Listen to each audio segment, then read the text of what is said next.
Hello. Once again, it's your boy Dandy coming to you live, and it is time to continue Deadly Premonition 2, A Blessing in Disguise.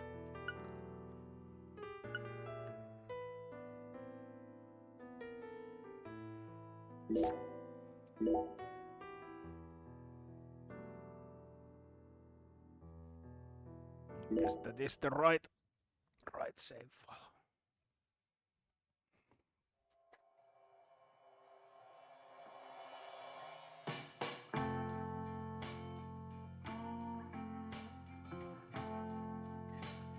That is causing quite a ruckus there. Yeah. That's the in-game clock. Oh, it's morning, so what are we going to do?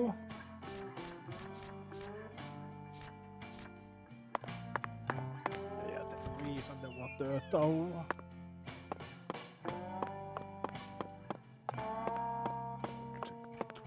First also I need to check it. Wait, where do I see it? What journal?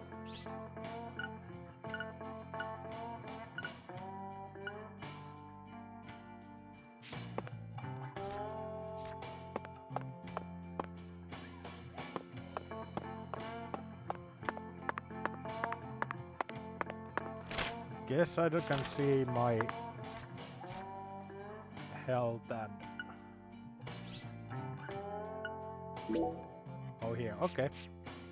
Not hungry, no need to sleep.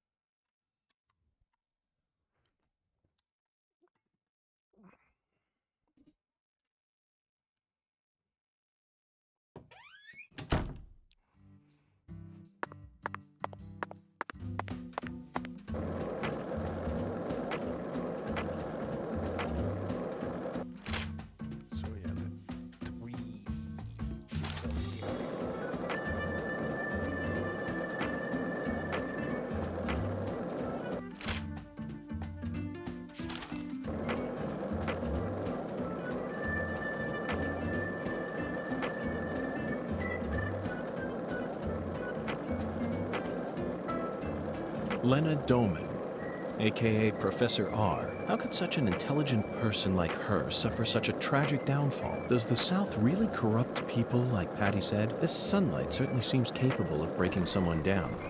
No matter how you try to resist it, it's so hot it feels like I'm burning up, but that doesn't explain it. Perhaps we really do need to focus on the Clarkson bloodline itself. Everything in this town, whether it's visible or invisible, it all carries shades of their influence. Buildings, people, conversations, food, right down to each blade of grass. There isn't anything beyond the reach of the Clarkson's breath. Even San Rouge itself was created by Clarkson blood. Zach, just looking at the people involved in this case tells us all we need to know, don't you think? What stands before us now aren't your usual serial killers, and not even your usual drug case. It's the history of sin that's weighing down the shoulders of a massive entity known as the Clarkson family. And we're simply lost souls wandering through its colossal womb. We need to be like Pinocchio and Jiminy Cricket, put our heads together and find the way out, no matter what we go up against, no matter what situation we find ourselves in. Our mission never changes. We need to apprehend the perpetrator and bring them to justice. It's as simple as that, Zach. Okay. Good talk.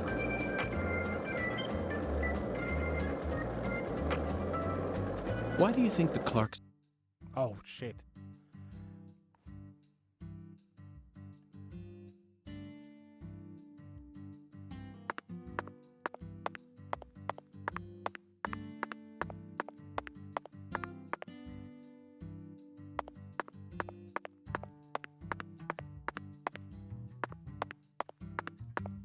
Wait, what the hell?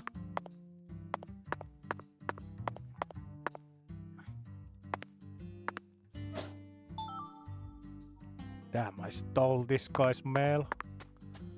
Right under his nose.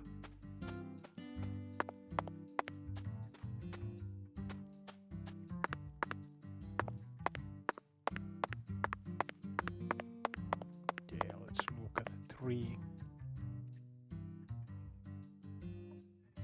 Zach, do you sense that? These trees have watched over this land for the past 300 years. Long before the Clarksons built up their town, these trees were here. If they could speak, I wonder what they'd have to say about this case. Has there always been a different number of trees on each side? Yeah. I heard that by the time our town came along, there were only 17 left.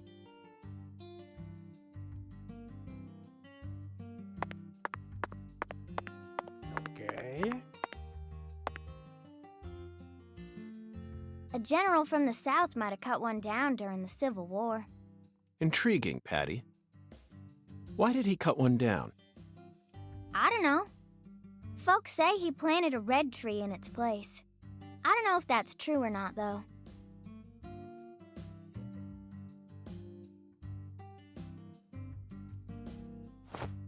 Zach, the shape of these seeds. They look just like the ones we saw at Lisa's altar. Patty, it appears that legend about the red tree wasn't a total lie. The first tree is withered and gone, but the shells from its seeds remain. Perhaps that red tree left some descendants somewhere else.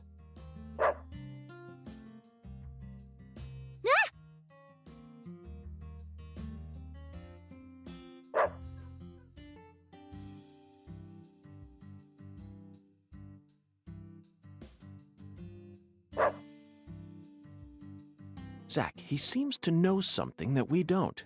Doesn't it seem like he's trying to guide us somewhere? What? What's going on? Change of plans, Patty. Let's go on a little stroll with that Dalmatian.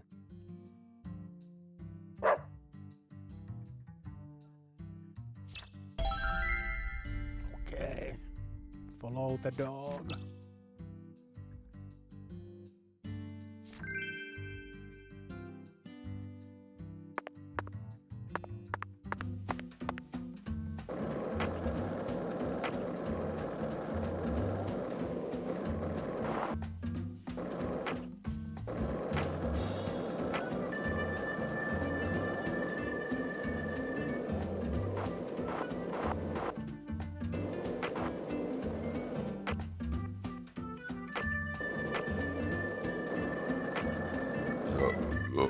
Oh, excuse me.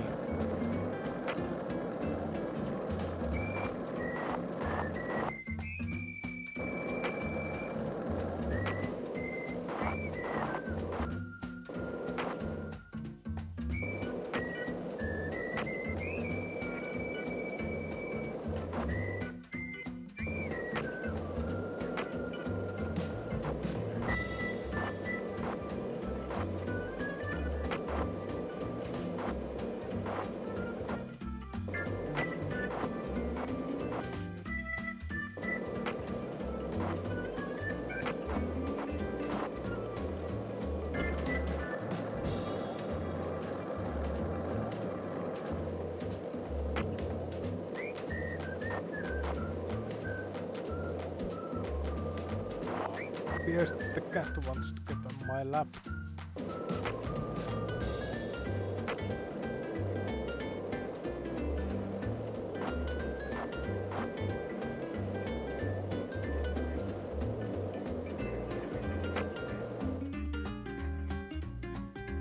Damn, I cannot.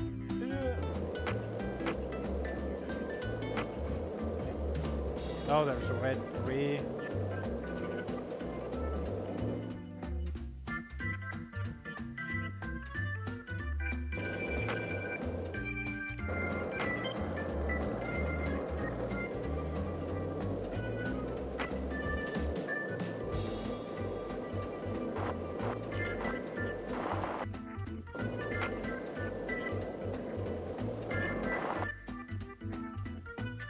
Oh, it is leading us to the red tree. Where are we? Oh.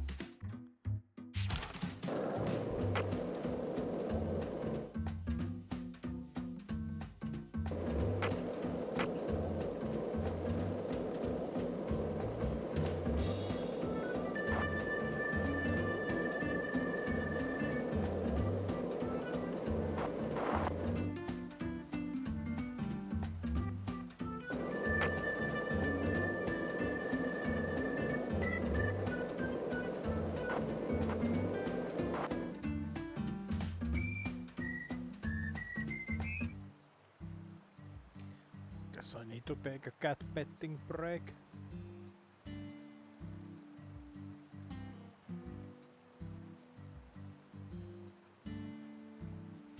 Since it got on my lap. I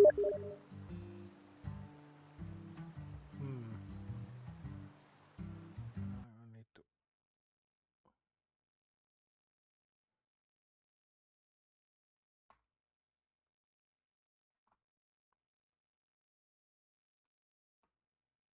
Myself and do not disturb so that.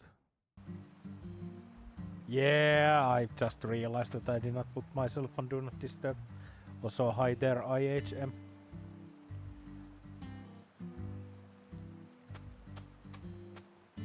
I am now playing the game one-handed because Satania jumped onto my lap.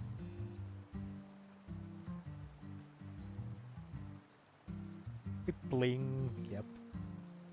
Hi there, Spurgot. Red tree!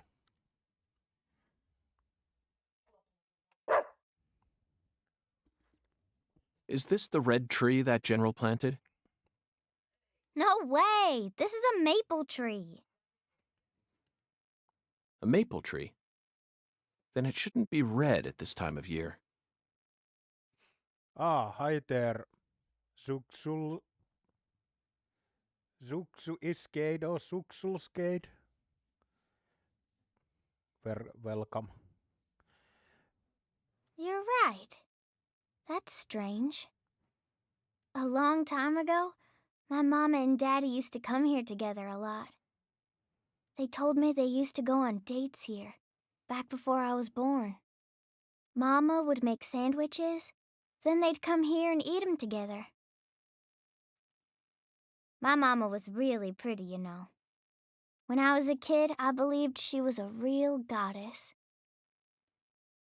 Under the boughs of a legendary tree that stayed red all year long, a small miracle was born. Oh no, Patricia is imitating her father. Oh, thank you very much for the follow. One man managed to win the heart of the most beautiful girl in the world, and they call him Melvin Woods.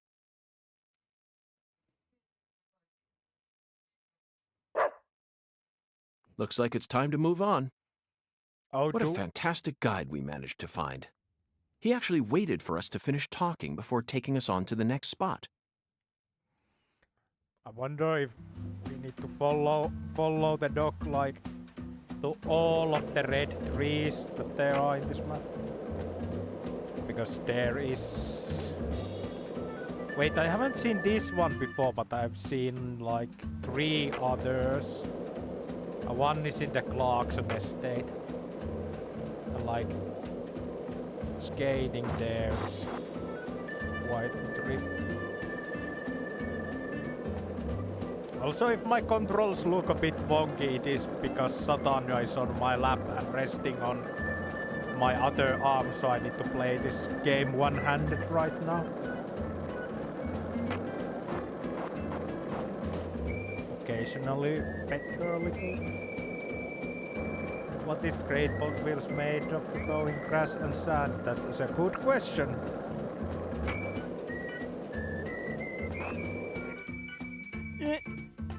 Also, whenever I hit something, I will... Oh, fuck. Instantly, like, turn 180.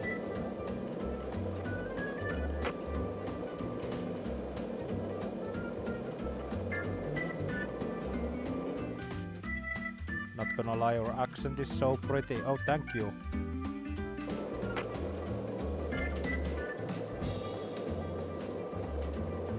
First time hearing that. Really brings a smile to an old man's face. Also, hi, Shogun. Ah, I keep pressing the wrong button because I'm playing one hand. Oh no, don't go between there. Oh, can I make it? Yeah, I can. Thank God.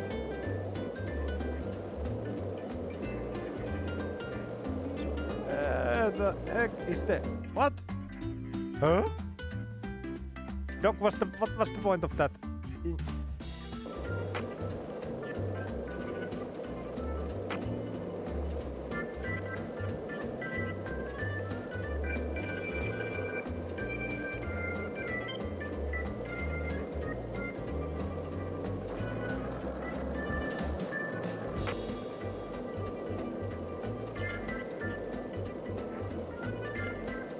pressing wrong buttons an usual thing of yours seems to happen quite often.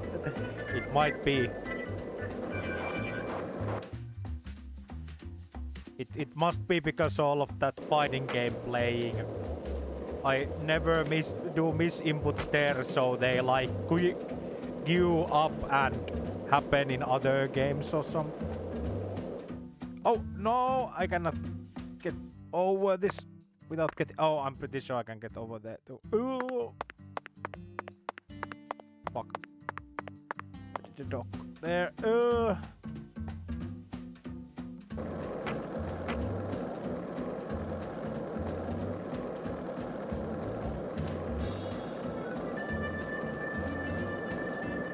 Why did it have to run behind that building? I guess just to spite the play. Okay. Now the cat left. Now I can play this normally.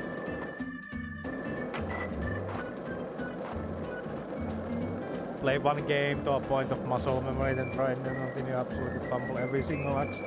Oh, that reminds me. My friend came over yesterday, and he like wanted to play synthetic. So we like took turns like doing like runs in synthetic, and he's like really good in synthetic, but holy hell when he needed to play with like my key binds, and with like my setup that is like bit out of the ordinary, like he just kept fumbling like most basic shit.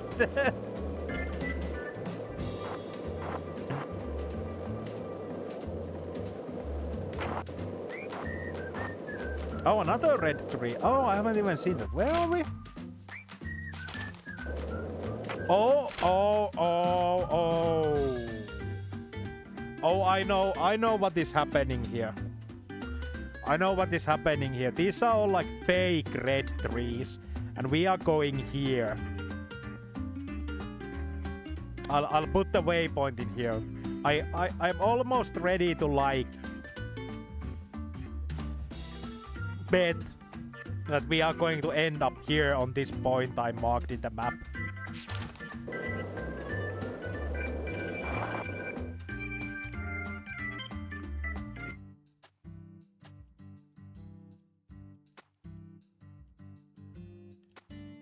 Look, the fucking tree.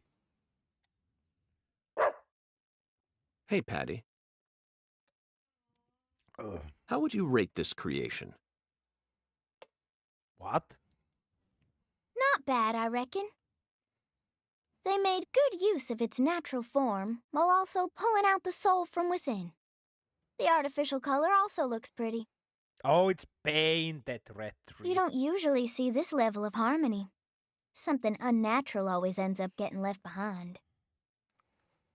Zach, did you catch all that? She sounded just like the curator of an art gallery in New York. I think we may have just uncovered a new side of her. But unfortunately, I can't see anything artistic about it. Honestly, it looks insane to me. That's all I get from it. And there's no way that this is a descendant of the tree that the general planted.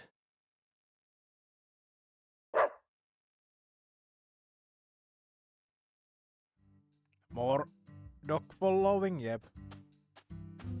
Oh, wait. Okay, I'm guessing I was wrong unless we do like a long detour or something.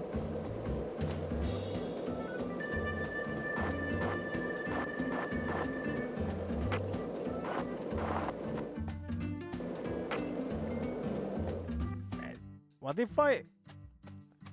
Oh my god. The basic run speed in this game is atrocious. No way around it. Follow the dog, CJ! I have a large number 9, a number 10 with extra dip.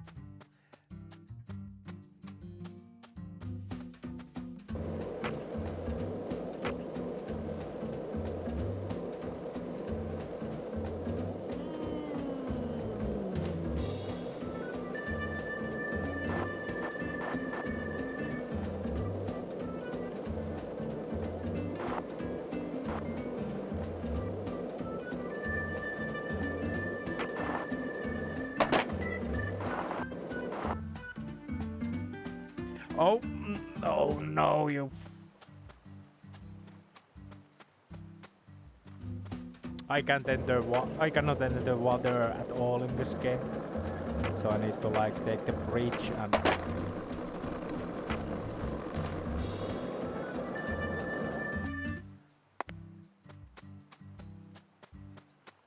Dock on the other side.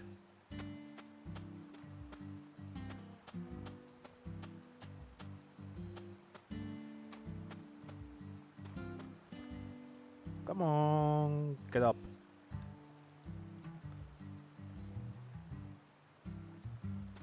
And here we go.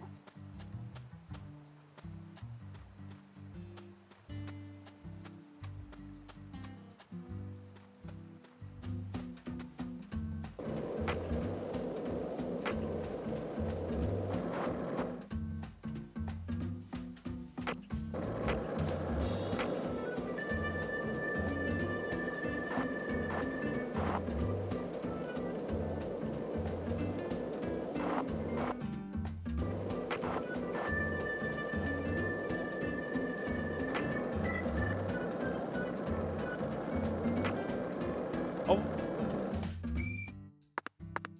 this dog. Also, I have a suspicion that the few red trees that we've been to following the dog, the reason I haven't seen them because they haven't been there until this mission.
I have a feeling that I'm about to be right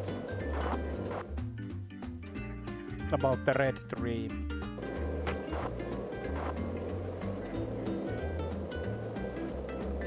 Oh.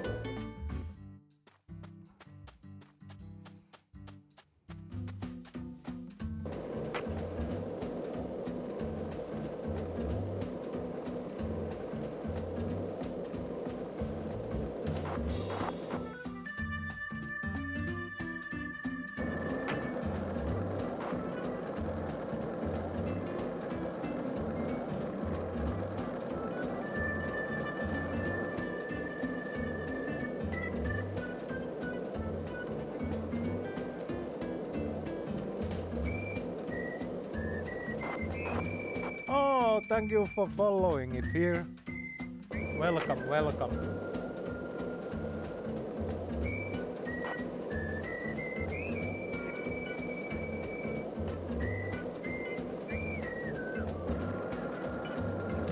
Oh, damn, it feels good to be right. Yeah, that happens.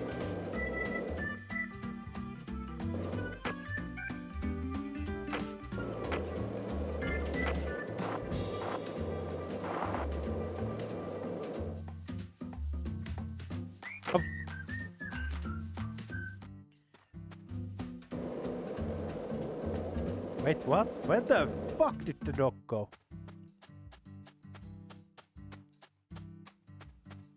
Oh, it ran through. Wait. There is something.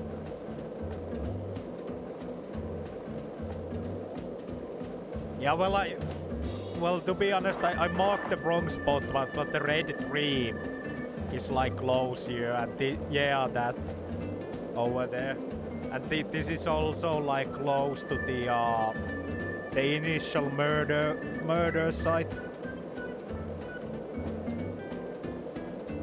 Lee's Clarkson's body was found like under the nearby bridge. Like when... Oh! Danny's there on the farm.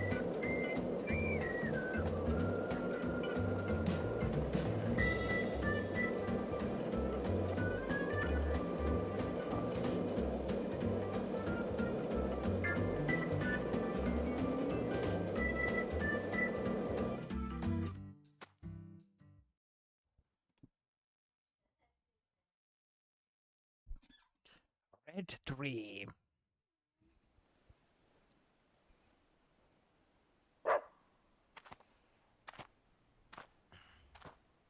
Zach, now this is interesting. It looks like a tree that you could find anywhere.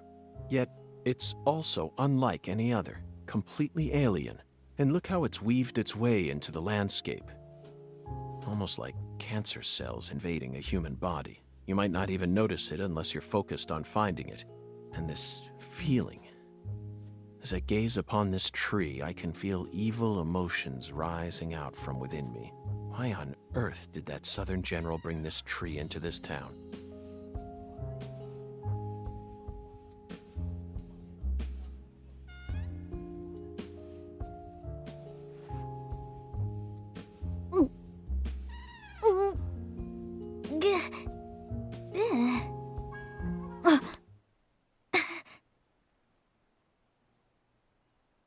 I promise to protect you from all the evil in our world. Do not touch this tree. Got that, Patty? Got it, Agent York. Wonder if Forrest Gazen is going to just appear out of We thin successfully air. spoke with the 17 comrades. I feel like they showed us a side of nature that transcends the realms of human knowledge. Next up is the Holy Allah. According to the Oracle, the Holy Allah needs to be filled. We may be due for another childish puzzle soon, Zach, but that's okay. After all, we came all the way out here to the boondocks. Why not enjoy playing by their rules for a bit?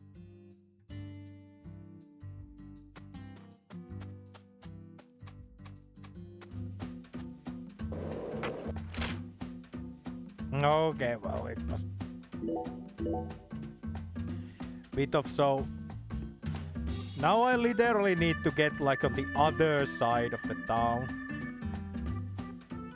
Oh, I guess we can go through there.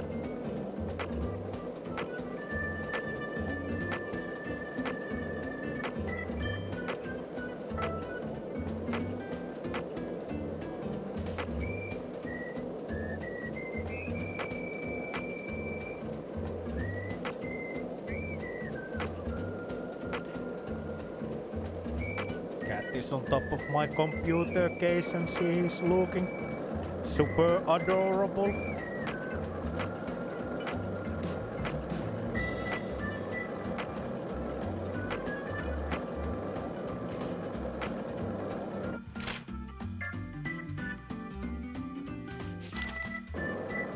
Well, I was out and about earlier today for a few hours, so it might be that she was a bit anxious since she was alone, and now she's like relaxed since humans are back home. If this town has a symbol, it's got to be the... I've heard this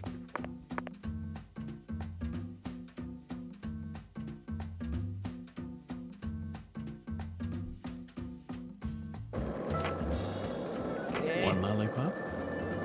2 lollipops? 3 lollipops? Don't mind me, Zach. This is how I wake myself up.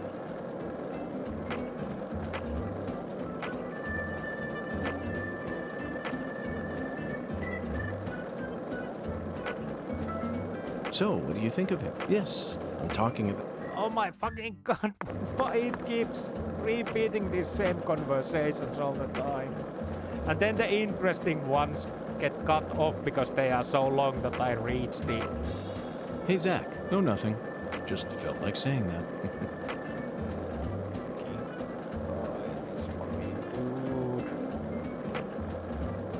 Okay, and now it's just straight down for 1.5 clicks.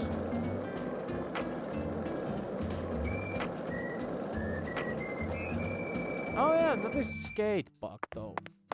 I guess I should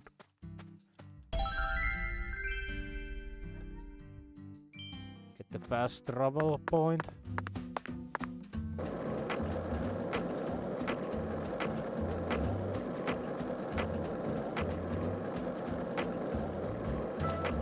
Why do you think the Clarksons chose a dragonfly for their family crest? In some European countries, dragonflies are called devil's needles, and folklore suggests that they fly around, sewing up the mouths of children who don't do as they're told. In Japan, some samurai helmets are also shaped like dragonflies. There, dragonflies are seen as beneficial insects who march valiantly ahead, preying on the pests that devour crops. In other words, dragonflies symbolize opposite things depending on whether you're in the east or the west. But why did the Clarksons choose this insect to be their symbol? I can't help but feel like it's something deeper than the cliched image of dragonflies as guardians of crops. Hungan called the dragonfly a flying serpent. What if his interpretation was right on the mark? The Clarksons are serpentine.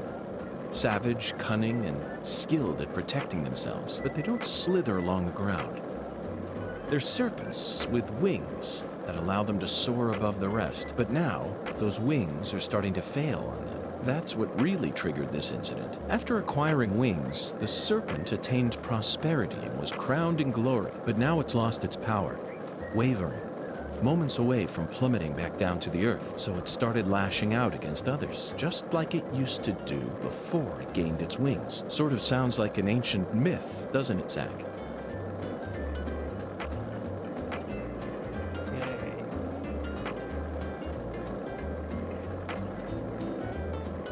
Then the side quest for this objective is going to be something like buy up all the water in town to fill up the water tower or something.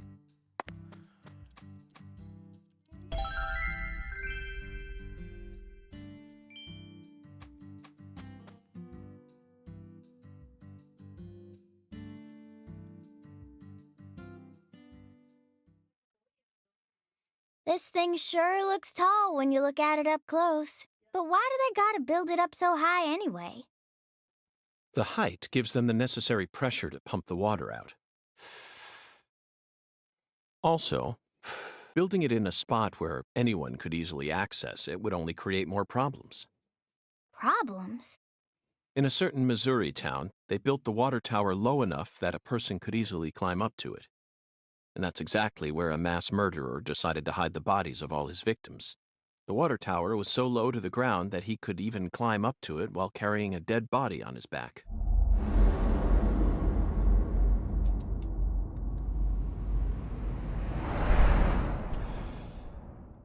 Incidentally, they ended up finding a total of 43 bodies in there. But the part that truly shocked Zach and I wasn't the number of bodies, Patty. What? It was the fact that over the 6 months from the first murder to when the case was solved, that whole time, the townspeople had been drinking the water. Agent York! Look! I think we can climb up from there. Let's go. But Patty, I was just getting to the good part.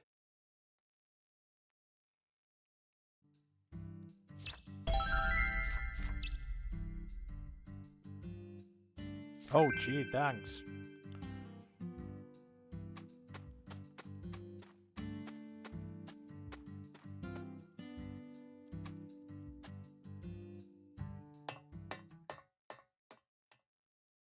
So this is our town. Looking down on it from here, it's hard to imagine any bad stuff ever happened at all. Listen carefully, Patricia.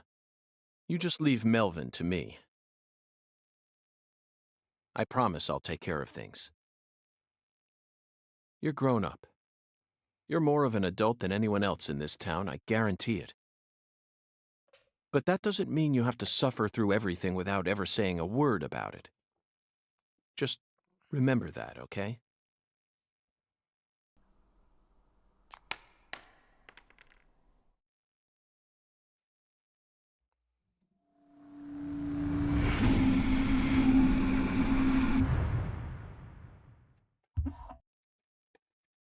Zach, it looks like the holy Allah hasn't been sucking up water properly. No wonder the shower in our hotel room felt so weak. Patty, who manages this water tower? This is Lucare. You should know the answer to that by now. The Clarksons. Judging from their current situation, I don't think they'll be able to give us a timely response. Yeah. Do you know where the water comes from? Probably Isaac Lake? That settles it. Let's fill the holy Allah and solve this problem ourselves. I knew you were gonna say that, Agent York.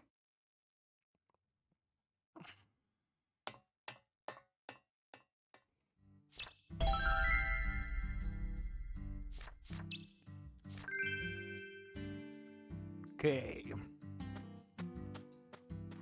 Fill up the water tank.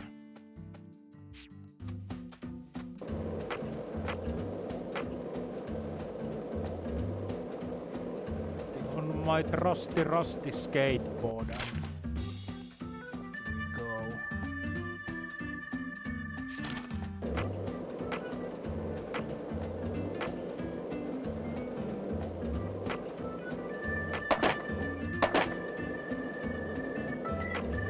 Did you notice it yet? The streets in New Orleans were a mess. All busted up and undergoing maintenance. The city was built on a swamp, so the ground is soft. All it takes is some heavy rain to cave it all in. There were also a lot of places where large tree roots were pushing up parts of the asphalt and the sidewalk. Those bumps were dangerous even when we still had our car, remember? But this town is different. The streets are all paved so cleanly that we can skate along them without a care in the world. And there's hardly any trash or graffiti to be found anywhere. The Clarksons truly do control this place. For better or worse, it's a good example of how allowing certain people to rise to power can have positive effects as well. Also, don't you find that Southern people are remarkably friendly, even to total strangers? Okay, Clarkson Waterworks Management, Reservoir 2, Isaac Lake.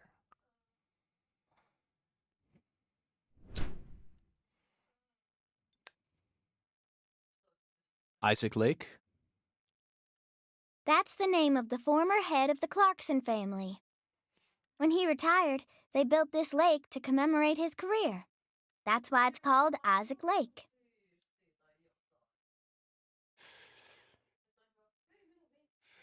They wanted people to remember the power of the Clarkson family every time they used their water, huh? You sure don't miss a beat. The water level's higher than I expected. They probably haven't been out here to check on it since Lise was murdered.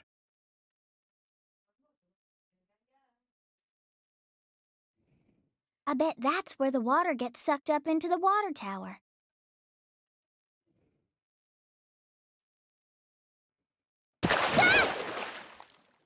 Oh no, alligator. Mr. Alligator. Never thought I'd have to use you to fight a real alligator. Just what does that skeletal gentleman have in mind for us, Zach? No, I need to fight against the alligators, right? Defeat the alligators and inspect the pump.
Oh, damn.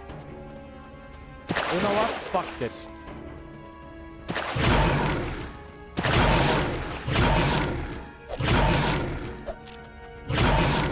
Oh. Damn, I have to use the big health kit now.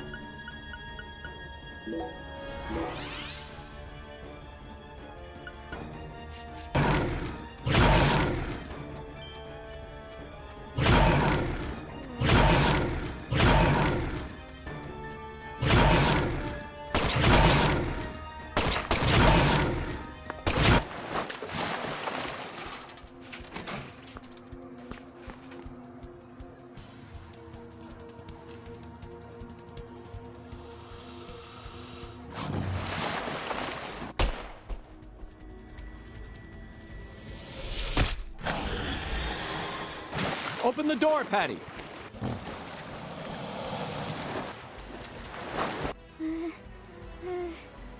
Now, Patty!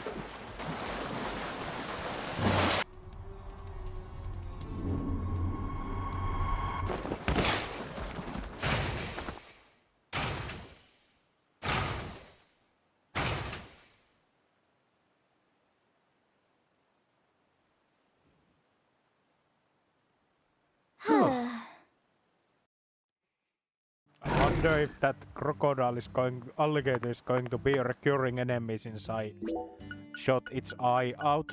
Now it's going to come back for revenge.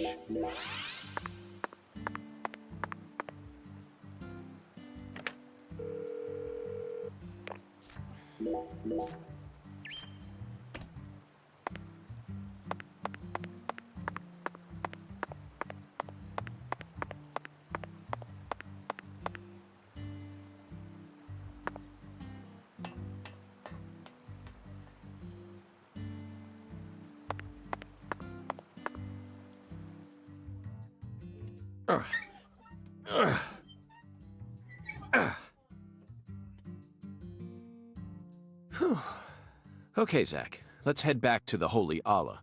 We need to confirm with our own eyes that we've completed the Skeletal Gentleman's oracle.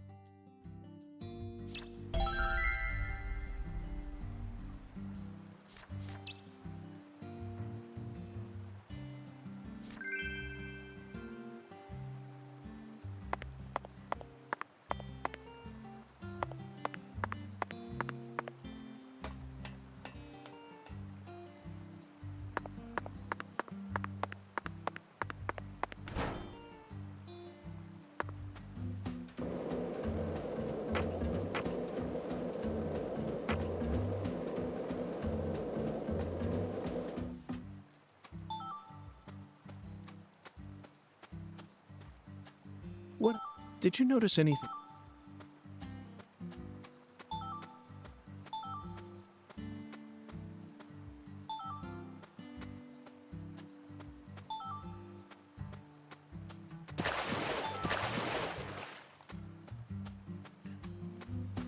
If this was Monster Hunter, now I could craft the alligator set. Or like maybe one piece of the alligator set. Hey, Zach. No, nothing. Just felt like saying that.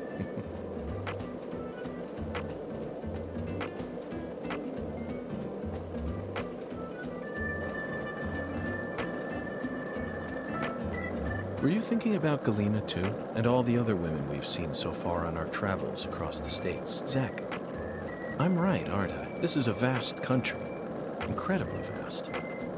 And it's mostly composed of mountains, deserts, and farmland, with small towns scattered about here and there. That's how America looks to me. Compared to the scale of this entire country, New York, Chicago, and LA are all microscopic. Sometimes they even feel like figments of my imagination. Think back to what Las Vegas looked like when we were driving up I-15. It was a mirage. But TV and movies dress up those mirages and broadcast them to people all around the world. Meanwhile, American women become fascinated by the gorgeous city lights and are drawn toward those illusions. The very same women who were chosen as prom queens in their small towns. In the end, All they find are ghosts. Once their eyes adjust to that blinding light, they realize there's nothing but vanity and lust surrounding them. They finally figure out that it was all in their heads. Then they quickly try to satisfy themselves with something else. Drugs. And drugs are the gateway to a whole pantheon of crime. Zach, remember what you told me once? The women who turn to crime aren't the evil ones. The drugs aren't evil either.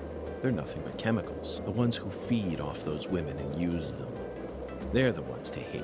Let's go, Zach. We need to find the person who's hiding behind Galena and drag them out into the blazing southern sun. But we already found out who the person was behind Helena. It was Helena Dauman. So...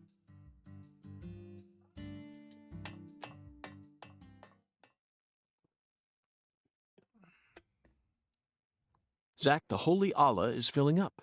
Looks like we'll be able to take a warm, invigorating shower tonight. Okay.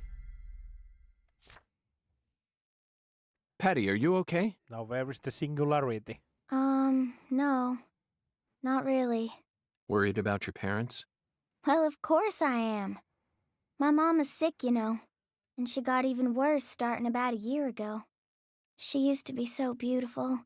But now she looks like a completely different person. She can't even get up out of her own bed no more. I'm sorry to hear that. I already hurt you once in the past, and now it looks like I've gone and done it again. No, I know Mama's illness ain't your fault, Agent York. It's more about Daddy. He what? Nothing. Just forget it. Hey! Y'all get down from there right now! Oh, Danny. I said get down here, goddammit! The heir to the Clarkson legacy has come for us, Zach. And he doesn't sound very composed. Listen to Danny's drunken ramblings. Okay. Damn, I'm burping quite a lot. Must be the You soda. rotten little snakes! This is private property, goddammit! I guess you really do want to throw down with a Clarkson, huh? Get out here! I never gave you permission. Yeah, you think you can just walk all over us, huh? Hey! You hearing me? I could arrest you for drunk driving, but I simply haven't got the time. Oh my god, it's the song from the first game. What? What did you say? I mean, whenever this song played in the first game, something funny happened. Ever since you got here, my whole family. Now they're all dead. You're Satan. You came here to destroy the Clarksons. You destroyed them. Satan. Satan? Not quite, Daniel. I'm just an agent carrying out a mission in accordance with federal law. On the contrary, I came to put a stop to all these problems. You might even consider thanking me for it.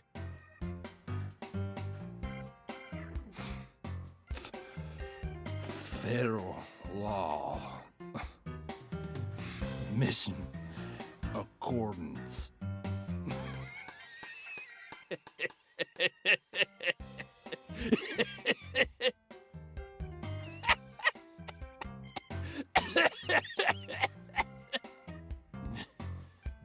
Do you hear that? Bastard wants me to thank him.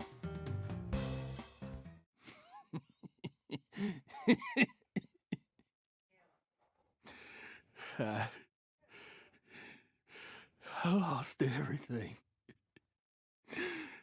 My treasure. At least my old baby girl. I don't know. I don't know what I'm gonna do now. You reap what you sow. God damn it. Whether you like it or not, you're the new heir to the Clarkson legacy. You could rebuild their empire, or resign it to the ravages of time. Do whatever you like. But you'll no longer be able to borrow a certain someone's power and march around like you own this town. You need to accept that and prepare to survive.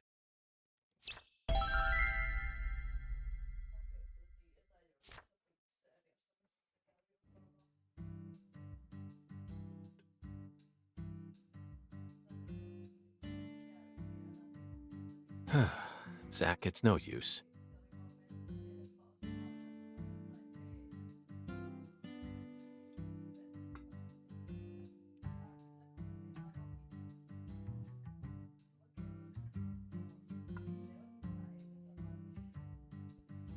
The skeletal gentleman is a strict one, that's for sure. We're going to have to figure out what the giant lady's finger is if we want to continue on with this oracle. Lady's finger. Lady's finger.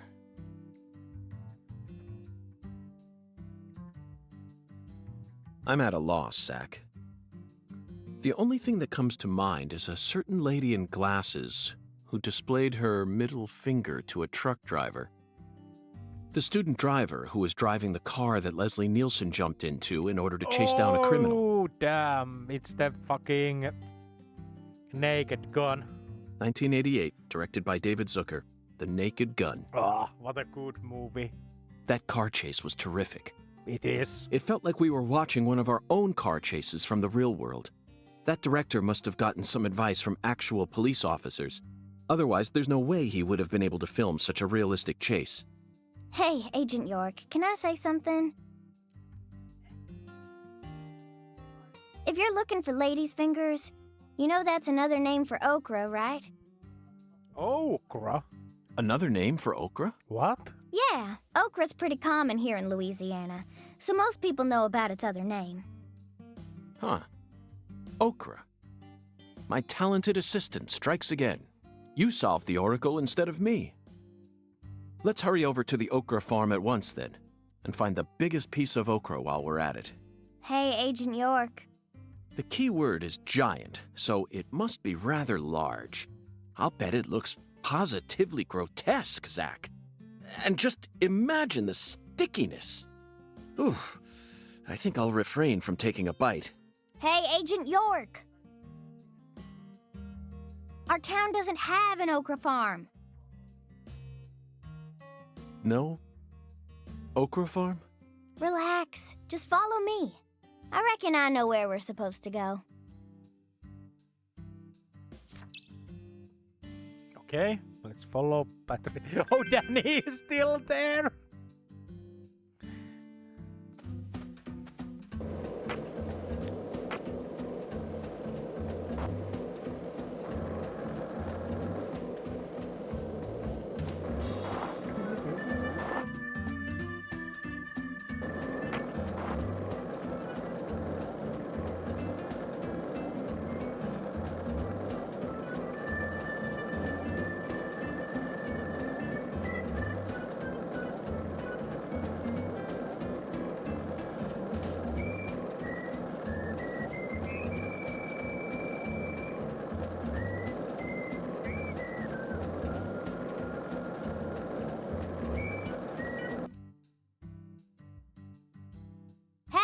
Agent York, stay close to me or I'm not gonna show you what...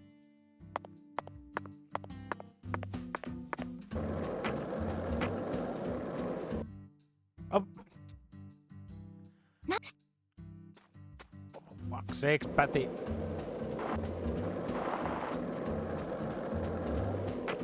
Oh.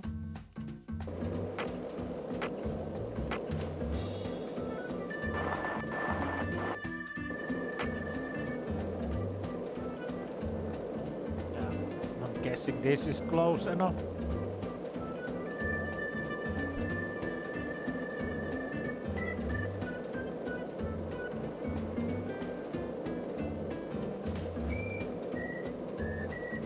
That walk, that run animation makes it look like she has the most stiffest shoulders.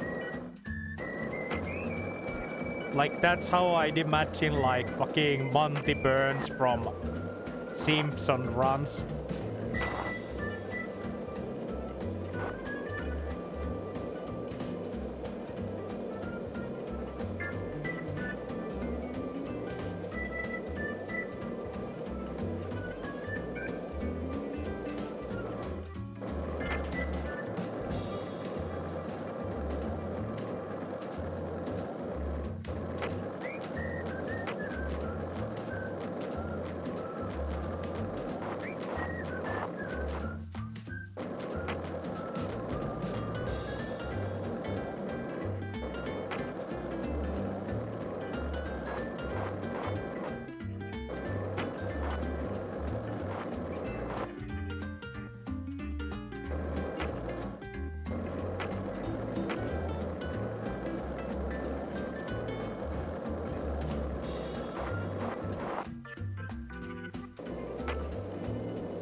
Oh, that is strange.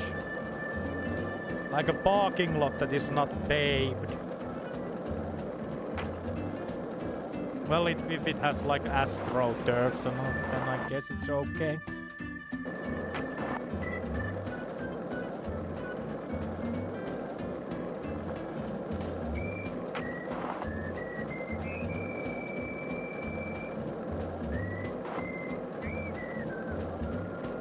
Another farm supply?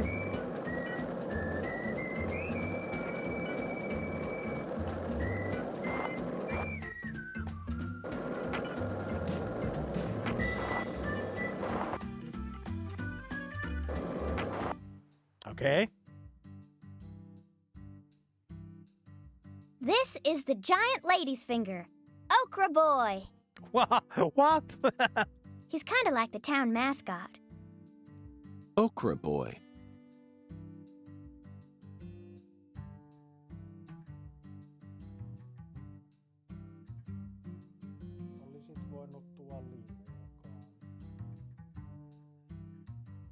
You're right. No matter how you look at him, he really is a giant lady's finger.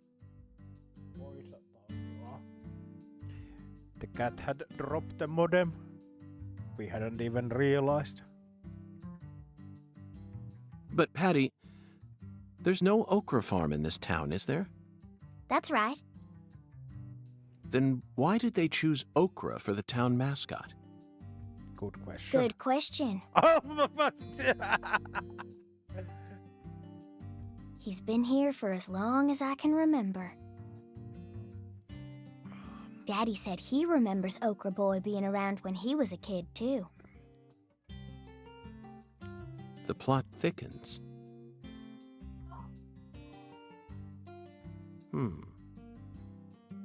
Zach, doesn't it look like he's pointing at something? The control station of the... Let's follow that white glove.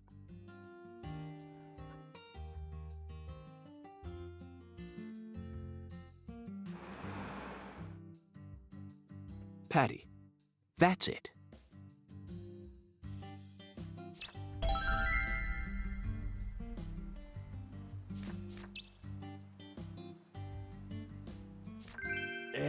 Let's go. Drawbridge control room.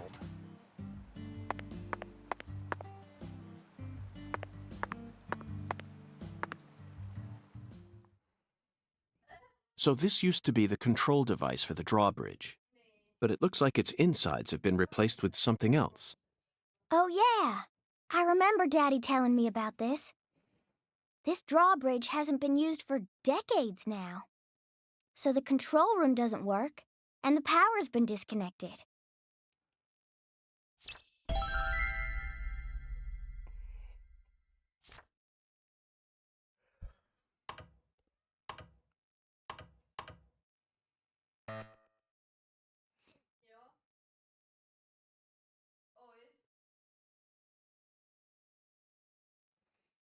A password that requires 3 letters? Looks that way. What's this then? There's an H on the top, bottom, and left sides of the leftmost panel. Anal.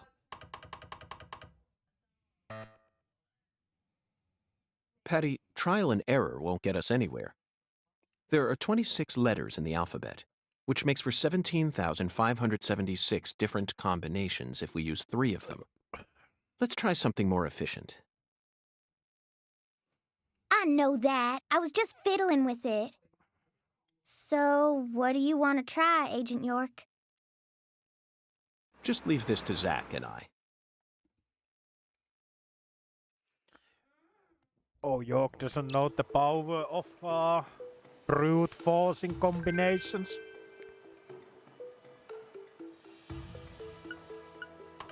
Zach, this password may look complicated at first glance, but you needn't worry. This is a chemical formula.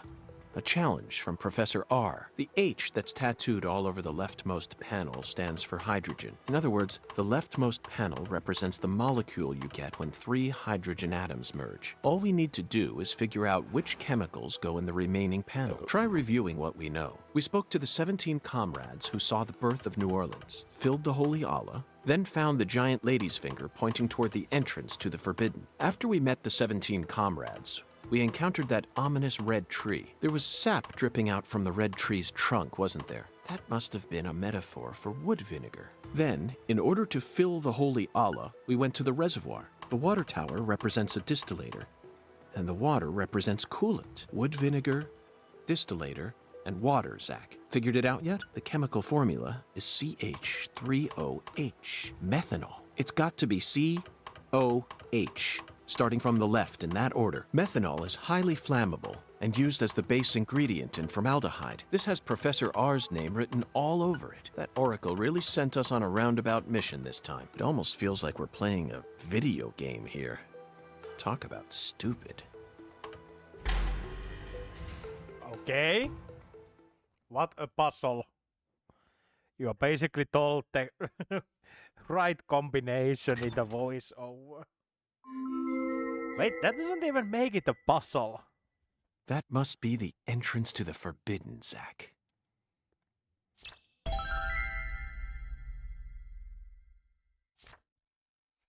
You can't touch that! Wait, Avery? Smarty pants scientist said no. Avery Smith. Drawbridge don't work no more. The machine's junk. Yup. You're right, Avery, but don't worry. I got permission to touch it.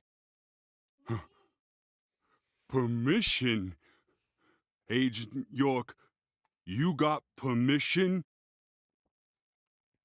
That's right. Permission from the President of the United States. The president? Oh, he's a smarty pants. Okay. I didn't see nothing. Yup. Won't tell no one neither.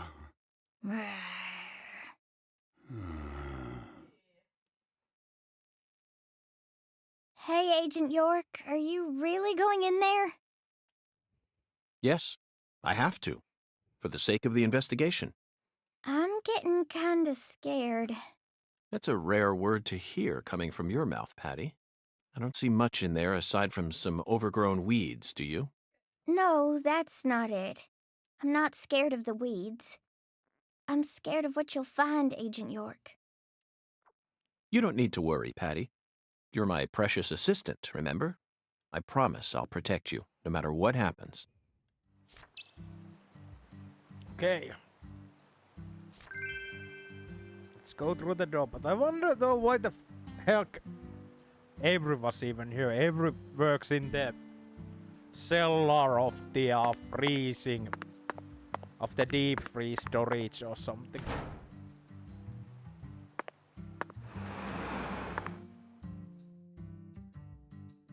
Patty, the truth is, when I first saw Okra Boy, I remembered something horrific. The most evil monster I've ever seen, in fact. A monster?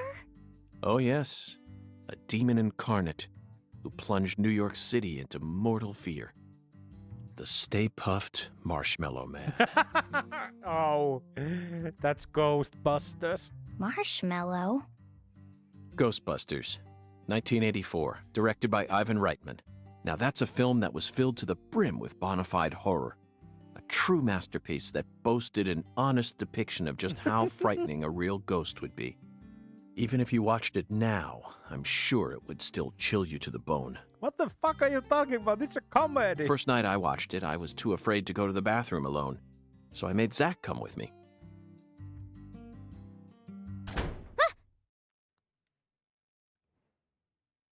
The door.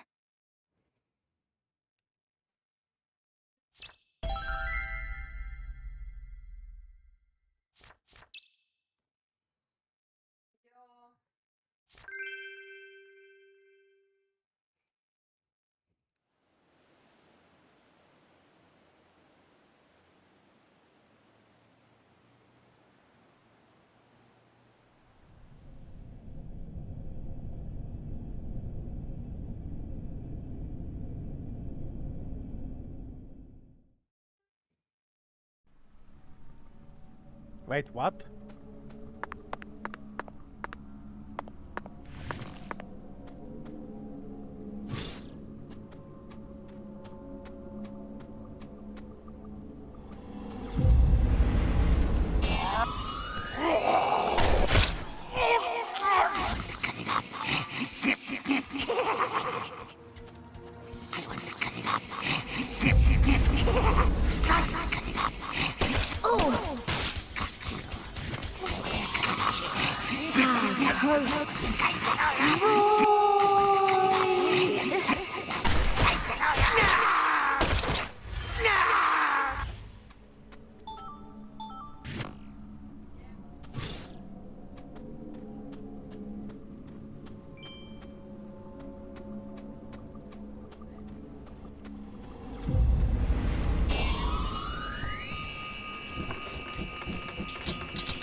I'll show you. Void!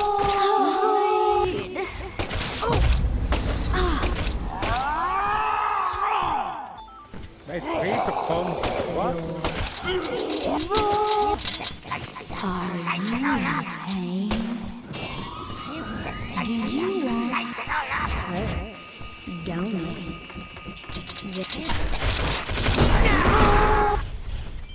I wonder if something actually hit Patty or something. Oh no, do I actually need to kill everything in here?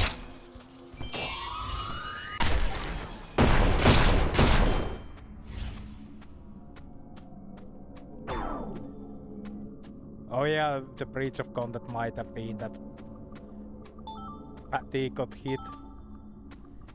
Since York said that he will protect her from all the evils in the world. Guess I need to kill that enemy.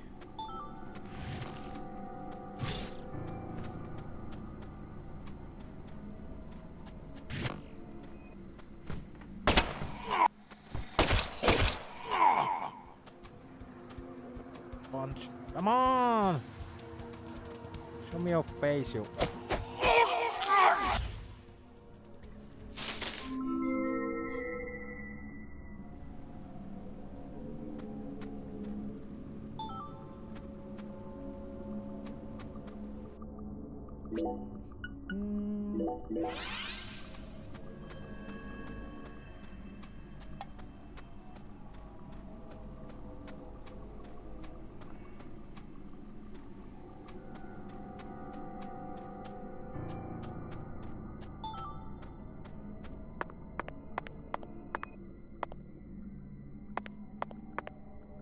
Wait, the drawbridge control is in here. What? Why is not in the next to the drawbridge?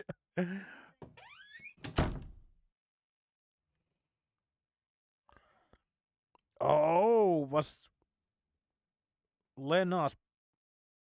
Wait, Zach, I think we found a laboratory. why was the why was Patty behind curtains?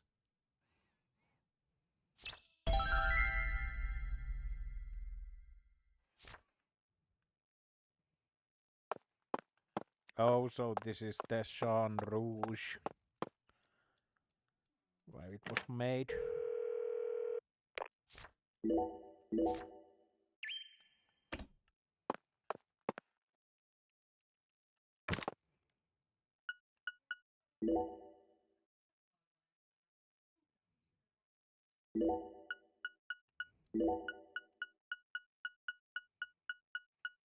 I have enough coffee. I have. Don't need this, but I do need the coffee.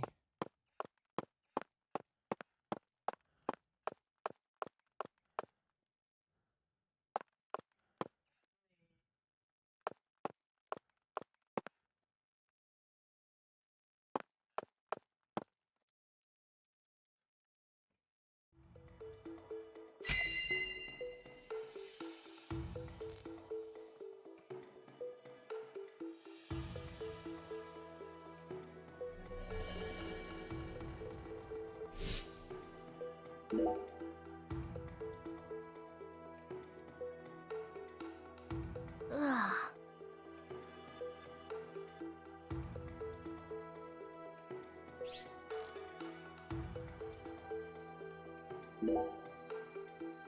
A research log? No, it looks more like a journal. Look, Zach. This belonged to Lena Doman. Leaving behind this research to something or Hmm. other. A professor to the very end. This book is filled with all sorts of detailed notes.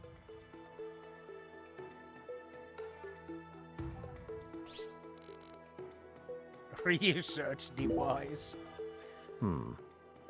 She studied abroad during school, most likely in order to get as far away from her father's prejudice as possible.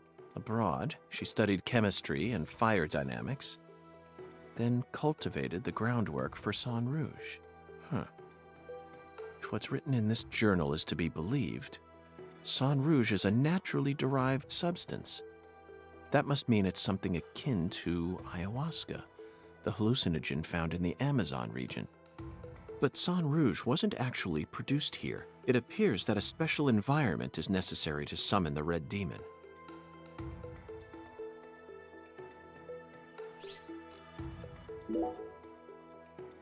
Zach, look at this. It says that when Lena was still known as Lenny, she once fell in love with a woman. She fell in love with her older sister. That matches up with what PJ mentioned just before he died. And apparently, they had a daughter. The Clarksons' family tree is far more complicated than I could have imagined. You can say that again. And here it says that the Clarksons' older daughter later fell in love with someone in town and got married. Then she must still be somewhere in this town. Hey, Patty, did you know about all this? I don't know.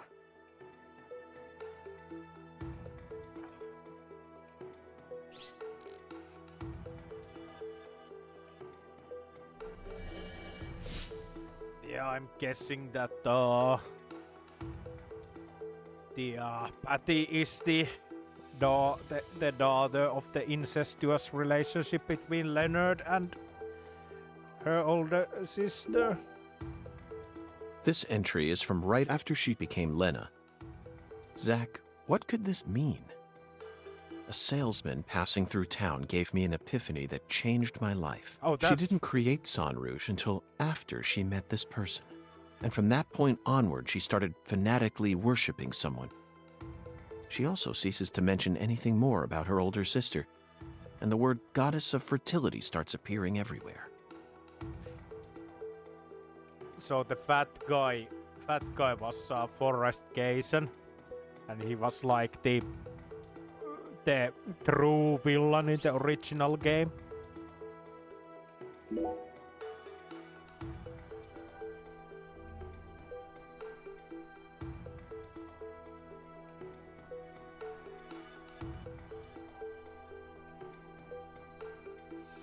The final entry, written just before she headed to the Clarksons' house.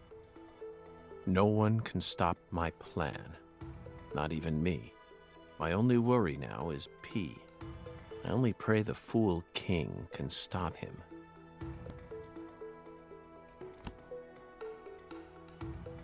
Zach, it looks like we've uncovered yet another new character. Who's the Fool King? This is starting to read like a badly written tragedy. And P. It appears that Lena's worried about whether or not the Fool King will be able to stop our investigation and successfully murder this P character. P. Philip? Or Professor? It's Patty. No. It can't be. And Fool King is either Melvin or Avery or something. No! Don't kill him!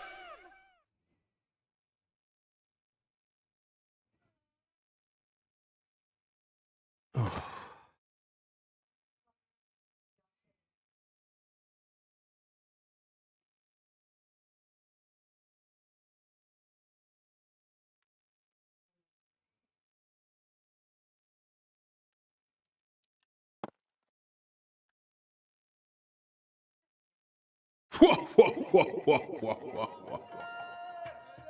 Oh.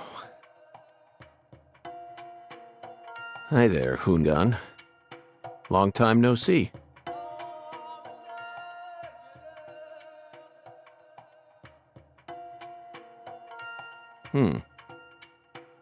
This is definitely your simplest oracle by far. Why is the voice so loud?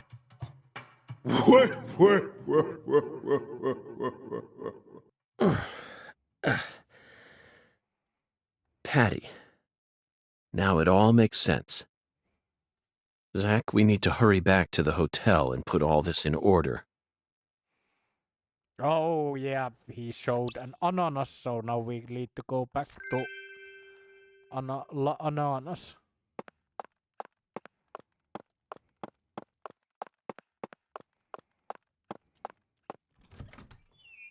Is it still hell outside?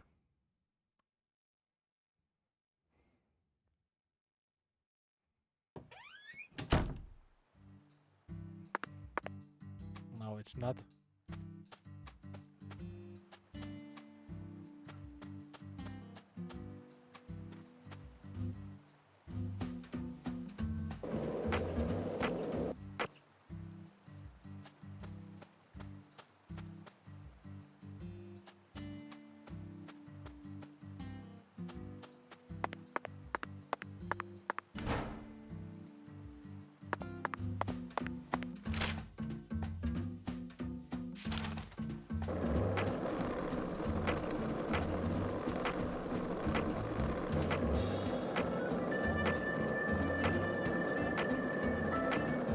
This town sure is peaceful, Zach. Yes, I know. I know what you're about to say. But that's why we're here. To protect this peace. Isn't that right, Zach?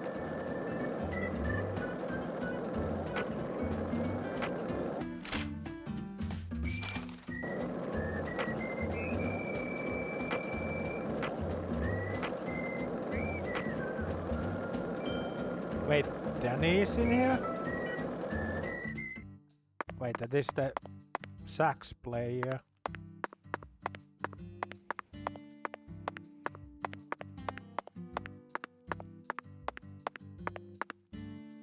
I wonder if we are going to meet the owner Javara.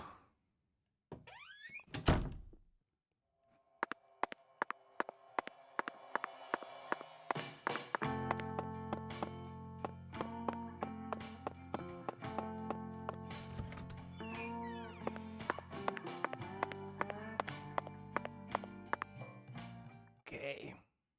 We found many new truths hidden in Lena Doman's journal. some of them went far beyond our wildest dreams.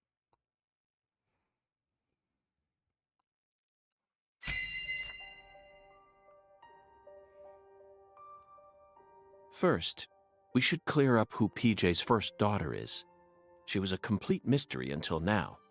But after reading Lena's journal, I became convinced of something. She still lives somewhere in this town. Lena's journal stated that this woman married someone from the same town. Did you figure it out yet, Zach? I figured it out last stream. Who is PJ Clarkson's first daughter? Candy Woods. Yes, Melvin's beloved wife and the most beautiful woman in town, Candy. She's PJ Clarkson's first daughter, which means that just like Galena, Candy also carries his blood. Now we know why Melvin said that Galena was a beauty who could attract a lot of attention. Candy had no interest in the inheritance and was also sexually liberated. That must be why PJ ended up coddling Lena so much. Candy is supposedly sick, but she's now become a key person in our case. She must be why Melvin's gone missing. Melvin's beloved wife, Candy, committed a transgression in her past. Zach, what was it?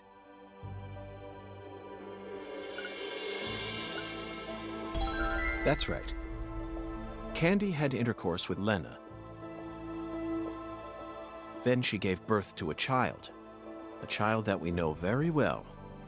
We never heard any mention of her biological father anywhere in town, despite how much these country folk love to spread rumors. I knew there had to be some secret connected to her birth, but I never thought it'd be something like this. It's beyond anything I ever could have imagined, Zach. Next up is the Fool King, Zach. All you need to do is pick out the person who acted most like a fool when we encountered them. Honestly, the answer is clear, and it's a painful one to accept. Isn't it, Zach? Melvin. He's got to be the Fool King. The way he's acted from the moment he located Lisa's body up to now. The way Galena was murdered, silenced, without any resistance. His discord with the Clarksons, the words PJ left behind, and the engineer boot prints we saw at the discovery site. It feels like the missing puzzle pieces are all falling into place now.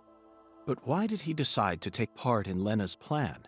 According to Patricia, he seemed to be avoiding Lena.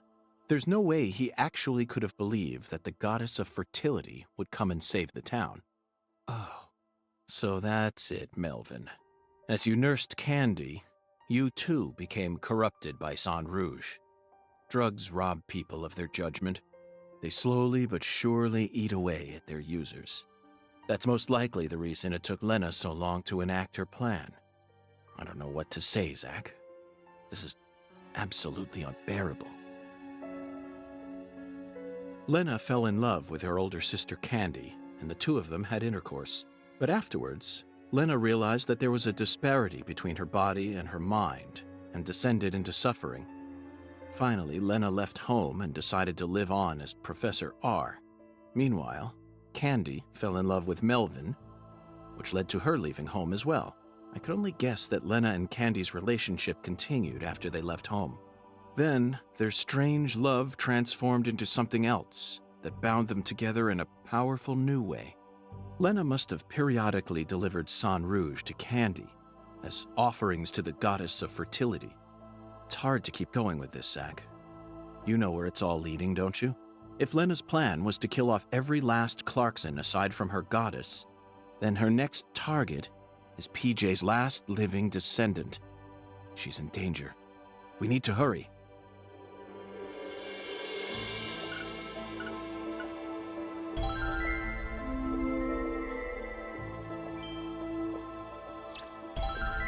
Okay. Zach, the climax is upon us. Holy hell. Whoever hit me in that control room sure wasn't holding back. The blow was so devastating that I passed out instantly. There aren't many people who could do that. Oh, they hit me right in my head, so my memories are fuzzy. Not my finest hour, to say the least. Now, what should we do next? First, we're going to need to refresh ourselves a little.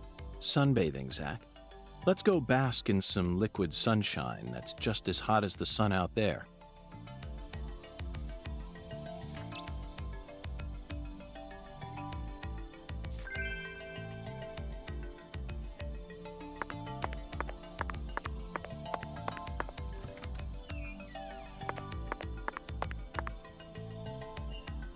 So I guess we need coffee.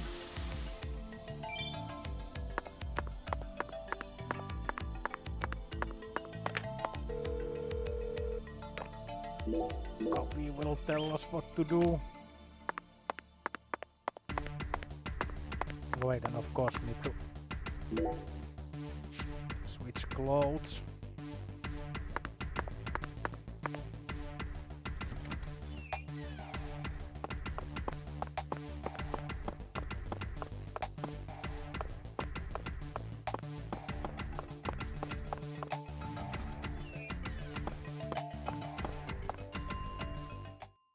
Now that's what I'm talking about. You can't get fined, so make sure.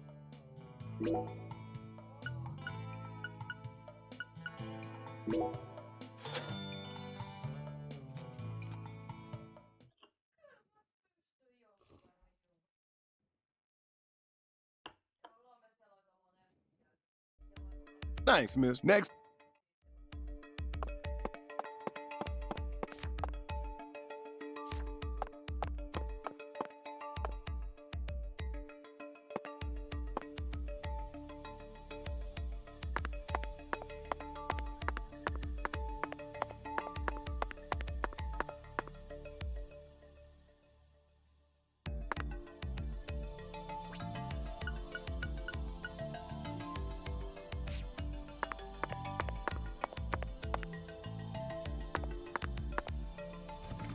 One drink that can refresh you right now.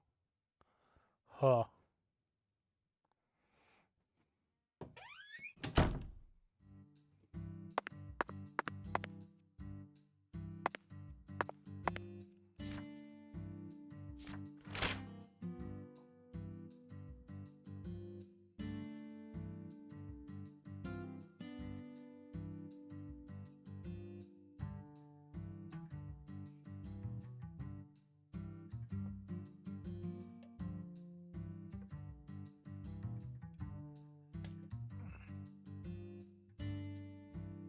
What the heck?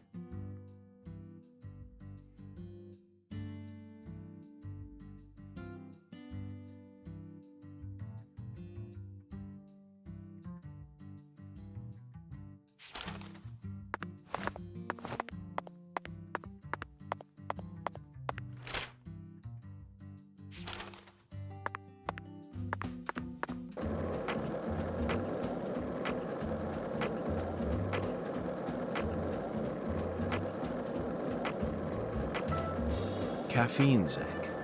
We need caffeine, full of energy. Just Is it enough if I drink?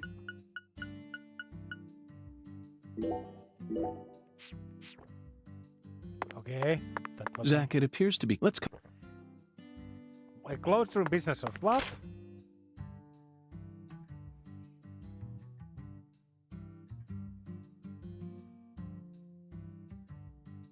Thursday.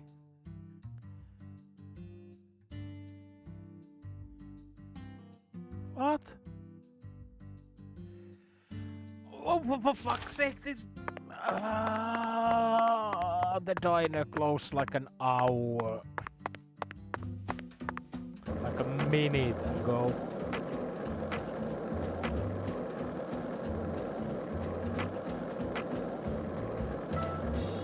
I still don't feel refreshed yet, Zach. How about we go and grab a warm cup of Joe? I'm sure it'll lead us to a new revelation.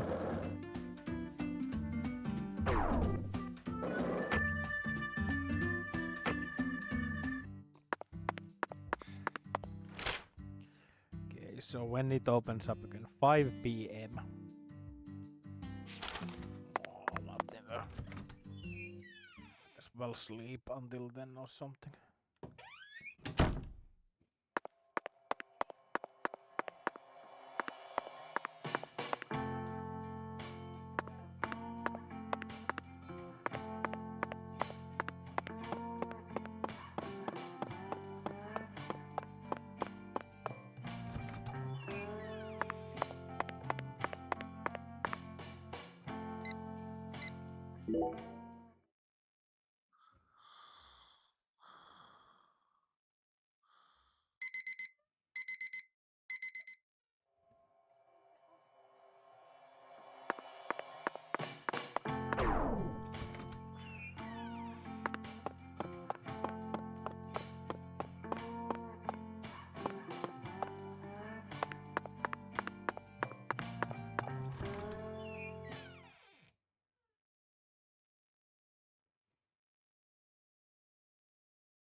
Oh, my lord.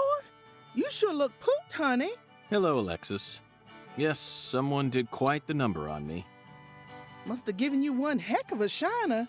Well, let me get you some coffee so you can relax, honey. Yes, that's it, Alexis. Just what I was waiting for. Would it be possible to get an especially pungent cup, smoldering with all the heat of the southern sun? Coming right up. Okay. What does the coffee tell us?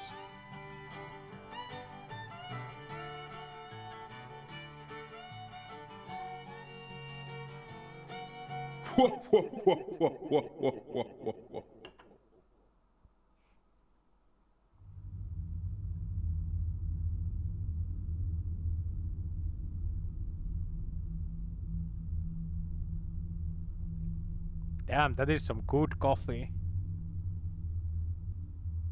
The time stops. Zach, look.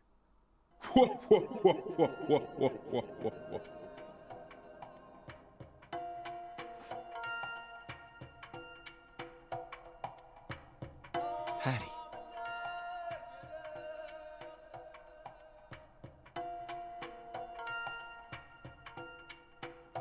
No, Melvin.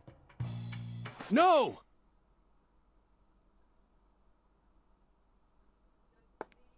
Oh, my lord, what are you trying to do? Wake the dead? What's wrong, honey?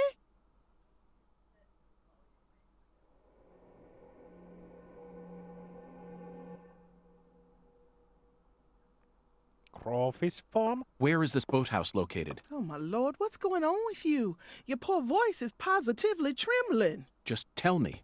Where is this boathouse located? There's lots of boathouses around these parts, honey. Your guess is as good as mine. Well, then, can you at least tell me when this photo was taken? Looks to me like it was taken during the Clarkson Campbell wedding party when PJ married his ex-wife Audrey. There was a building this tall in town back then? Oh, you know what? That must be the cold storage warehouse. That big billboard on the roof is the Clarksons, see? I bet you'd be able to get a great view of all the boathouses in the swamp from up there. Thank you. That's all the info I need. Would you mind if I borrowed this? Shoot, of course not, honey. Thanks for your help. And keep the change. Oh, my lord.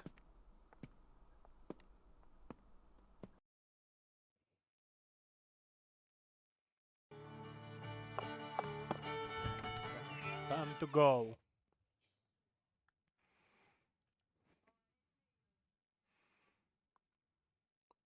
Cold storage.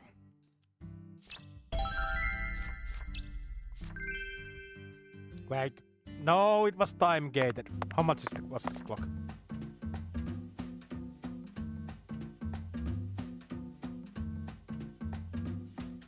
Eight to 5. No! I need to go back to the hotel.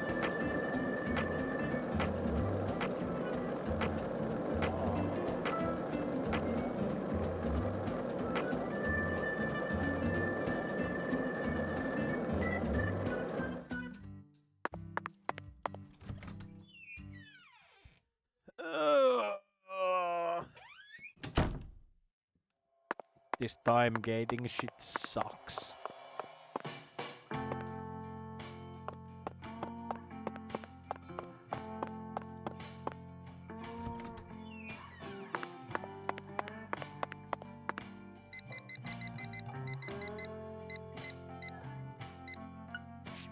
What was it?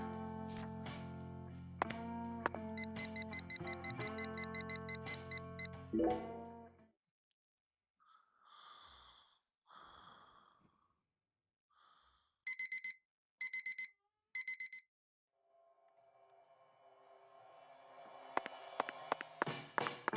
I'm hungry, of course. Well, time to hit the cook the last time.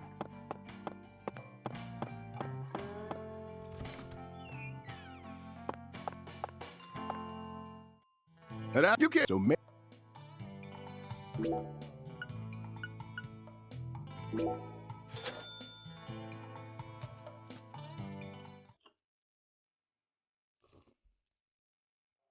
next. Oh.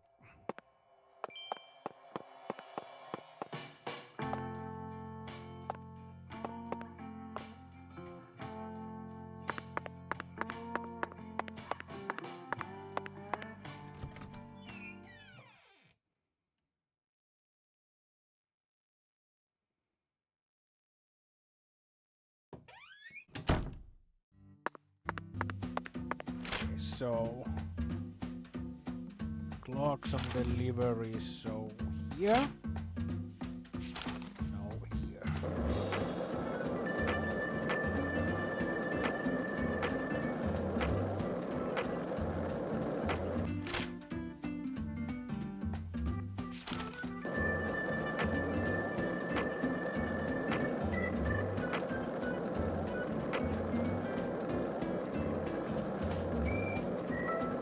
Do you think Patty's okay? She acts strong, but it seemed like she was deeply distraught. Where did Melvin disappear to? The same goes for her mother, Candy. We never even got a chance to meet her mother. Did they get swallowed up into the Clarksons' vortex as well? We need to hurry, Zach.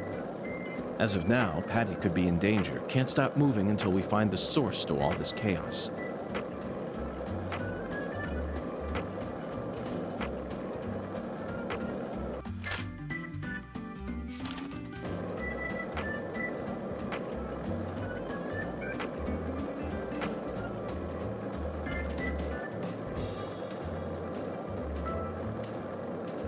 Lena Doman, aka Professor R. How could such an intelligent person like her suffer such a tragic downfall? Does the South really corrupt people like Patty said? This sunlight certainly seems capable of breaking someone down.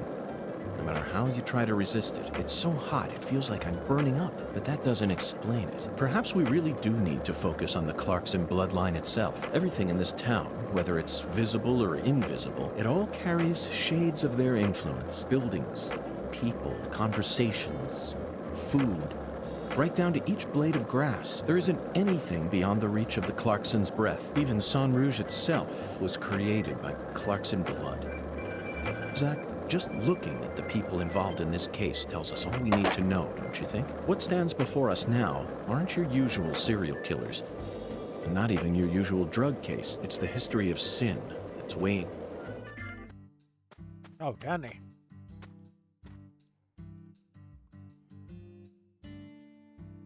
Oh, it's you. I reckon I owe you an apology for how I was acting before. I think I get what you meant now. You'll no longer be able to borrow a certain someone's power. Well, those words woke me up. I need to get myself together or I'll sink. And you saved me. So, thanks. Now this is a surprise, Zach. Can a human being really turn themselves around this quickly? Hey, come on, don't say that. I was drunk, you know. I lost my baby girl, my wife, then my father-in-law. I didn't know what to do. Blaming it all on someone else was the only way I knew how to cope. All right? What are you here for, anyway? Thought you already investigated this place. I'd like to get your permission to climb up to the roof. Right up to that hideous sign there. Oh, is that all? Well, go on ahead. I know you're a genius agent. If you need to go up there, then by all means. Danny, I'm not a genius. I'm a complete failure. I never even gave a single thought to P.J. Clarkson's first daughter. I was practically oblivious the entire time. I never considered the possibility that Lena had a child either. And that misstep cost us many sacrifices. But you know all about it now, right? Then just move on.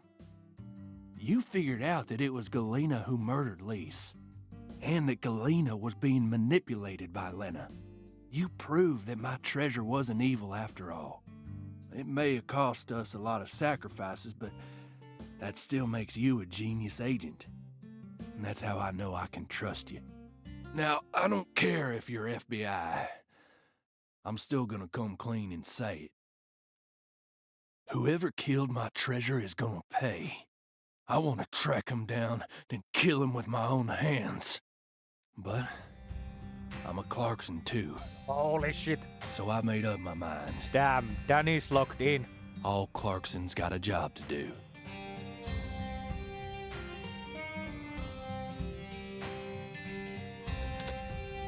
And his job is to open me a door.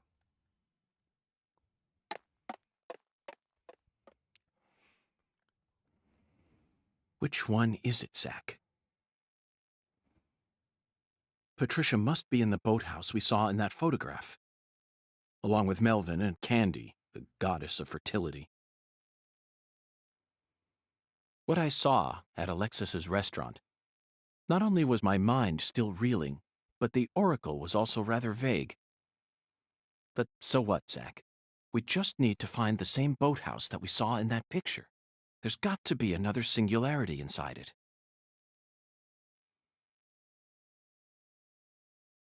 Zach, that's the boathouse. It's right where the photograph was taken. But I have no idea how we're supposed to reach it. Chuck? The midget? Zach, it looks like we have no choice but to head back to the starting line. Let's go and see the one who fired the pistol at Heaven. Yeah, Chuck. He should be able to transport us straight to that boathouse. Remember, his love for justice is so strong that he chased a poacher's boat all the way up the bayou. I'm sure he'll be happy to help us. Zach, stop and just imagine it for a moment. Chuck's face, once he hears that poacher's boat is actually a shrine housing the goddess of fertility. Oh my god, there is text. Delivering the abundant blessing of Mississippi to your kitchen table. Oh yeah, there. Lease forever. What's this?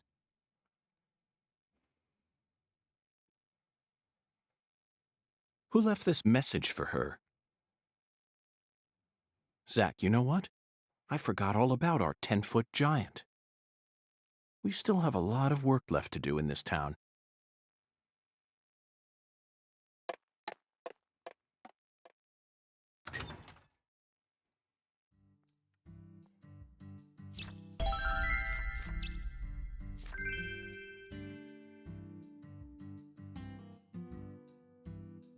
Is it Avery? Yeah, it is Avery. Zach, there's the biggest man we've seen in town thus far. Let's talk to him just in case.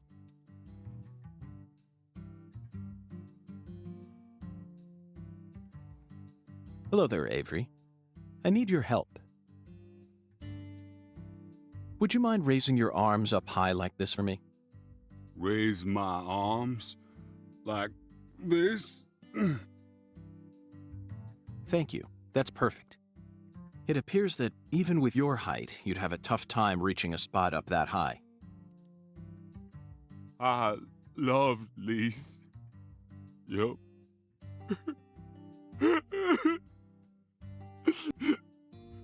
But Lise got cold. Lise turned white. My poor sunlight. wouldn't move no more. Avery, I understand how you feel. I'm sure that Lise does too. Really? Oh yes, I guarantee it. Right now, I'm trying to eliminate the cause of her death. But I need your assistance. If you ever see a man who looks taller and stronger than you, I want you to let me know. I will. You bet I will. Yup.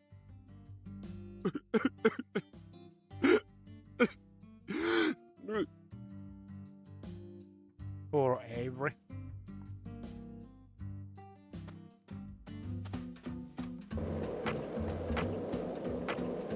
Oh yeah, but Chuck's place is very close, thank God.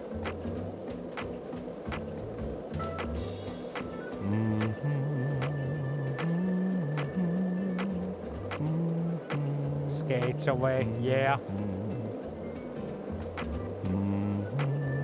Like, man, at this case, I'm going home. I hope the end picture of something is just York skating into sunset.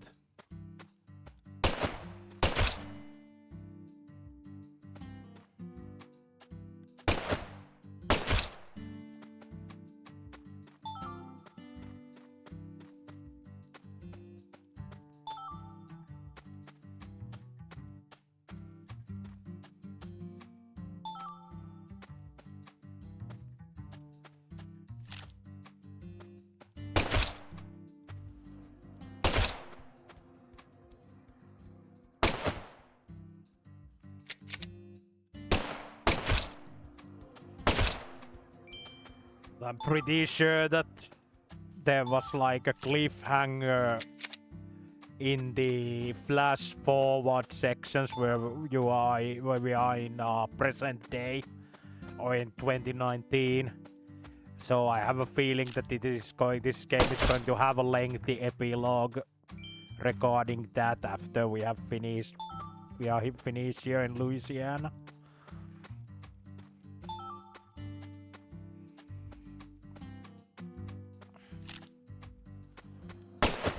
Oh my God, a dog.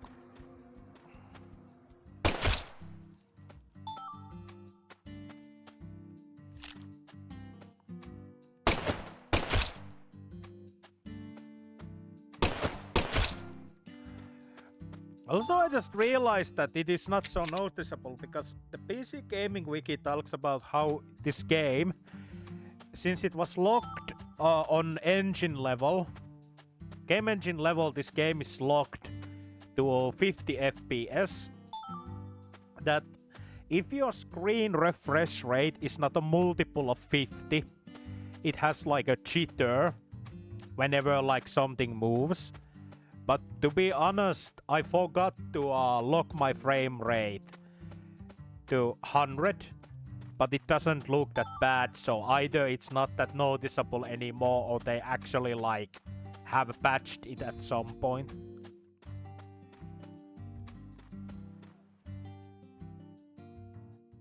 Hello, Chuck.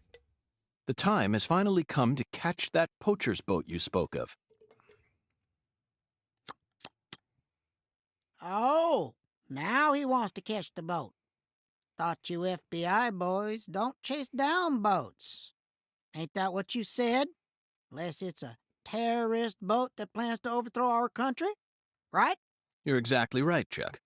I discovered that boat does contain perpetrators who are potentially capable of overthrowing our country. Perpetrators who are deeply connected to a new drug called Sang Rouge.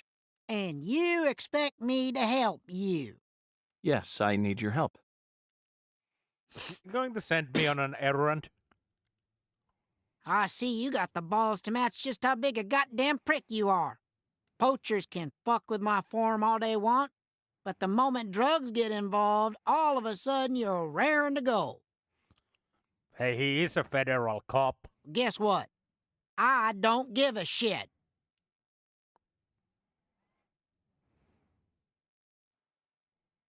I can't solve this case without your help, Chuck. If you're angry about how I acted earlier, then please allow me to apologize. I don't want no apology. Then how can I get you to trust me?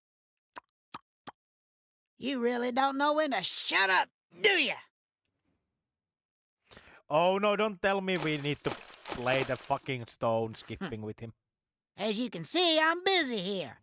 So if you're done harassing me, then, Chuck, that was amazing. Absolutely incredible. Fantastic. How did you do that? thanks? I don't know. The answer lies in his physical advantage. That's it, Zach. Your stance when you toss makes all the difference. I can't get over how beautiful his stance was. Just what am I missing? You like skipping stones? You know, I always trust a man who knows how to skip good. See, the key to skipping is how close your arm is to the water when you throw. You also need accurate speed, an accurate wrist snap, and accurate timing when you let go.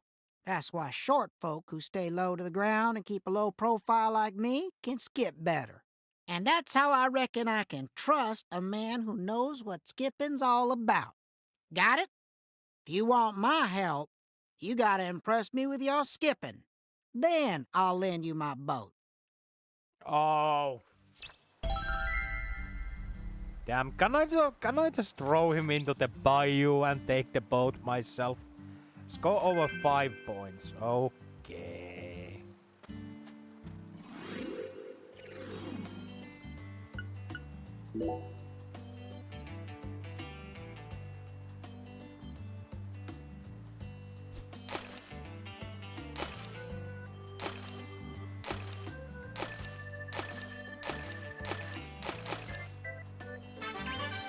Okay, 10 skips, that should be enough.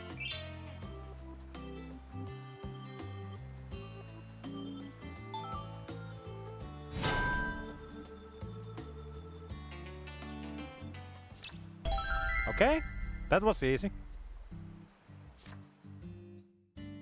Hot damn! Woo-wee! You're a natural. That was flawless skipping, all right. Really? Oh, yeah. You got talent, boy. And you're humble, too. Well, I did have a great teacher. That's what helped me to stay low. Yep, that's the key. Gotta keep low profile.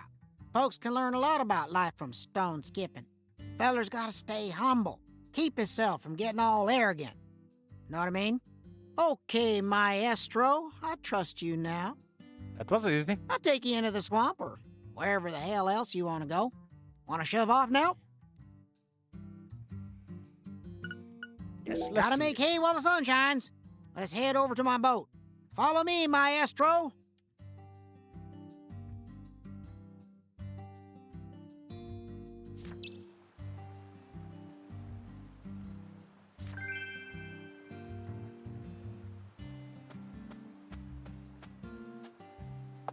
Okay. Before we go, I will quickly hit the toilet and then we'll continue into the finale. I'll be right back.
back.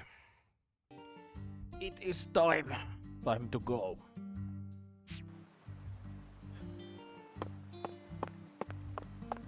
Let's do this.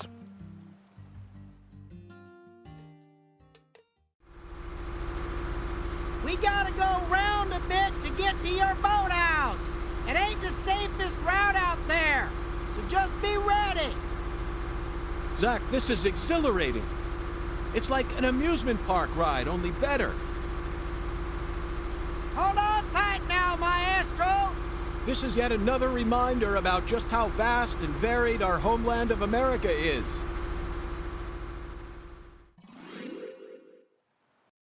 Do I need to shoot alligators or something while we ride?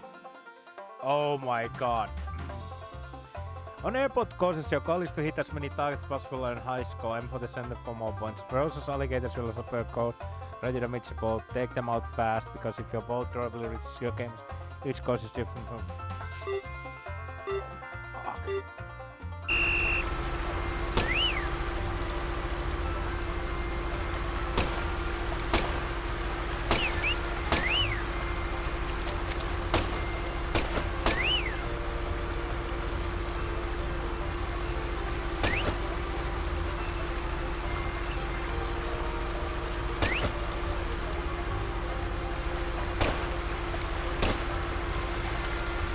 Guitar time, yeah.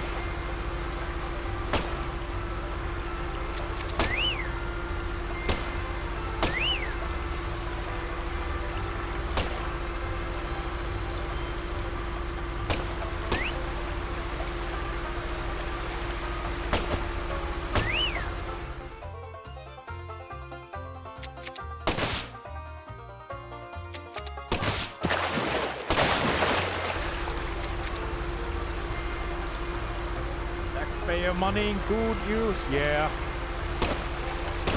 What?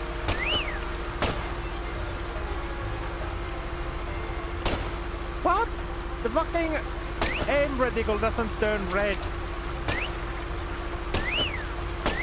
Ugh.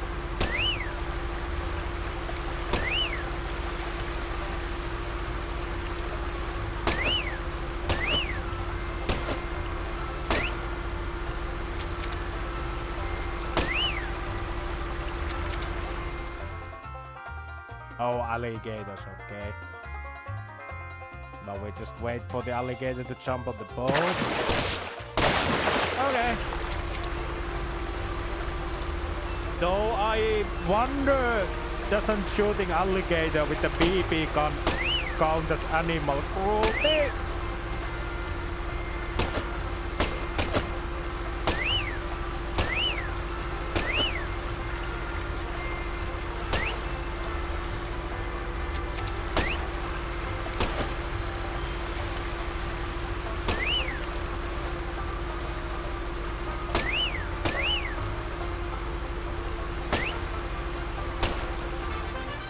Woohoo! Yippee! Woohoo!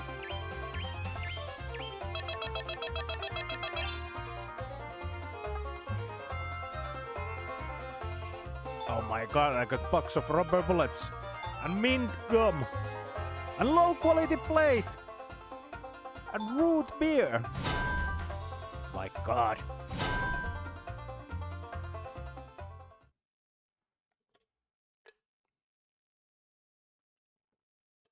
This is as far as I can take you. You're gonna have to walk from here. Thanks, Chuck! Hey, you hear that wind a-howling? That there's a storm coming. You better watch yourself out there, you hear? Oh, yeah. And folks don't usually come round this end too much. So be careful. You got a weapon? Just give me a holler if you need me to come get you. I do always trust a good skipper from the bottom of my heart. I appreciate all your help.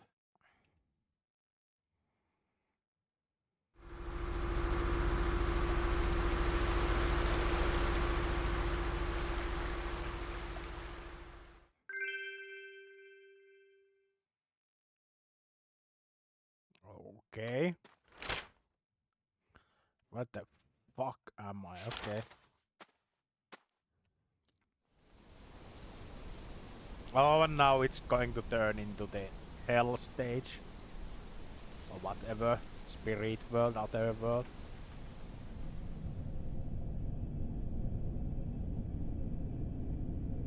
Zach, a deadly premonition. Dun dun dun. How do you feel about this one? Honestly, I'm torn. I know the truth that awaits us here isn't one we want to accept. But we have to keep marching ahead. We're FBI special agents, remember? The United States Department of Justice has authorized us to deliver justice in their name. You know, sometimes I get to thinking, why did I ever decide to work in the justice sector?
Hurts, don't it? There's nothing here.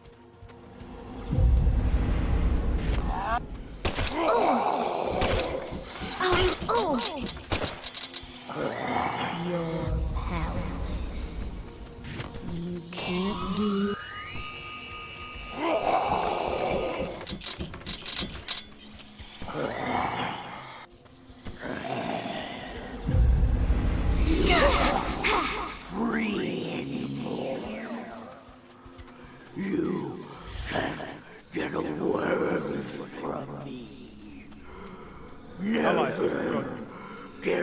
Zach, we've reached the final stage.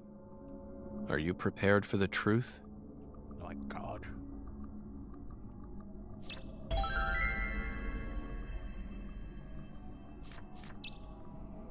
Save Patricia and Melvin. Wait, why aren't we saving Candy?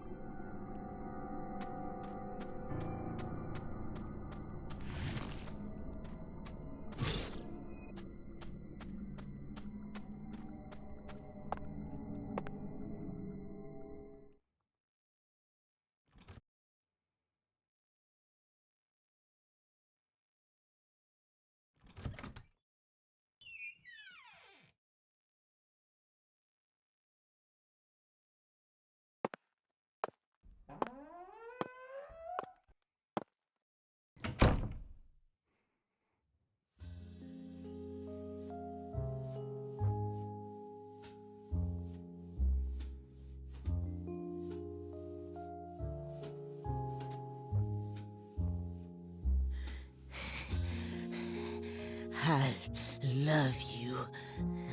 I'll do anything for you. I'll make your wish come true. Yes.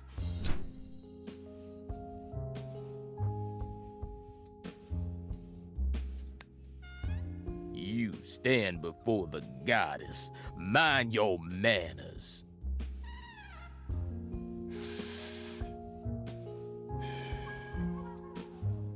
Sorry, but I don't worship that deity. You always were a rude one.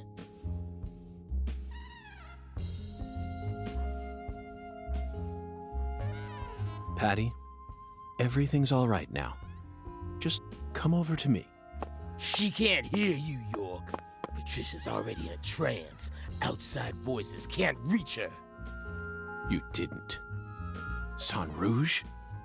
Now what kind of fool do you take me for? She's the consecrated virgin, and virgins need to be pure. She won't be able to serve the goddess if she gets all corrupted, now will she? And besides, she's got a resistance to the stuff. Might be due to the blood she inherited from her parents. Or might be Saint Rouge was designed that way on purpose. Not that it matters now, 'cause she's about to die.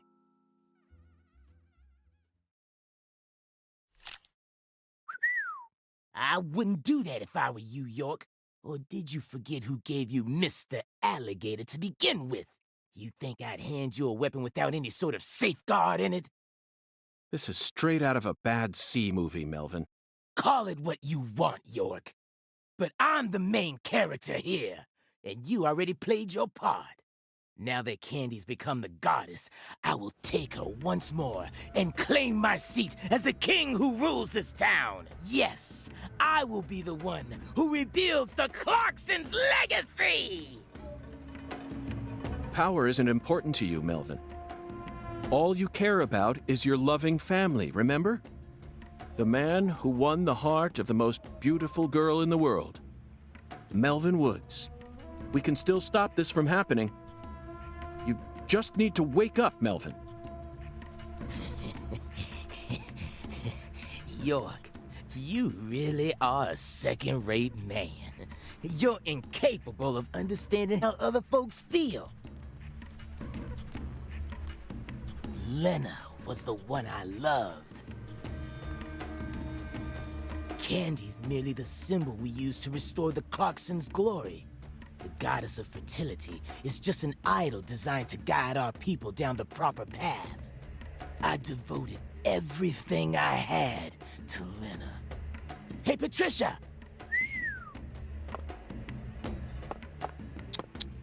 Ah. I was obsessed with Lena ever since I was a kid. She lived in a big mansion and also had skin as white as snow. All I ever wanted was to be just like her. My friends were too close-minded to understand. Don't let the white man brainwash you, they said. But race was never a part of it for me. She was always far above that shit. A higher being who surpassed it all. And by the time I grew up, she already changed forms and abandoned her home. At first, I was so shocked. It felt like my dreams had been shattered before I ever got a chance to pursue them. But when I finally got a chance to meet her face to face, everything changed. I loved her female form with all my heart. The moment I saw her again, she completely possessed my soul. Hey, York, you know how they say God created man in his own image? That's what Lena is. She's God's finest creation. The perfection of the human race.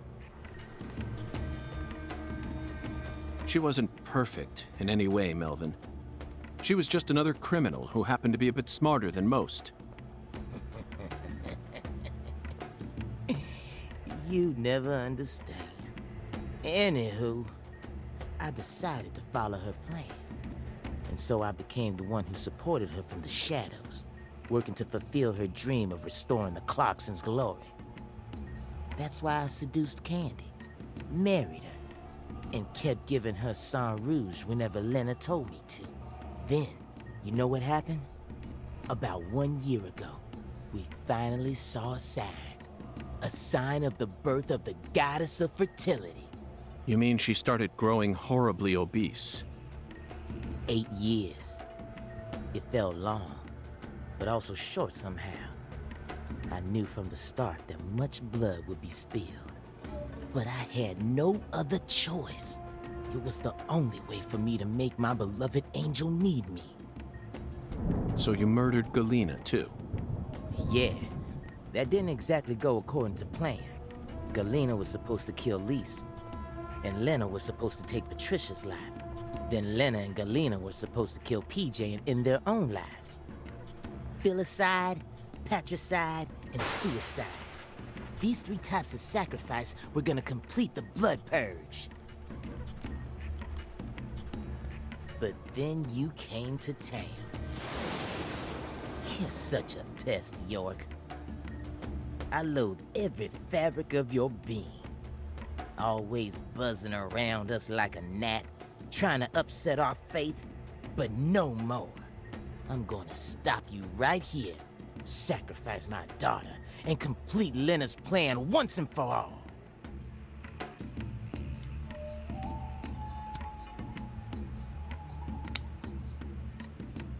There may have been some hiccups in the plan, but the result won't change. After all, I'm her daddy. In the end, the goddess of fertility and her king will be the only ones left. We'll find a way to make do on our own. Hey, York, haven't you been wondering why I'm talking so much about myself? Because this is the last stage of the game? Nope. I've just been waiting for this. The bud. Soon, she'll be reborn, and the goddess of fertility will be among us. It all ends here!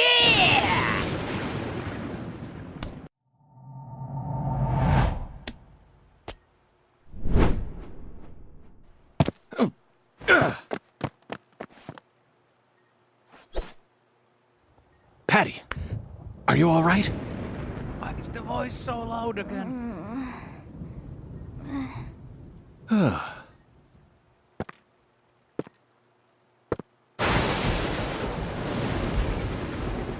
Die!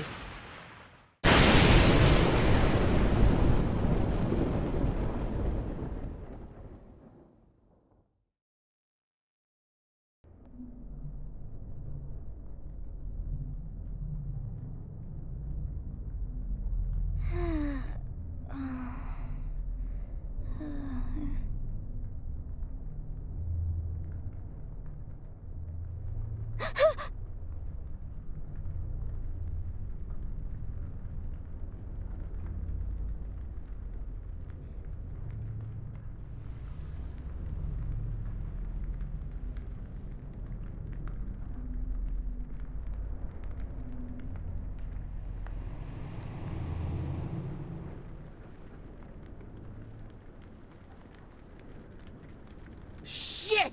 No! Stop, goddammit! Get away from her! Daddy! Mama!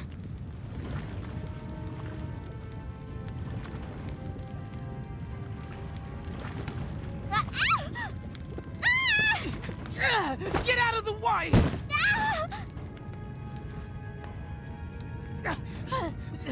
But the goddess! Lena's plans! Daddy! No! Damn it! I was supposed to be the king! Need to stop the fire! Shit! Damn it!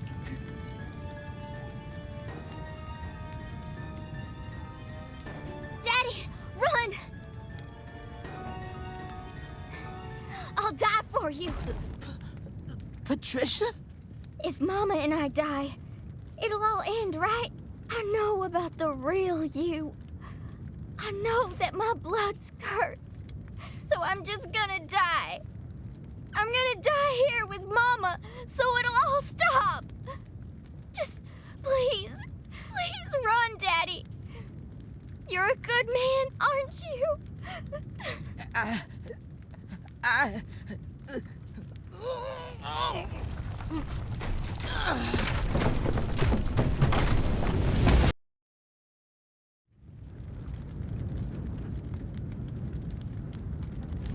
Avery? Oh. Holy shit. Daddy? Melvin actually took it like a man. You saved me?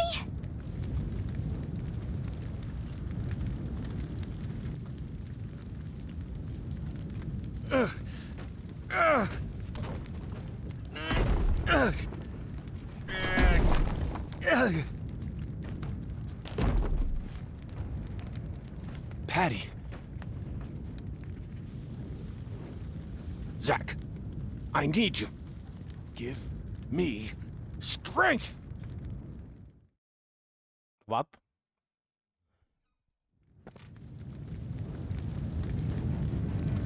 Daddy? You saved me? But why?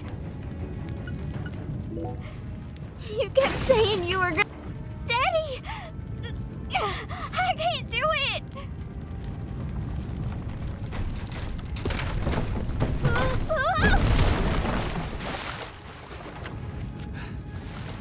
Are you all right? Agent York, save my daddy! Get out of here! York, take my CLG! And run! No! I can't leave both of you here! Just go! No! I'm not leaving! No! No! I've sinned. I can't come back to this world. We have to say goodbye here. I'll take your mama with me. It's time for you to start a new life, sweetie. One where you won't be shackled to your destiny.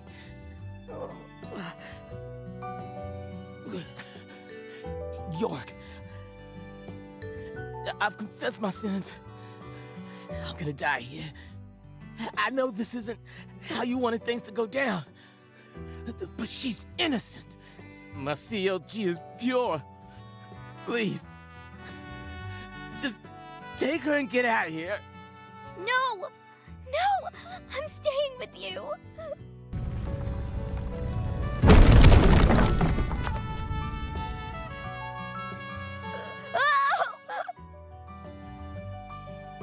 Ah! My daughter's in your hands now, York. Let's go, Patty. No! Let me go! Daddy! Mama! No!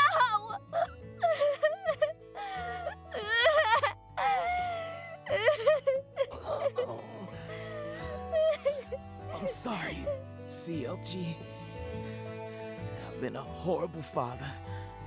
Even before we ever met, I was always heading down the wrong path. But I finally understand it now. I love my family from the bottom of my heart. Both you and your mama.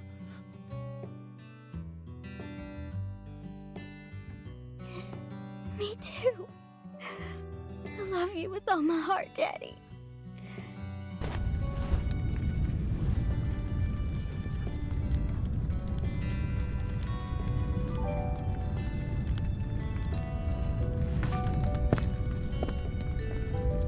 I'm sorry, Candy. Oh,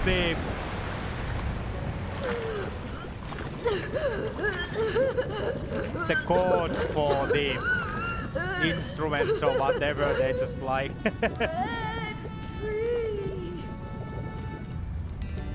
clip through her arms. Lena, I'm such a failure. I screwed it all up again. Your whole plan's been ruined. I'm sorry. Right up to the end, I could never do anything right. Oh. Really? So, it's all okay? Oh. Just hold on then. Candy now. Right there. The worst father, graced with the sweetest daughter. Life can be a bitch sometimes. But it wasn't all bad.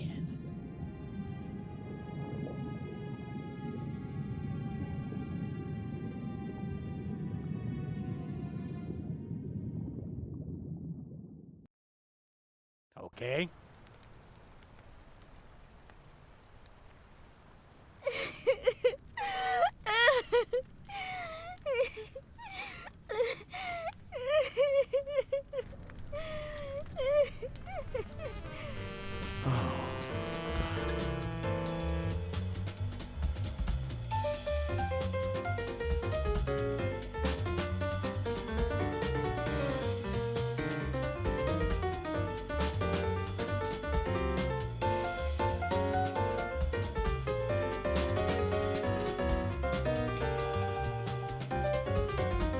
Katrina brought that rain to us. Oh! Now, I realized that at the very end, I saw him. But she washed all that away. Every last trace.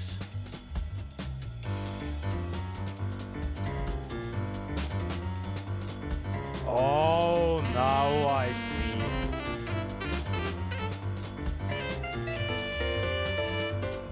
And it was the same storm that killed the Alia's parents. Oh, and there's Forrest Case, and I was wondering if that was his dog.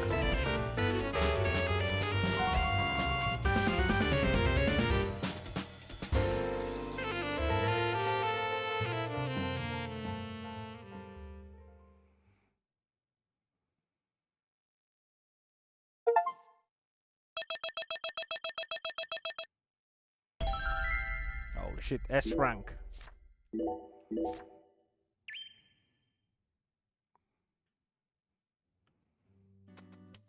Oh, I just love the look of glistening green grass. You know the green I'm talking about.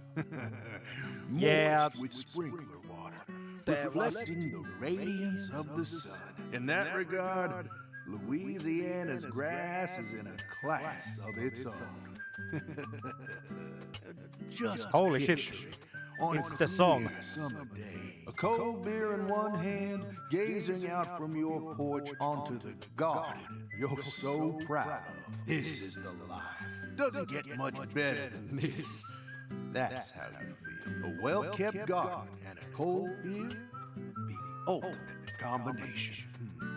They go hand in hand, just like hot dogs and sporting events. But that grass,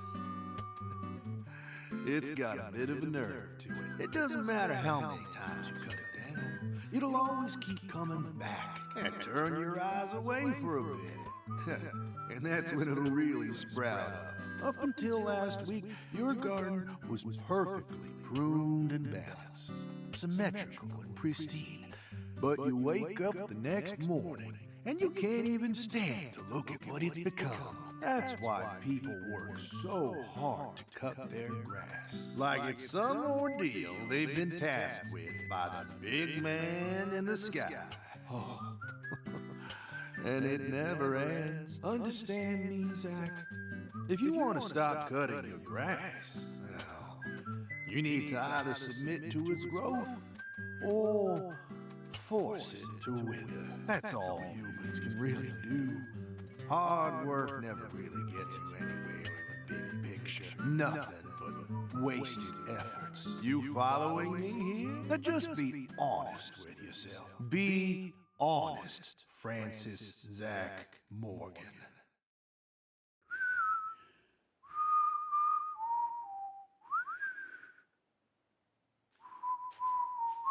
Jason, the fuck are you doing in here? You're dead. Oh, howdy, Zach. So we meet again. Such a touching reunion. Like a little boy who was given up for adoption, finally reuniting with his true parents. Look, even little Willie here is beside himself with joy. Kason!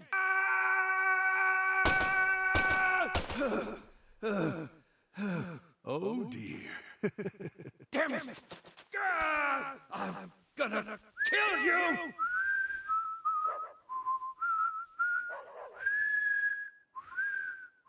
Oh, now he snaps out of it and Jason is actually Alia. Because that's how that... Yeah. Hey, let her go! What the hell's gotten into you?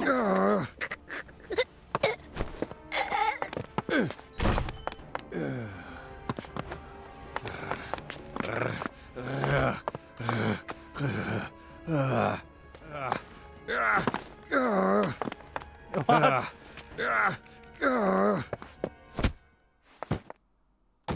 Jeez, are you okay?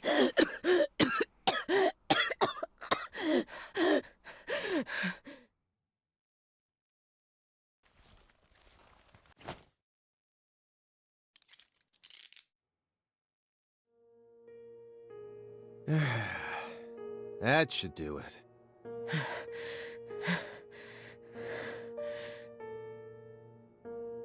Oh, there are Well, red seats in no the turning back now. door frame. How should we clean this up? I'm searching the room.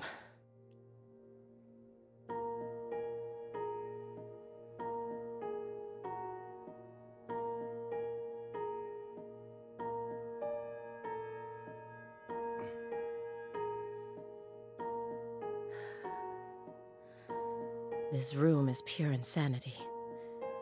But I can't let it shake me. Why did you come here, Aaliyah? Remember the real reason you decided to investigate Morgan's house in the first place. We came here to find a missing girl.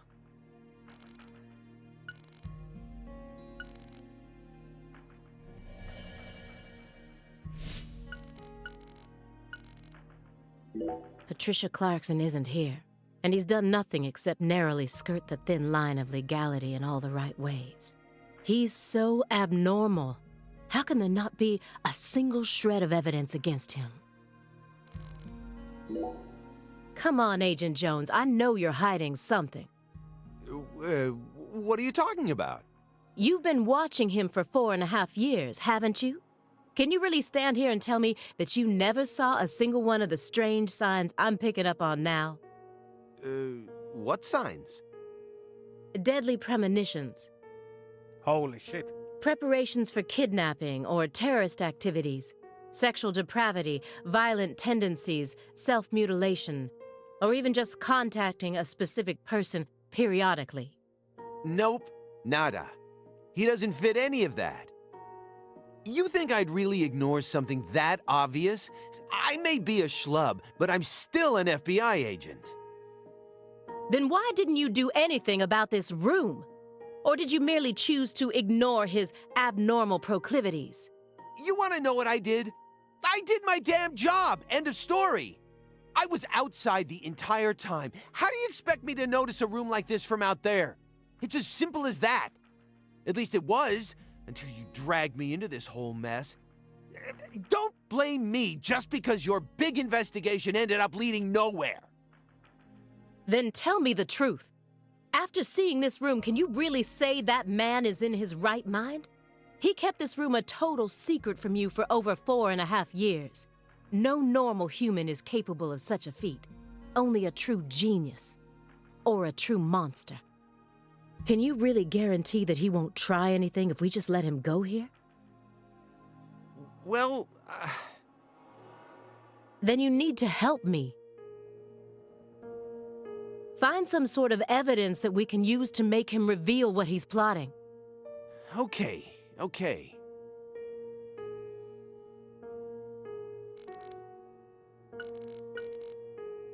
Daniel Clarkson. The file said his only real talent was his ability to pick up women. But when I spoke with him in the warehouse, he seemed dignified, like a truly accomplished man. Marrying into the Clarkson family must have put him through a lot. Why do you think Jethro here survived? Why? I mean, doesn't he look like the kind of guy who'd die first in a horror movie? He married into the Clarkson family. He didn't possess Clarkson blood, so he had nothing to do with Helena Doman's plan. Damn, the cat woke up and it's now active. The blood purge thing? But if that was all there was to it, then Helena Doman wouldn't have killed anyone but Clarksons, right? Yet a ton of the Clarkson gang members died, along with Sheriff Woods. Doesn't add up. She did whatever it took to achieve her goals. She'd kill if the plan required it. But killing people outside of the Clarkson family was never a priority. Her ultimate goal was to cut off the Clarkson bloodline. Maybe he was always meant to be an assistant to the goddess of fertility. What, like a servant? He was the kind of person who was most in his element when he had someone to serve. Even afterwards, he let Patricia take over the estate, while he became her assistant. As soon as he settled into his role, the townspeople started to respect him. Now they practically revere him, and he's even earned himself a nickname, One-Armed Danny. So you think his life played out exactly the way Professor R planned it to go? Talk about tragic.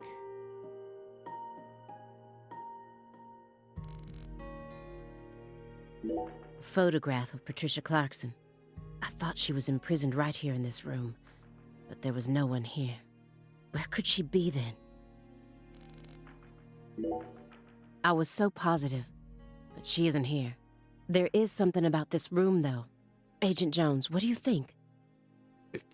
Me? I'm not as smart as you. Why are you even asking me? Are you hiding something? Of course not. Knock it off. Me? Hiding something? Ha! That's a good one. Come on. I got nothing to hide. I thought I would find answers in this room. I thought that Patricia would be here, but I was wrong. This room is only filled with photos of people related to the case and the handiwork of a madman. Feels like I'm wandering through a heavy mist. Why is Morgan showcasing those women's photos? And that bed.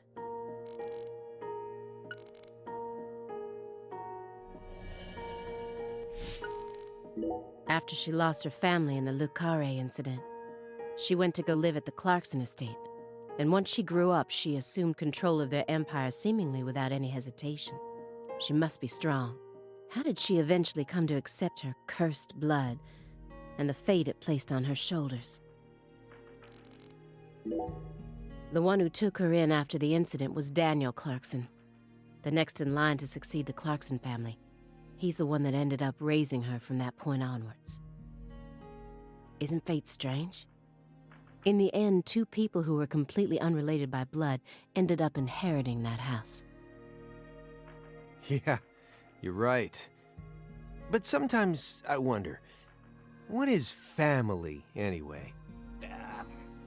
Go back far enough, we're all strangers to one another. If this is the epilogue and there is nothing after this, it is damn. We're talking countless generations, marriages and birth, you know. Humans love to deify the rules they create. It's almost like that's been an unwritten law from the very start.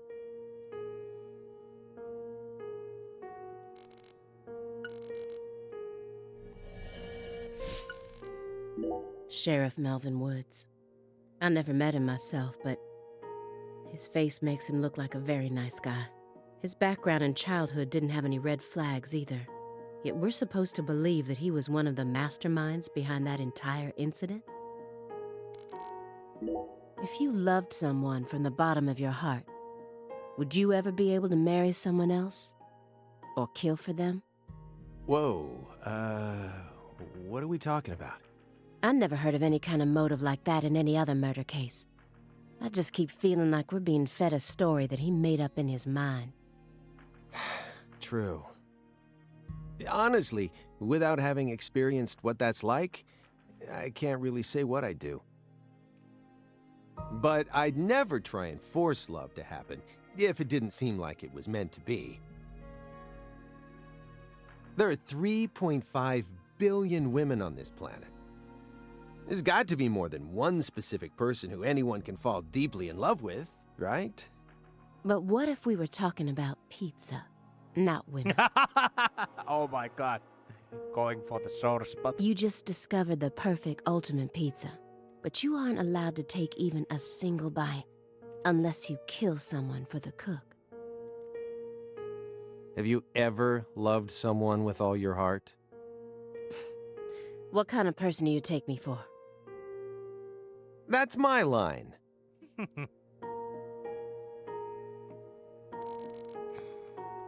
Is this supposed to be the altar from the site where Lise Clarkson's body was found?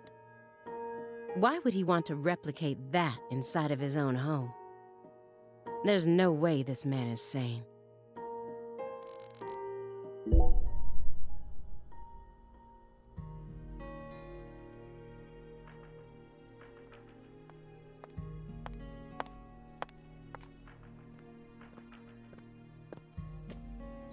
Why did Lise have to die first?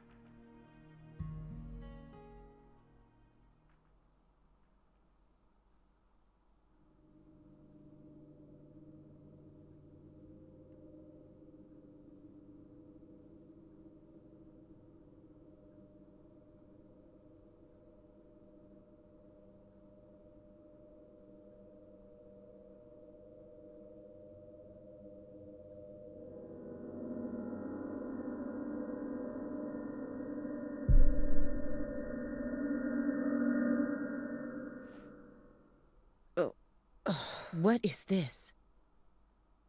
Oh, you gotta be kidding me.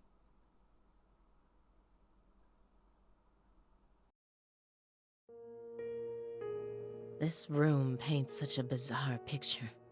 But upon closer look, I can see some strange sort of pattern to it all. Was Morgan trying to recreate something with all this? If so, there must be a reason for all of these weird and hideous things. Rope tied around a lighting fixture. Oh, that is the upside down peace sign or the brand sign that they had in the first game. What could it mean?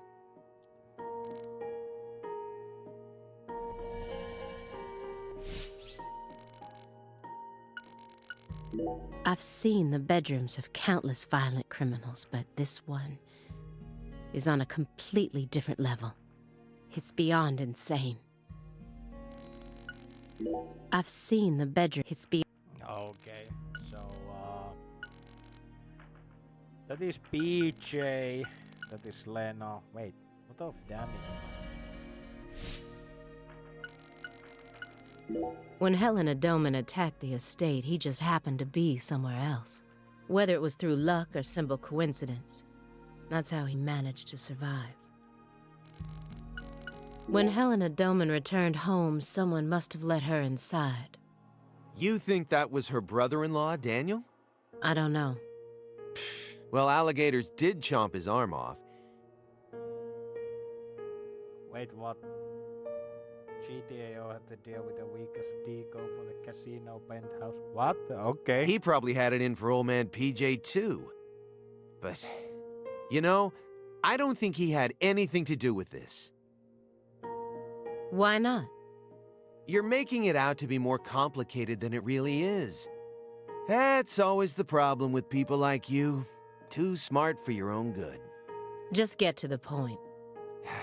Professor R marched straight through the front door to the mansion.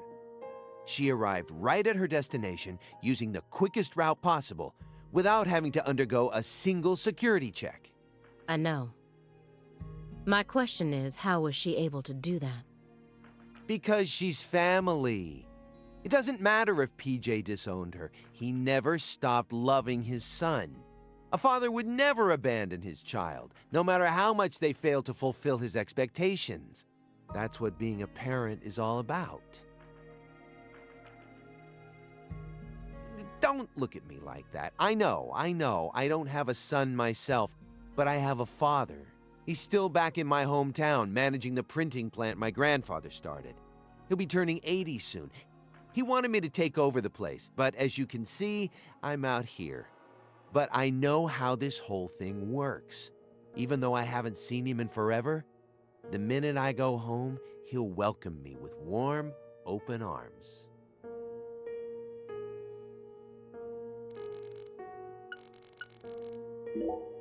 What's that? A hunting trophy. A brown bear.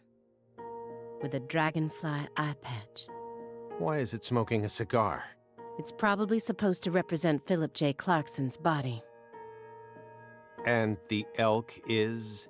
Helena Doman. So that's why it's got such good taste in fashion. And this one is Galena Clarkson? Why did he want to line up corpses that were killed in different places, all together in a single room?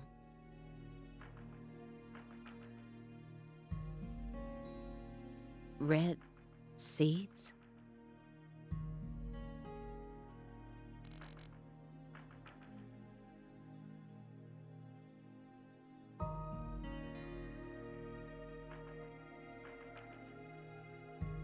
So wait, I guess the like the victims form the same symbol as the rope there or something? Galena Clarkson went to California to become an actress. But things never took off for her, so she eventually returned home. Then she murdered her own daughter and ended up like this. Where did she go wrong? She did manage to appear in a few movies, right? Not as any characters with actual names, and never with much clothes on. So that's the only value they saw in her, huh? Sorry, that was insensitive. It's an everyday occurrence in that world. She was also bullied a lot. Bullied? How? They'd cut up her costumes, her scripts, and even her own clothes, everywhere she went. Then, after 3 years of that, her stylist chopped off a chunk of her hair. By accident. Are you kidding me? I did a little investigating on this. In the end, a self-titled big cheese producer tricked her. She almost ended up going into porn. Not hard to imagine what would have happened after that. One witness said that after returning to Le Carré, she refused to use scissors to cut anything.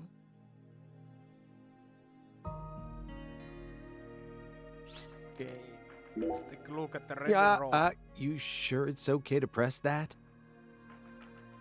Won't know until we try.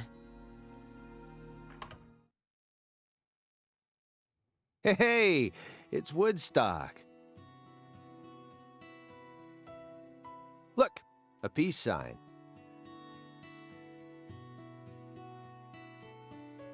Oh my god, it's the good game.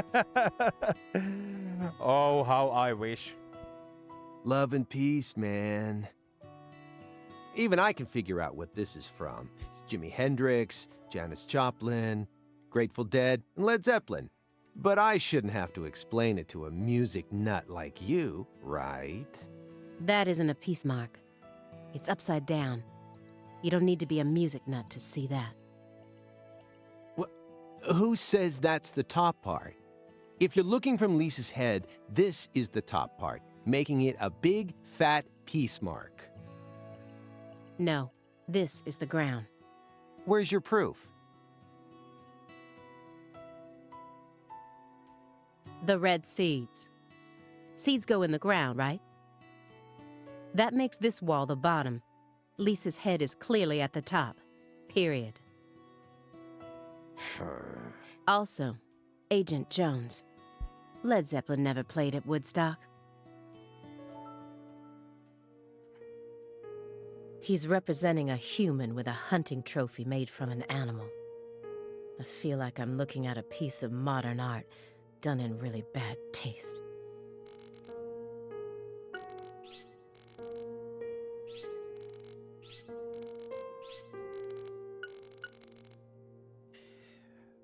Yeah, I'm pretty sure we are like at the very end stretch here. Philip J. Clarkson, the central figure behind the Clarksons' rise to power. He took 2 wives and fathered 3 children. But despite all his successes, he's been immortalized as a hunting trophy. Nothing but a sick joke. According to Morgan's story, she was the mastermind behind everything. The whole purpose of her plan was to protect her declining clan from their imminent downfall. She had to kill all her family members in order to purify the bloodline, so that in the end only the goddess of fertility would be left behind. In before chapter 2, electric boogaloo message appears. Woo! I still remember I was quite shocked when the first game ended in a sequel hook, talking about like events of that happened in this game. I don't buy it. This plan has so many holes in it, I don't know where to begin. Yes, Katrina may have carried all of the evidence away, but I still can't believe he was actually able to turn in this fairy tale as an official report. He was taught how to rule as a child, never confided in anyone, and married for purely political reasons. Then he prospered so much that he became powerful enough to rule an entire town on his own. But in the end, his own child betrayed him and ended his entire clan in a series of violent deaths. If that was your life, how would you look back on it? Yeah, beats me. I wasn't born into a rich family, nor was I ever taught how to rule. And for what it's worth, I've also never knocked up a young ex-actress. But I guess the one thing we can say is that any good life needs balance. Get too hung up on one thing and you lose sight of everything else. And if you betray someone, you'll get betrayed too. If someone thinks they can step all over people and then live out the rest of their life in peace, they're fooling themselves. We always get to see how those people end up in our line of work. In the end, they die horrible deaths. That is why pizza is the only thing I trust. Pizza never betrays you.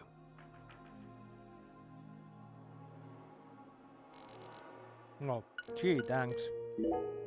She planned a string of murders all in order to restore the Clarksons to their former glory, right? Yeah. According to Morgan's story. Matches up with the files, too. But the only proof of that is the confession she privately gave to Morgan just before she died. Galena Clarkson was also murdered immediately after she confessed. Don't you think it's all a little too convenient? Well, story-wise, yeah. And the sacrifices. None of the FBI's official records contain an example of an actual human sacrifice. Aside from the cases that Francis Zach Morgan handled, that is. There are tons of examples of animal sacrifice, though. And remember the witch hunts back in the Middle Ages? Meaning?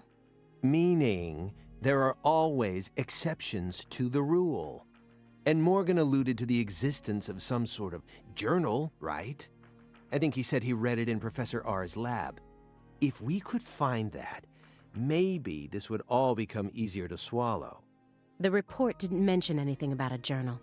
And if it truly did exist, it surely would have been submitted as evidence. Unless he tried to cover it up on purpose. Or...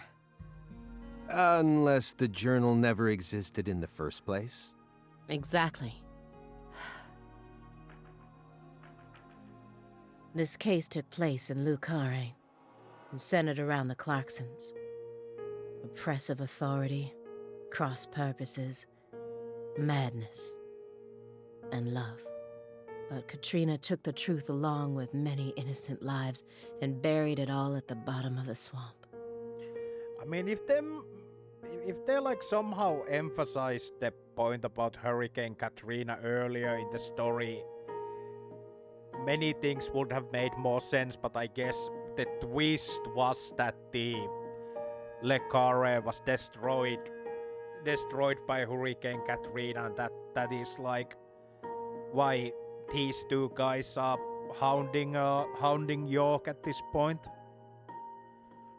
But there's one truth that can never be washed away. This all started with the death of a young girl.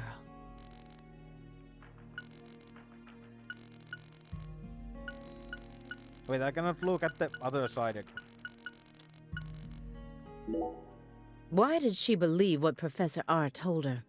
The whole blood purge story. There's no way anyone in their right mind would ever believe that. You got a point. No matter how badly all the bullying must have broken her heart. I just find it too hard to believe. Don't you? Yeah, but you shouldn't think too hard about it. Why not? Human beings don't make sense. We always do things that can't be explained with common logic, especially when it concerns our parents, children, and siblings. That doesn't satisfy me. No matter how irrational an action may be, I want to know exactly why that person made such an irrational decision. Otherwise, what hope do we have? You're never going to be in a situation where everything makes perfect sense. Just stop sticking your nose so deeply into everything. That's my advice, as an old guy who's lived twice as long as you. You and I are nothing alike.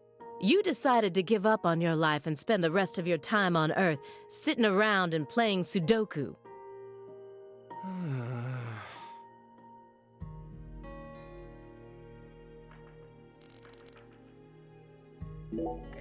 Everyone thinks that the principal thing to the tree is the fruit. But in point of fact, the principal thing to it is the seed. Now I know why Lise Clarkson was murdered first. Okay. Lisa's death was Professor R having second thoughts. According to Morgan, her plan was to perform parricide and filicide, Wait, isn't it patricide? then commit suicide. Those were the 3 deaths necessary to complete the ritual, remember? Which means she technically could have killed Patricia first. That would have been the best way to delay any interference from the Clarksons themselves. The reason she didn't kill Patricia first is because Lena was actually following a different plan inside her own mind. Or perhaps she merely changed her plan as she followed through with it. At some point, new emotions started to take root within her. She had second thoughts about something.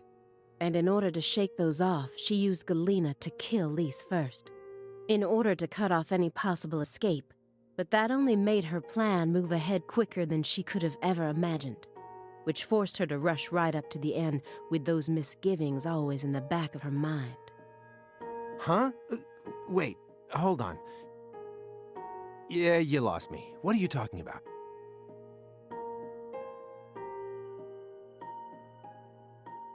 In other words, at some point, Helena Doman decided that she wanted to make Patricia the next heir.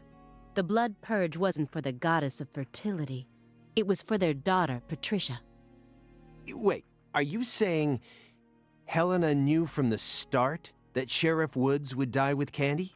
That's the only explanation I can think of. Huh.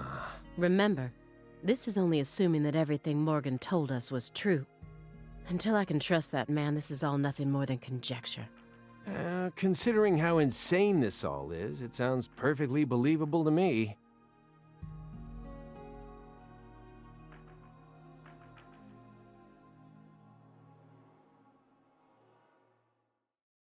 Do we now go back in time? Oh, Hungan. Francis Zach Morgan. Remember me? Oh, cat got your tongue. Understood. You know why I'm here, don't you? Surely you must know what this means. To commemorate our reunion, allow me to give you another oracle. The contract, once signed, will last for eternity. But only in the presence of true love. Did you hear that? Good.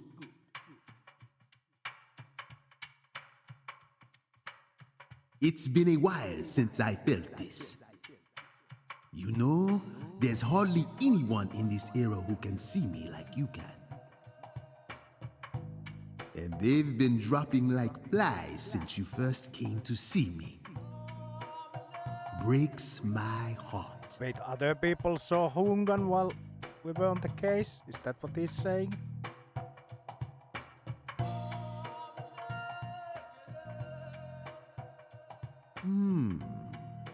We don't have much time. Do you have any questions for me?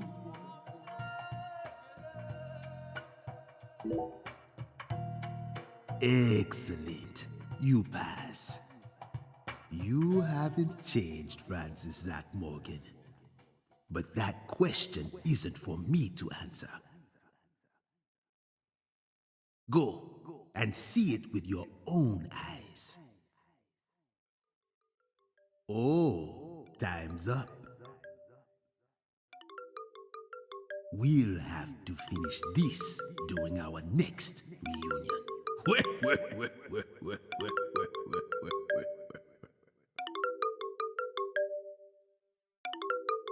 Oh, that's phone ringing.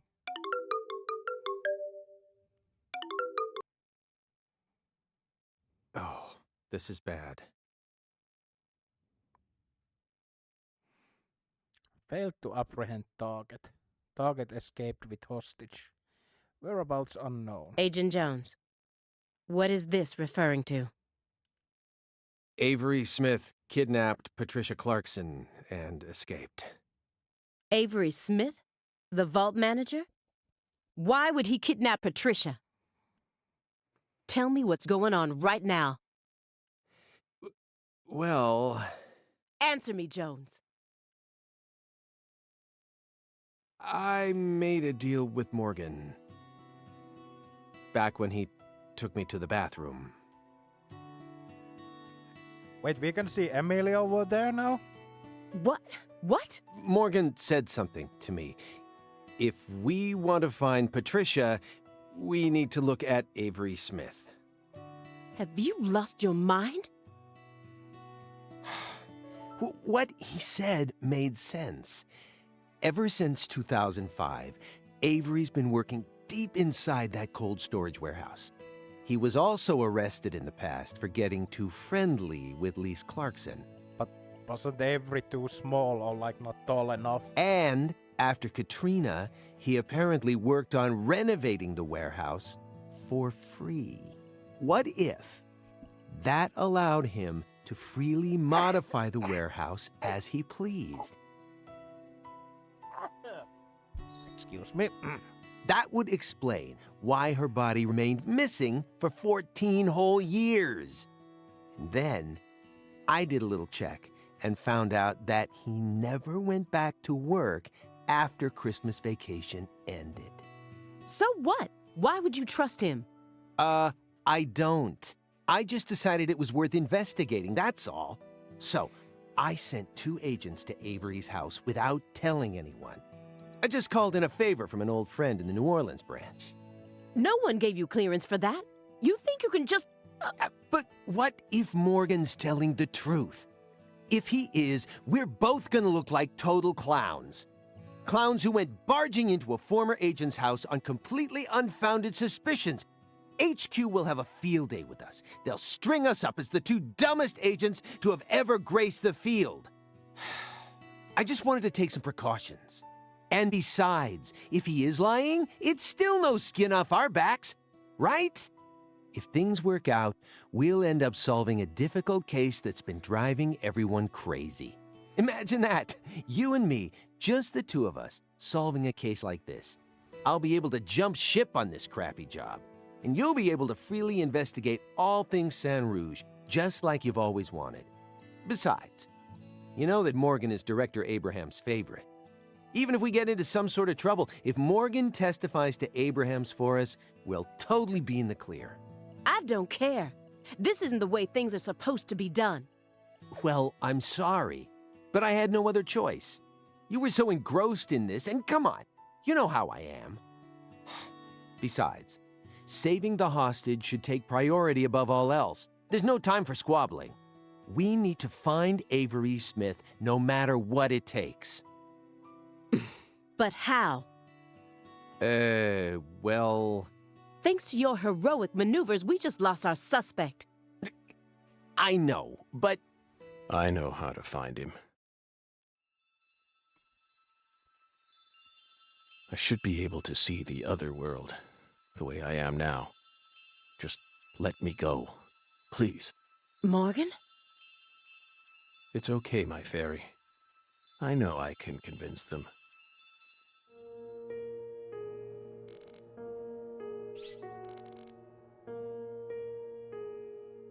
Definitely not the best thing for them to see right now. If I saw that during an investigation, I wouldn't be able to stay calm and listen to someone either.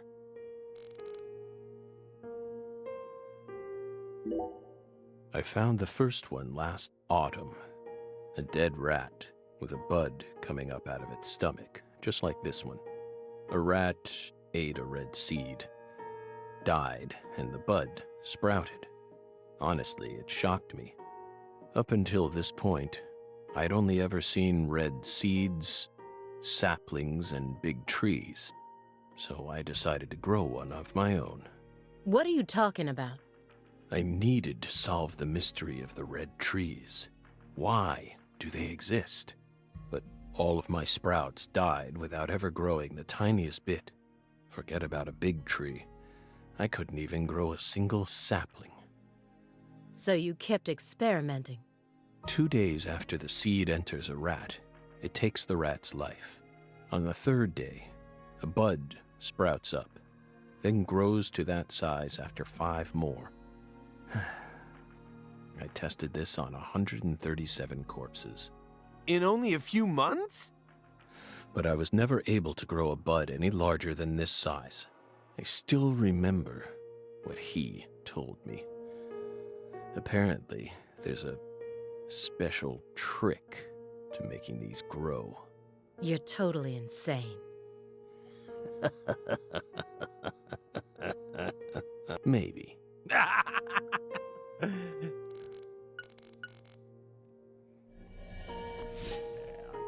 Simon's lost in thought. What will his next move be? Will he follow the plan? Or Aaliyah Davis? She's on edge, as she should be. Who wouldn't be after seeing this room? Please, Aaliyah Davis, let me go. This is our case to finish. No, you aren't an agent anymore. Francis posing for the YouTube thumbnail. Yeah. I wonder if this is like... If choosing between these two is like affecting something on... something or other. But you don't know how to find him. Neither of you ever could. Oh, I'll find him. I swear on my pride as an active agent that I won't give up until I do. That won't get you anywhere. It's beyond you. Shut up! You think we can't find him, but you can. Just how stupid do you think we are? If you want us to believe you, then it's about time you showed us some proof. I don't have much time left. I'm pretty sure that's why I can see the other world now. Oh, that's why MLA is flying around there. I'd lost that sense ever since the Greenvale incident, but it's back now. Please, will you just trust me? Come on, Simon. You'll trust me, won't you? What? No, Agent Jones. Remember the warning I gave you at the very beginning? You can't let him take control of the conversation. Yeah, I know. I know.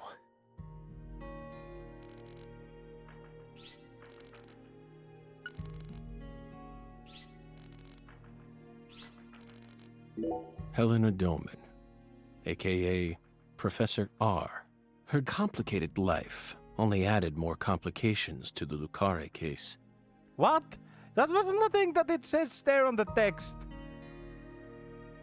She's the one who gave the red tree a chance to take root inside her.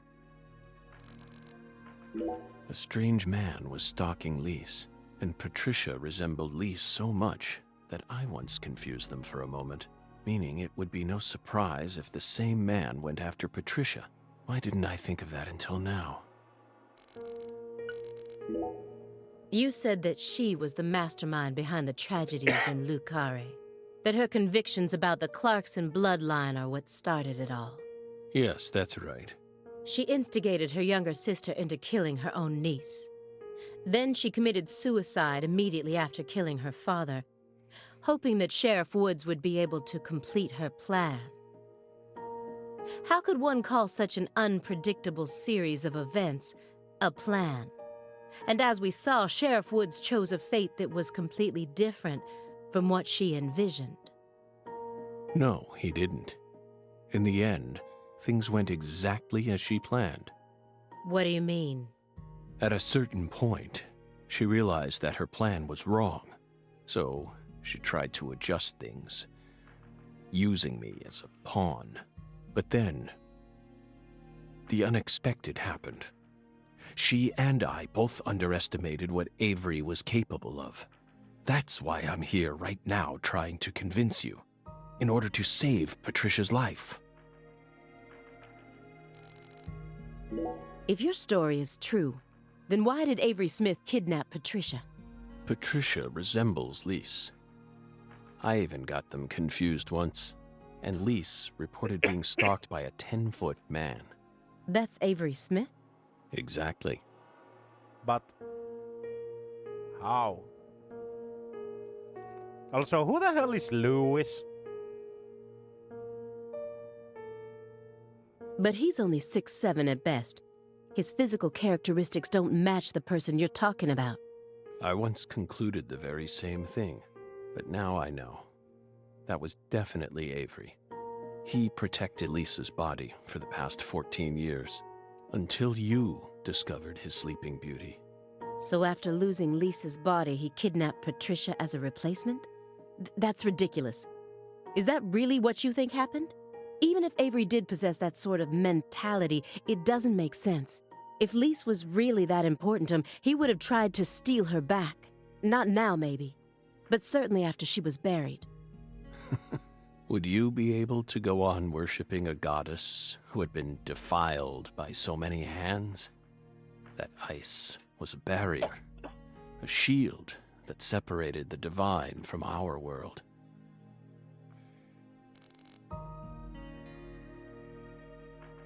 Hey, Belle. Your hypothesis was pretty much on the mark.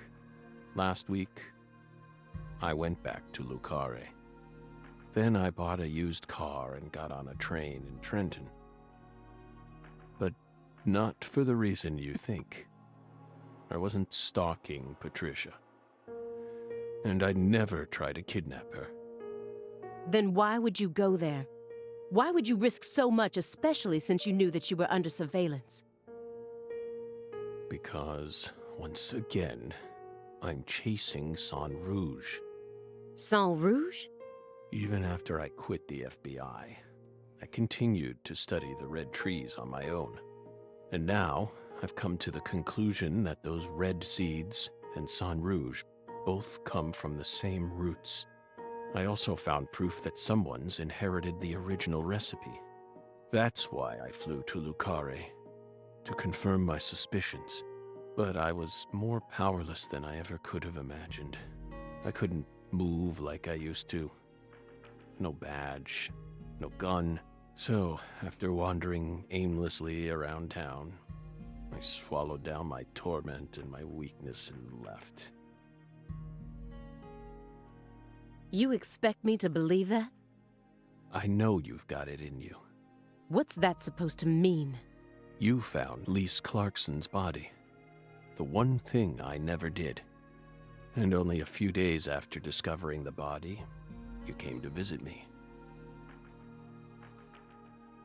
You should be fully capable of discerning that what I'm telling you is the truth. Talking much about oneself can also be a means to conceal oneself.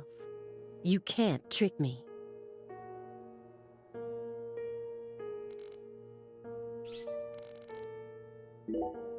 When I first met P.J. Clarkson, how did I feel? I just thought, oh, so this is what it feels like to be in the presence of a truly powerful person. He had a very unique aura, as if he had surpassed the realm of good and evil. It's the kind of feeling you get when you come face to face with a legendary actor or an influential politician. So I was also able to sense the deep darkness that trailed behind him. The brighter the light, the darker the shadow. The more he shined, the more the people around him had to squint to shut out the light. The heat was just so intense that it forced people to shut up their hearts in order to keep from burning up. But Patricia was different. She greeted travelers with a warm embrace, like the real sun. I'm going to save her, even if I need to walk through a bullet to get there.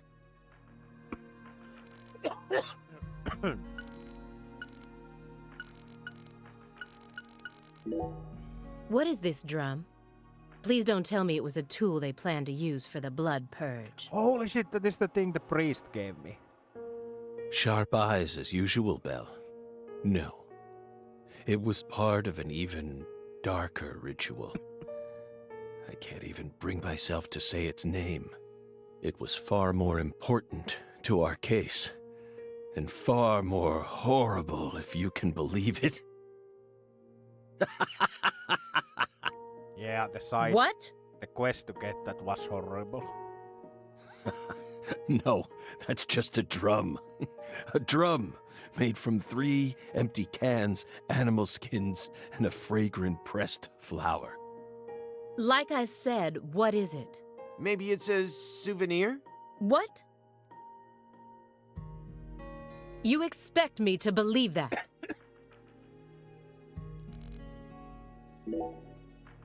You said that someone inherited the Sang Rouge recipe, didn't you? Is that someone Avery Smith? It has to be. Avery used to help Professor R do research in secret. What? Well, that wasn't in the report. I only realized it just now. The moment I spilled my coffee on the floor. Avery revealed that he was helping with some sort of research. But at the time, I let his confession go in one ear and out the other. Now that I look back on it, I realize it was solid proof that he was helping her produce Sang Rouge. What makes you think that? He had free access to the deepest parts of the cold storage warehouse. Oh. Wait. Meaning...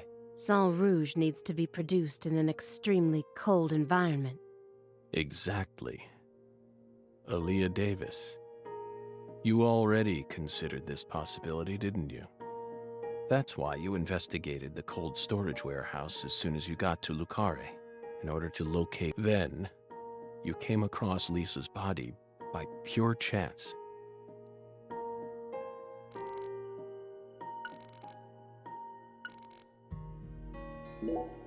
Melvin wasn't the Fool King. What?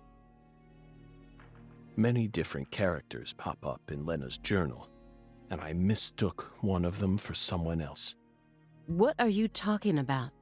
After Simon hit me and I fainted, I had a dream. Now I'm convinced. I'm the Fool King. The Fool King was always meant to be an outsider who suddenly arrived in Lucare. And the man she felt a need to eliminate wasn't me, but Avery.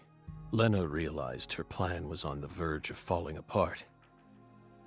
She also guessed that I would be able to save Patricia from Melvin. The one worry that remained in her heart was leaving Patricia behind and how her life would play out from that point on. Especially since she would be left behind with Avery, a large, childlike man who's beyond anyone's control. She wrote that journal entry hoping that I, the Fool King, would be capable of stopping Avery. And she wrote it in a specific way in order to try and rouse me to action. Lena and Melvin both entrusted me with their daughter. So please, just let me go. It's my duty to protect her. Who do you think benefited most from the Greenvale case? No one benefited from it. Many lives were lost. That's all. You really believe that? Everyone who survived was overcome with sadness, scarred for life. Without exception? Without exception. Isn't that right, my fairy? I feel like you're the one person who benefited from the case. You were able to add a new chapter to your stunning career and earned unshakable trust from the chief. That's what allows you to go on using his intel network as you please, even though you're retired. Are you seriously suggesting that? Sickness is destroying my body. I feel like I'm on the verge of losing my mind, yet somehow I'm unable to forget the cases connected to those seeds, whittling down what's left of my life, chasing them. You really think I'm doing all this for nothing but self-interest?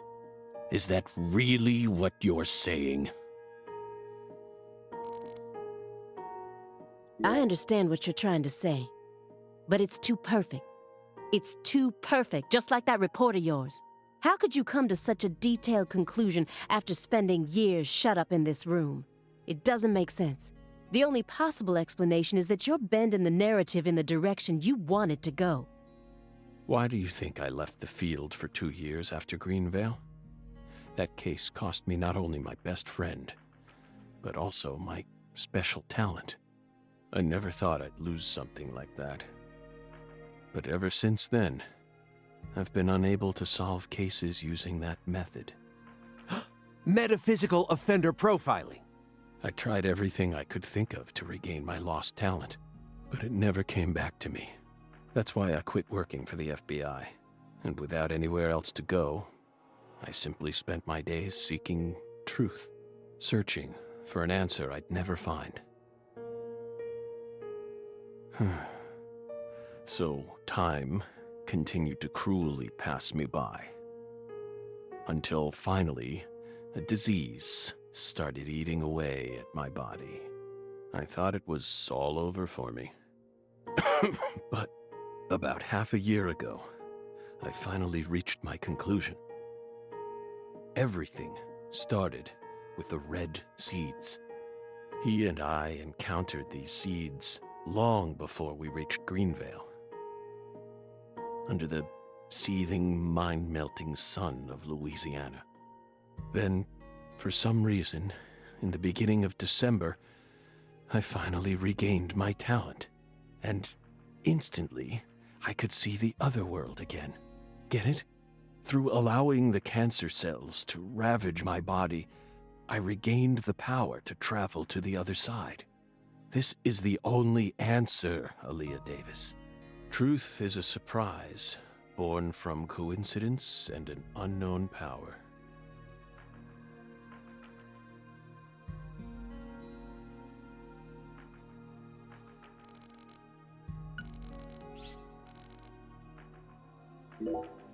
She was the first perpetrator in the case.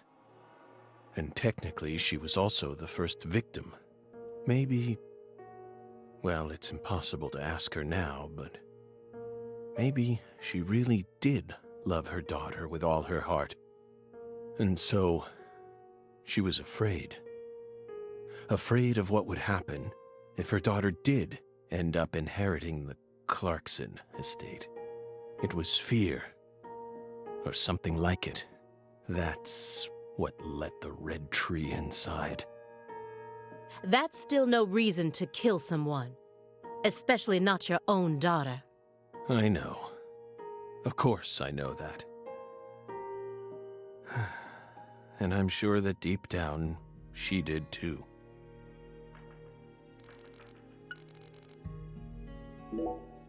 I made a promise with Melvin. He entrusted me with Patricia. All he had left. But immediately after you solved the case, you sent her to the Clarksons and left town. Isn't that right? You let go of her a long time ago. So you have no right to step back into the picture now. That was the wrong thing to do.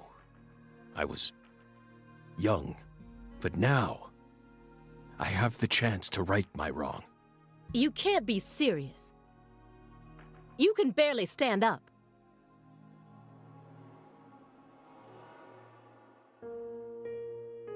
Wait, what?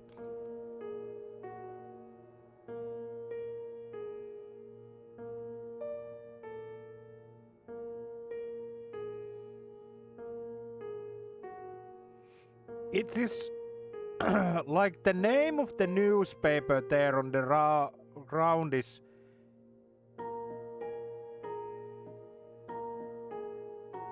What? It looks like Finnish, but not really. Hey, Aaliyah.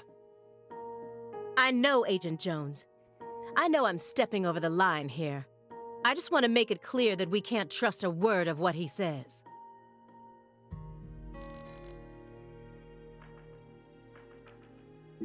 Two bizarre cases derailed your life.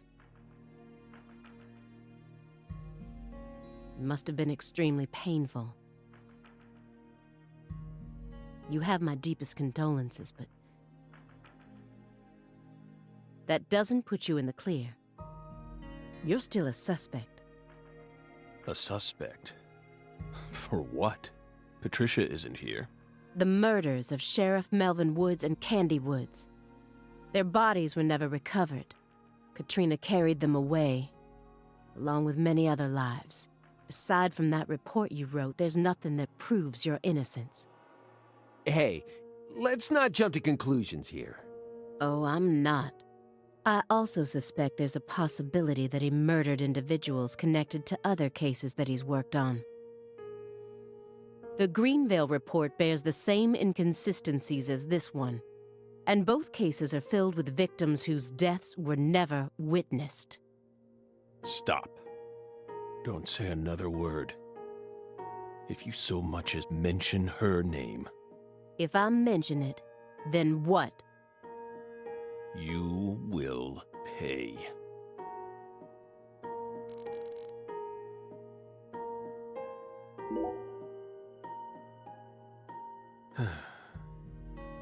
Bell. No. Special Agent Aaliyah Davis. You're exceptionally talented, I admit it. You found Lisa's body, then discovered the red seeds all on your own.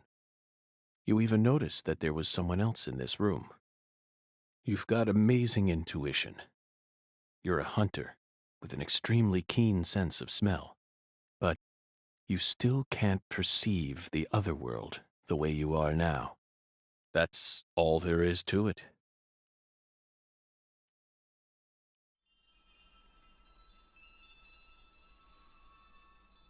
Simon, look inside that trash can. Huh? The trash can? It's right behind you. Then you'll know for sure that I'm telling the truth.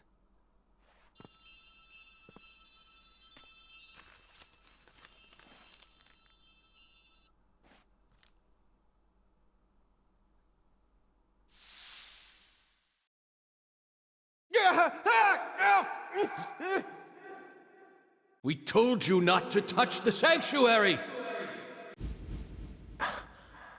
What is this? I'm the one who sent Ali at the tip and we set everything into motion. We need to talk alone. FK.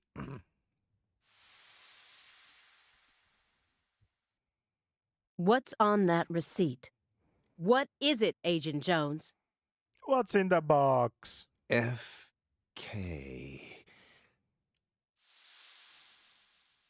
Contact a local agent and have them investigate Avery Smith's home. There are still agents investigating the Lucare area, right? Trust me. That's where Patricia Clarkson is. Trust you? Where's your proof? Ask Aaliyah Davis.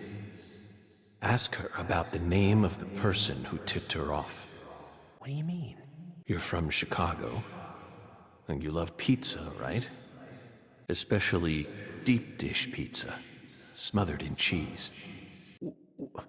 What does this have to do with pizza? Just ask her. And ask her why she decided to take this case in the first place. Got it? Pizza will never betray you. So you need to trust it, too. But how could you have known that I would come here with her? I didn't. I just bet on you. God damn it. Hey! Tell me what's going on right now, Agent Jones. Thank you, my fairy. Car key, Simon. Let me go. Don't worry. Just trust in the pizza. I'm the anonymous tipper. FK.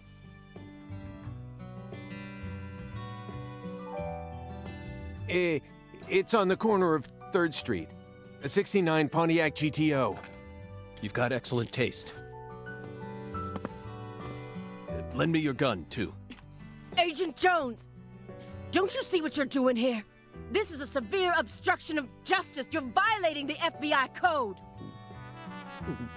Yeah, Aaliyah, I know, but pizza will never betray me. Pizza? Tell Abrahams to prepare a private jet for me at the airport. I know Robert won't turn his back on me. Wait, Morgan, are you serious? The chief would never lend out a private jet to a civilian like,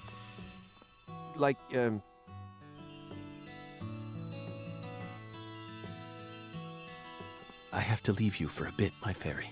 They'll be fine. They'll figure it all out.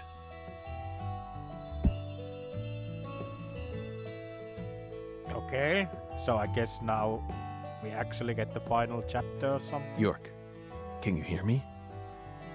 I'm going to go finish the job you started.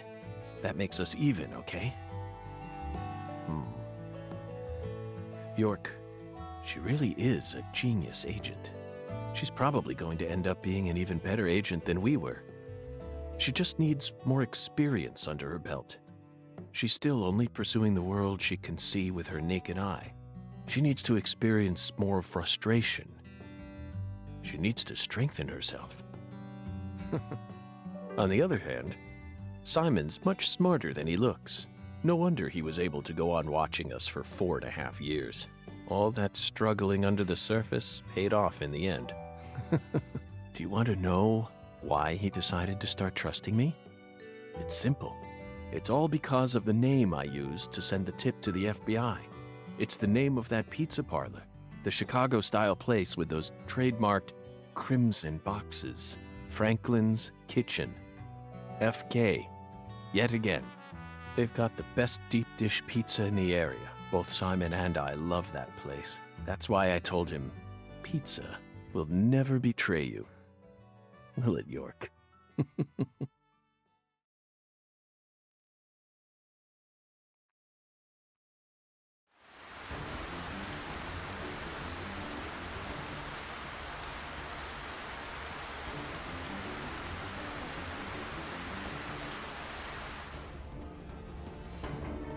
Wait, what? Somebody punched Reebos on the ground.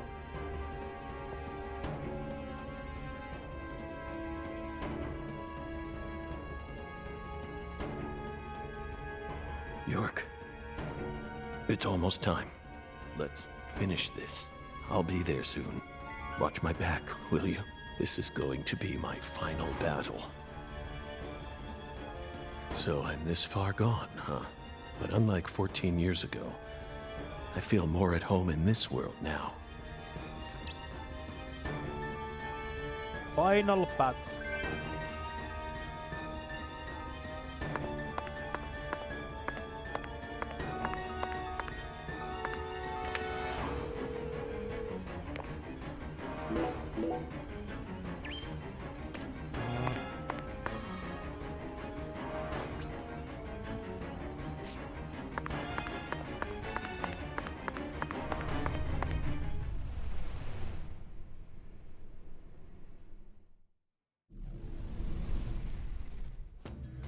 Oh no! Why would you do this? Why is the same fucking place every time? Oh no, man.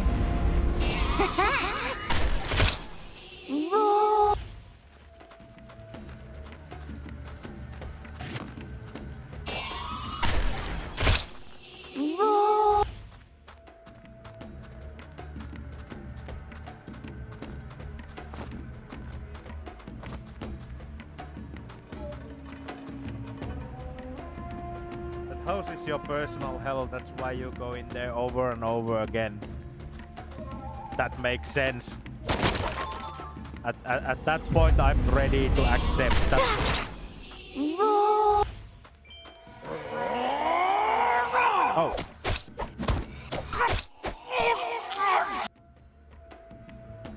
Okay.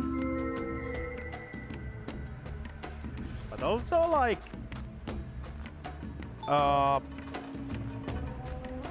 this type of map design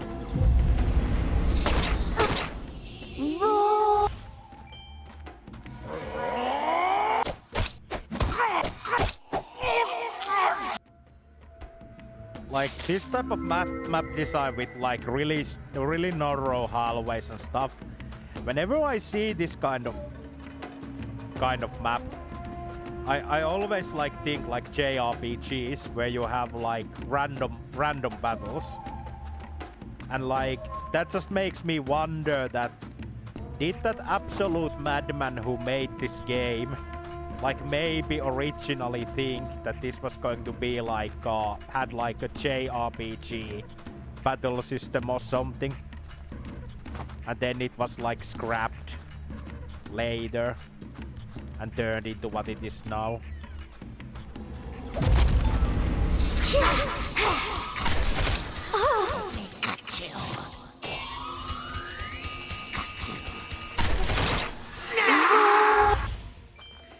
Because like in the what's the name? Code Vein, which is like goddamn, it's like a Souls clone. But what I think that is like a big problem in that game, there are like sections where very clearly whoever made like the maps or the areas was like had done like areas for JRPGs, because they are like really constricted and tight. They are like really small. They don't have that. Oh yeah, the exploding man.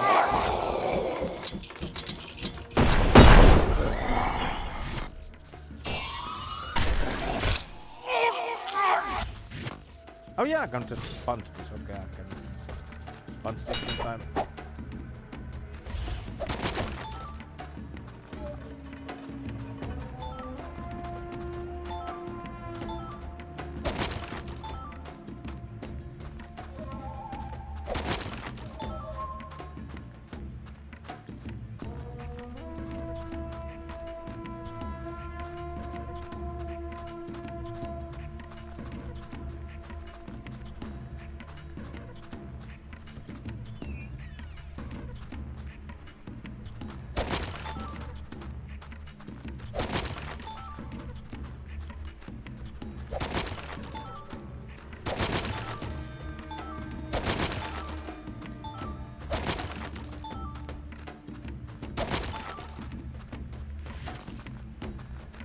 Also, holy fucking hell if this dungeon is even half as long as the previous one before this. Because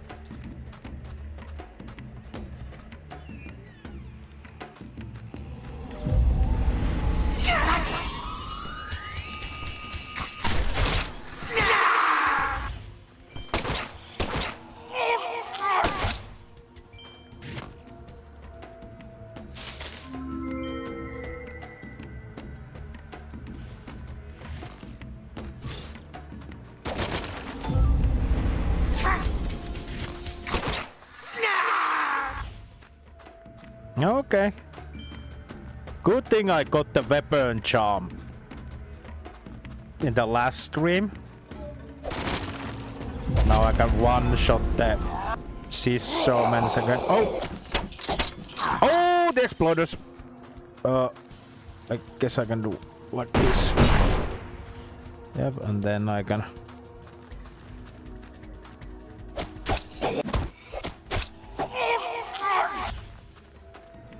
Yep.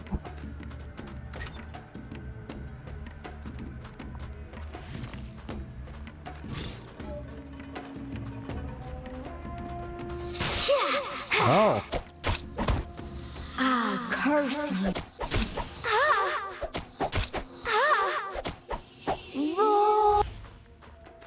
Was that this effect now? No, I guess I took a bit of damage.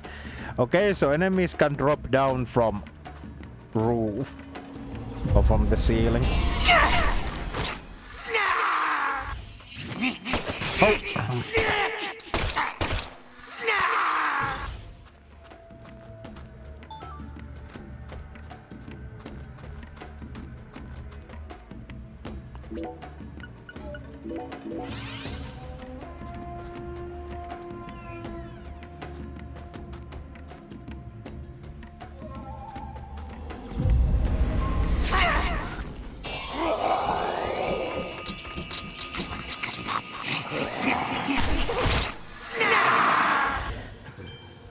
You won't be free anymore.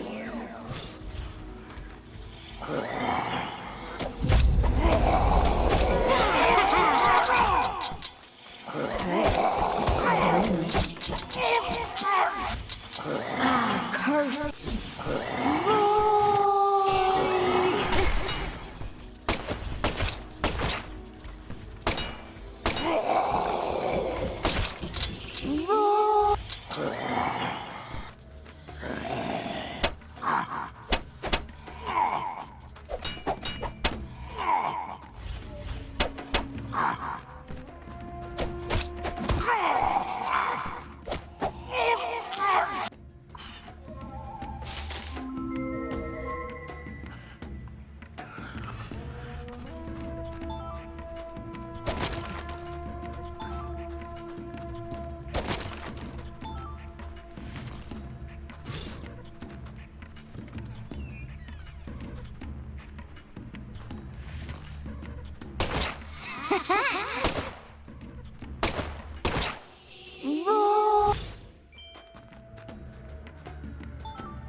Okay. Maybe that was it. Oh, loading screen.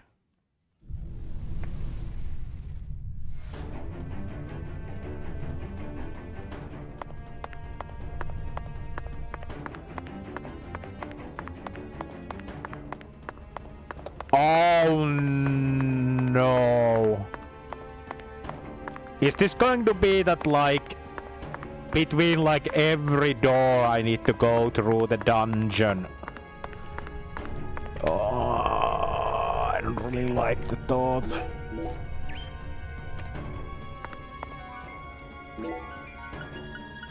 Okay. Where is coffee? Then take more coffee from the backpack.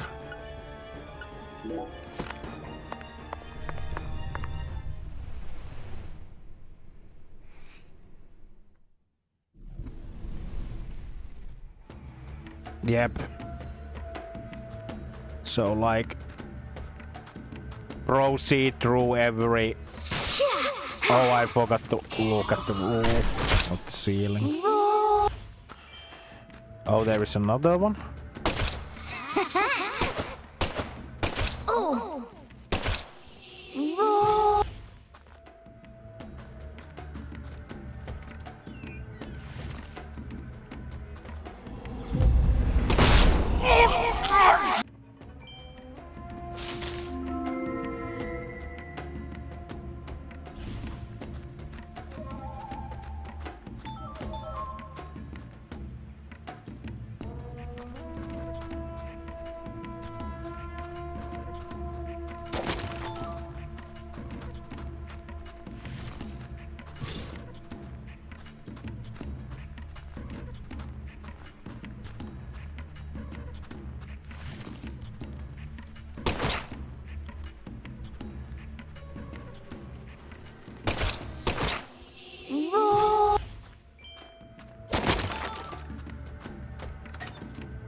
There's still somebody?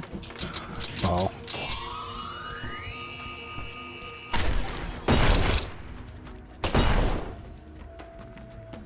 Come on, turn your face.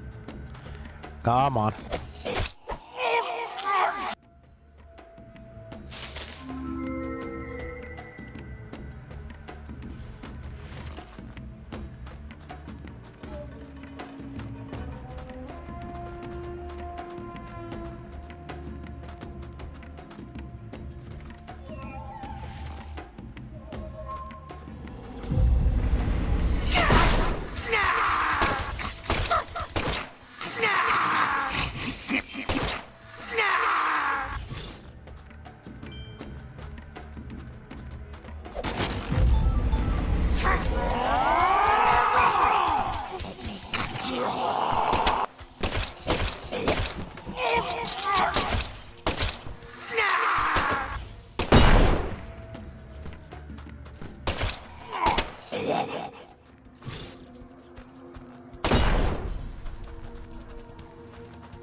Oh!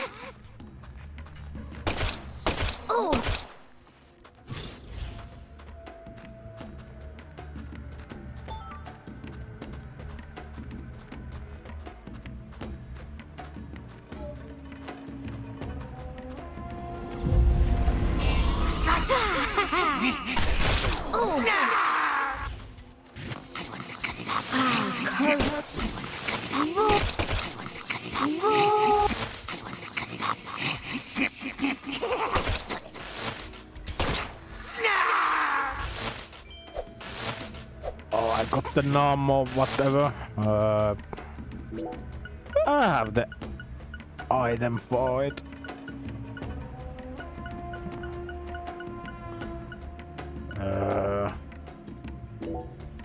Yeah, I had anti-numb.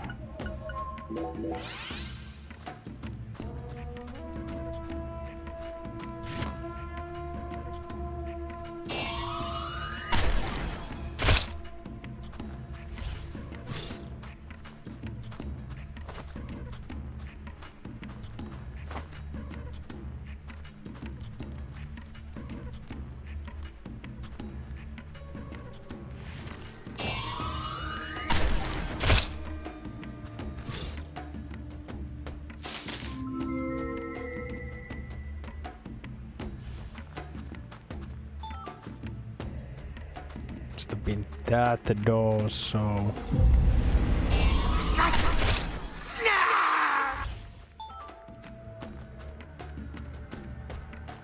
There's some goodies on the other side. Okay, I need to drink a damn good coffee.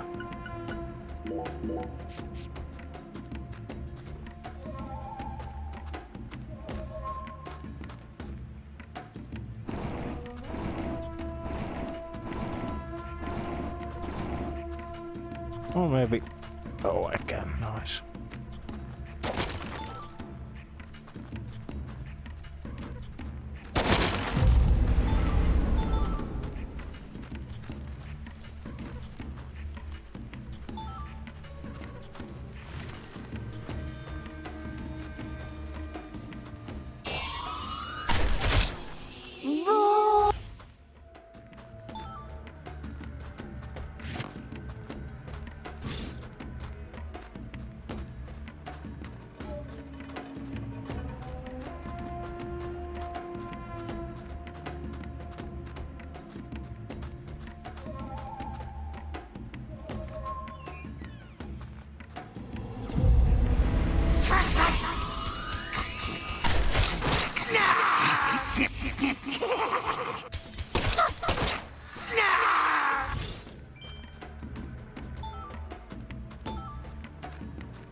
At least that cut off the voice lines because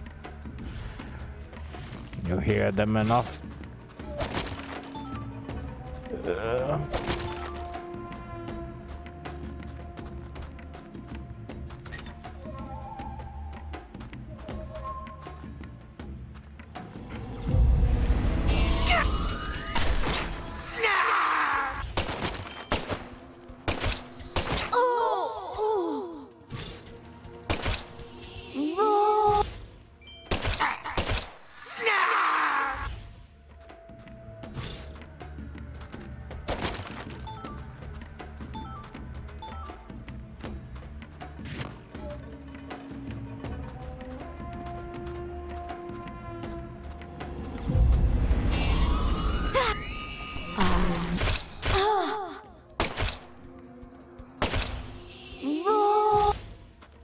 Okay.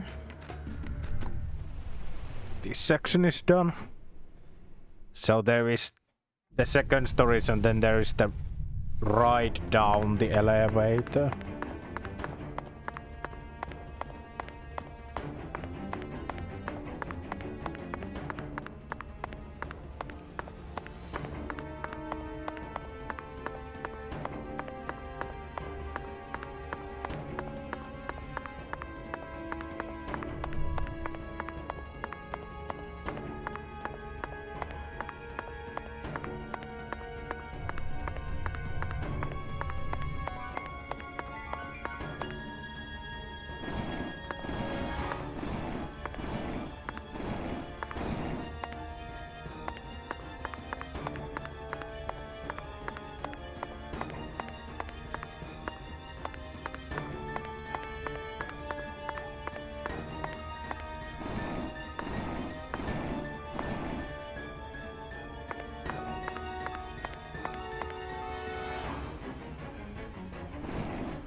No, I have full inventory. Damn, I cannot buy anything. Well.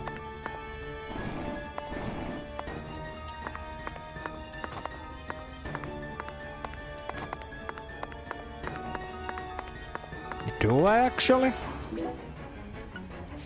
Okay.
I'll show you.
I'll show you what's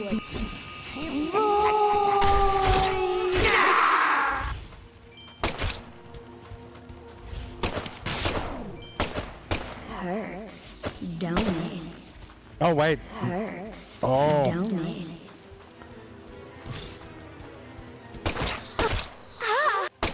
Are you? There was an enemy behind me all along. Fuck. No, now I have the gold or whatever. I kinda missed what it said about the status effect. Whatever, I should have one anti-gold here.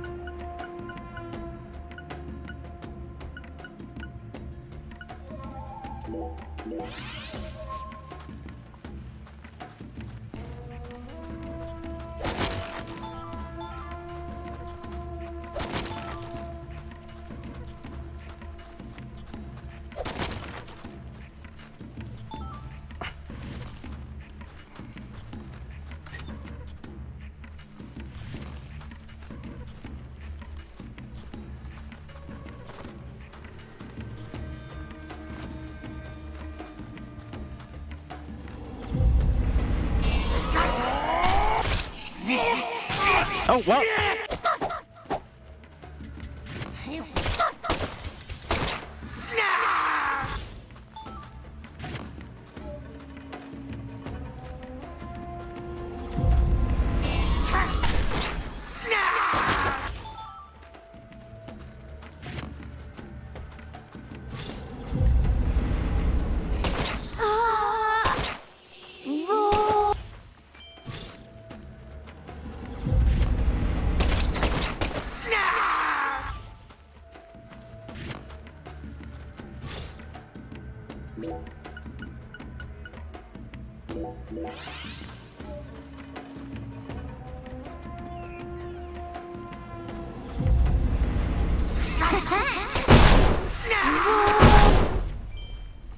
Yeah, even game thought that this was bullshit, so it gave me loads of barrels to help me. Only one drop. Oh.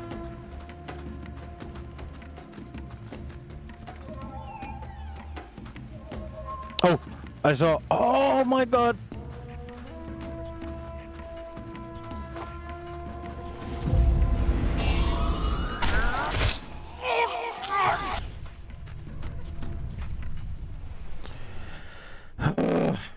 Now we are at the deep storage facility. Yep. No music or anything. Guess I'll eat one first aid kit and drink coffee and then get all the coffee I can so that I can abuse the better attack against whatever we are going up against. Okay, this should be it.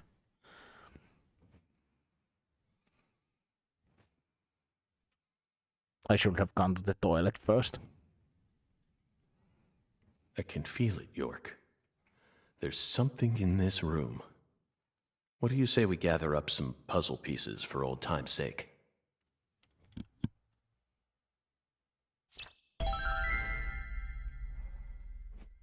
Oh, what the fuck? Avery's jacked.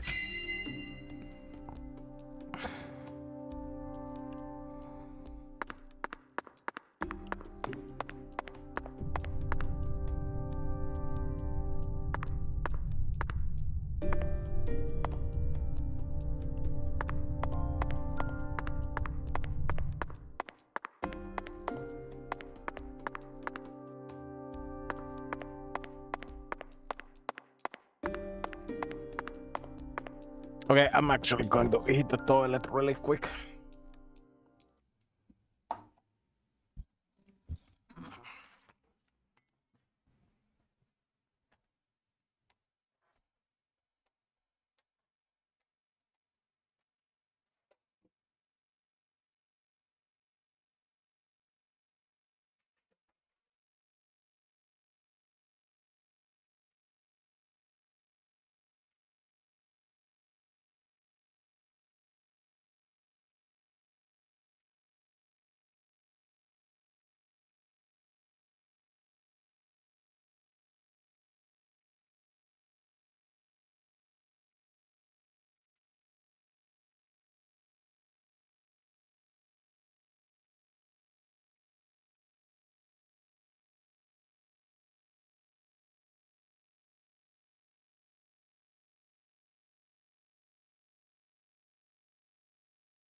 Okay.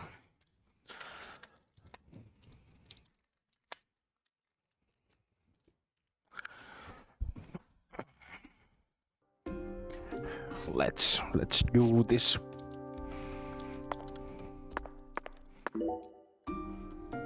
An artificial heart-lung machine. And this tank's filled with some sort of liquid. If it isn't frozen at this temperature, it must be a non-freezing liquid. What was he using this for? It couldn't be cryonics. Did he replace Lisa's bodily fluids with this stuff? It's absolutely insane.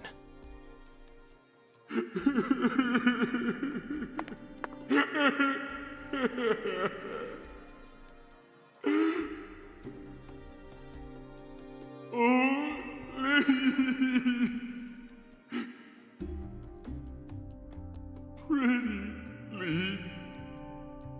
My Lise.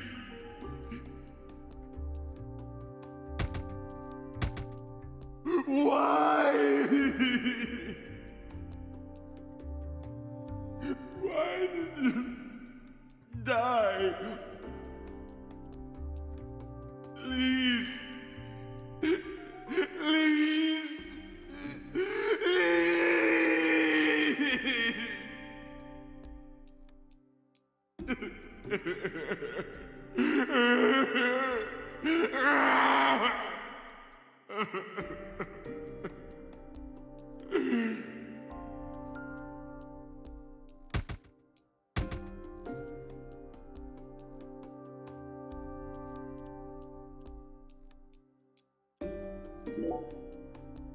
So it really was you, Avery. I finally found the 10-foot-tall giant. Lena once said that the red soul could enhance people's unique characteristics. In your case, it must have enhanced your physical characteristics. Personally, though, I don't think enhance is the right word here. This is simply a physical mutation caused by a drug overdose.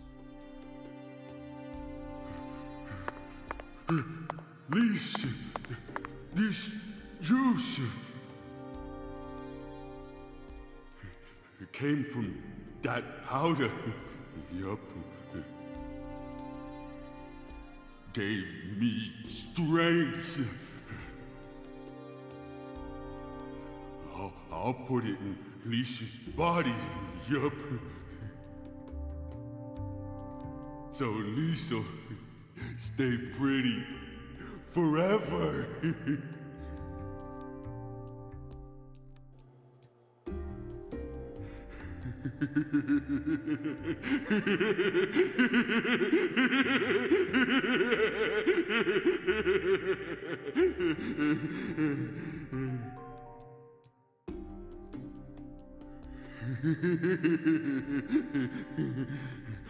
I'll make Lise pretty, yup. I'll spread her out all neat and protect her.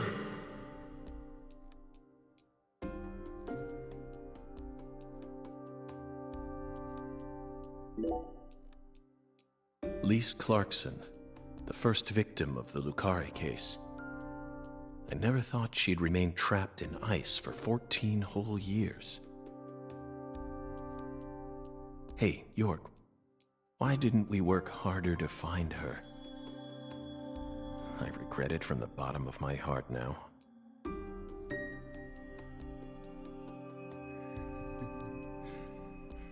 Lise, so pretty. I'll protect you forever. Yup.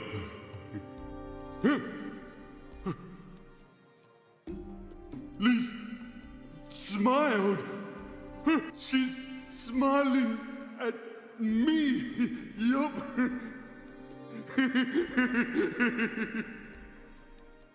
Lise is smiling. She's smiling. No one ever comes here. Yup. I can hide Lise here. This is for your sake, Lisa. So I can protect you. Yep.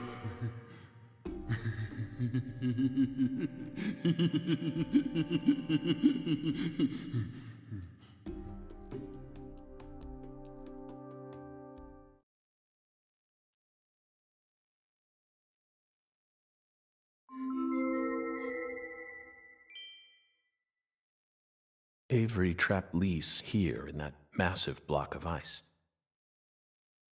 He made his own personal altar that no one would ever find. And that liquid must be the solution that Saint Rouge is made from. He used that to keep her body from decomposing.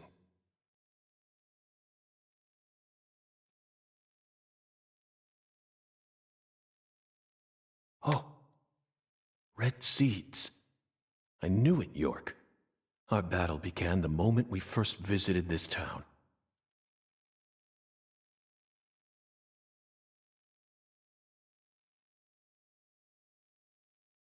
A trail of seeds.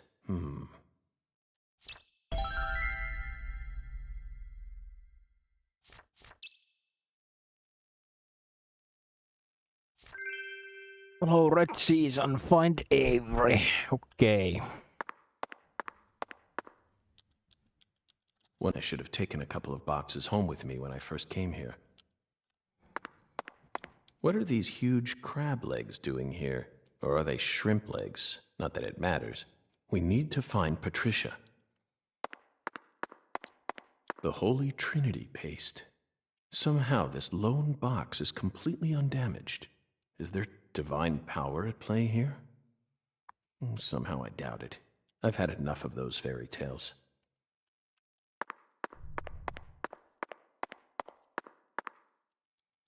The seeds lead this way. This is where the final secret is hidden. Yeah, I know, York.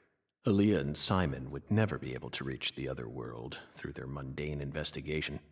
That's why we need to close this case.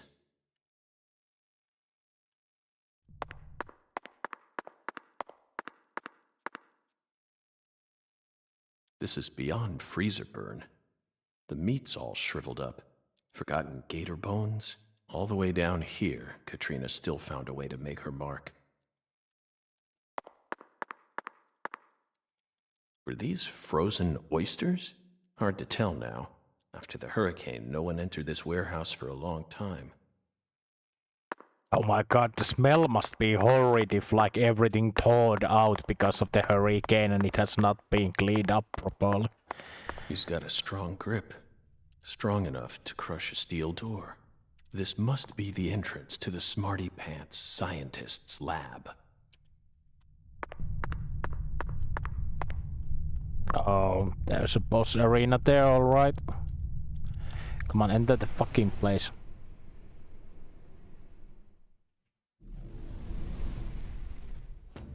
No!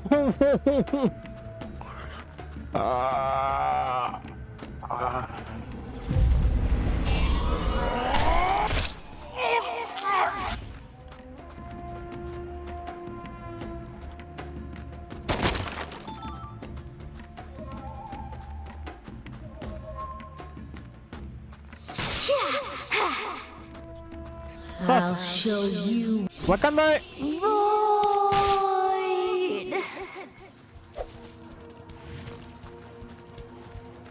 Your power. Oh.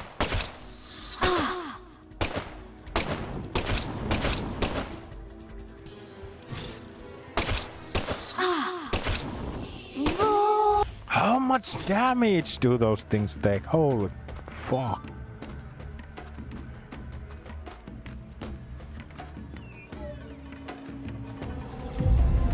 Where's the enemy?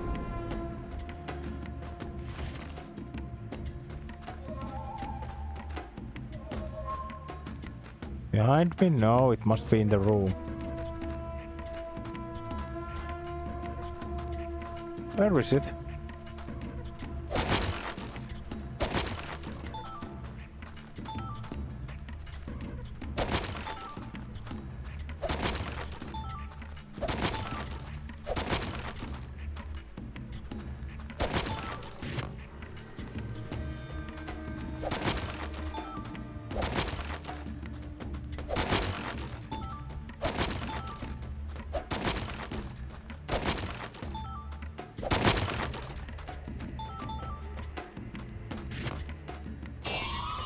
Oh, it spawned from behind. I wonder what the fuck was the point in that?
Oh, still more enemies coming up, okay.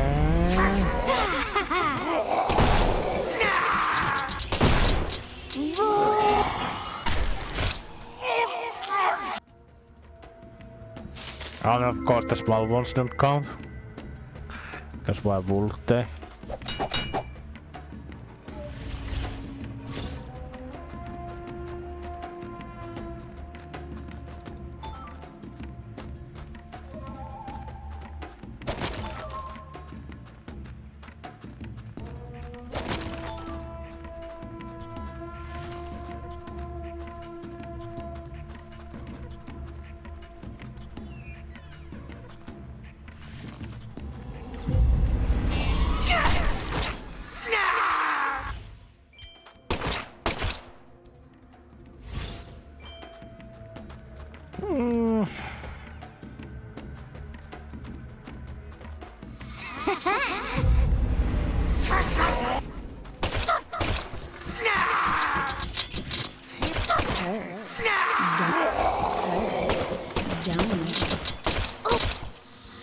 Curse.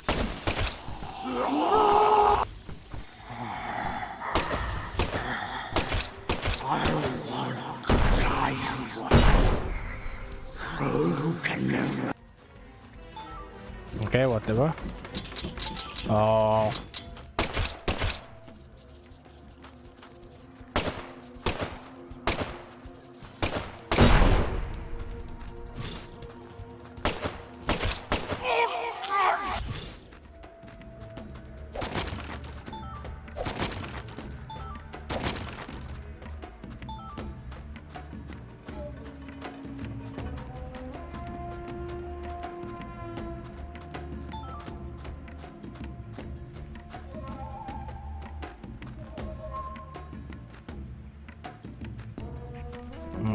Game from there. Oh!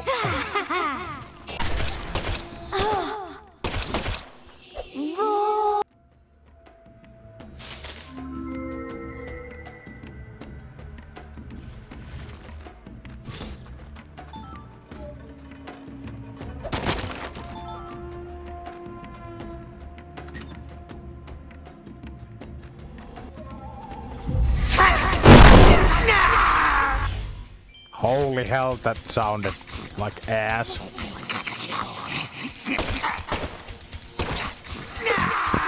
Oh, still somebody alive?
And respawn. Behind. Forward. Oh, behind the door.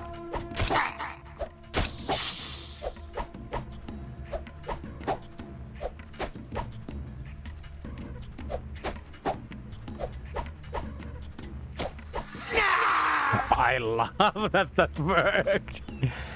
Oh.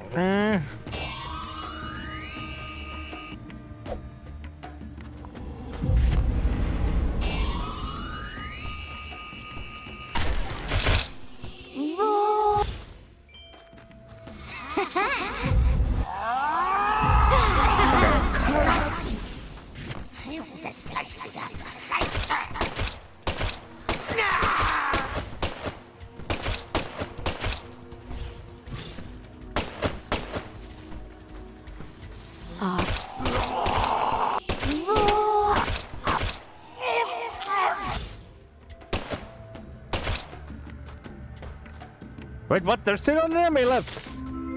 Does it count?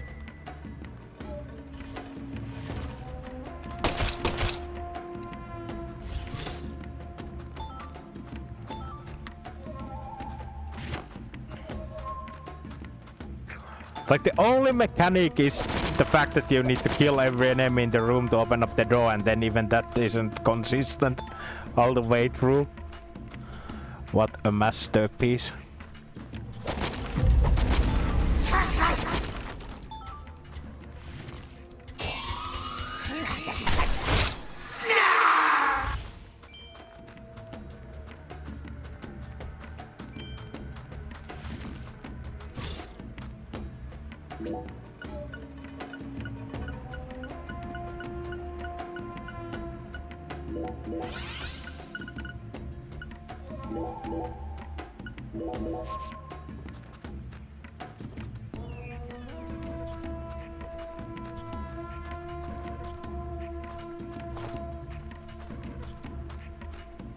Okay. Is this a fake out?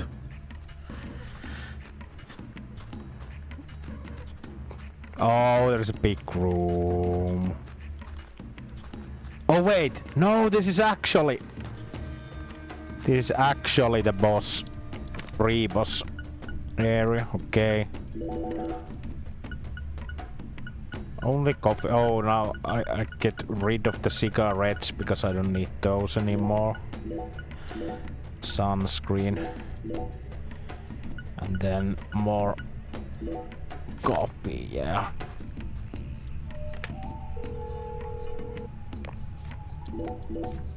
More than enough coffee to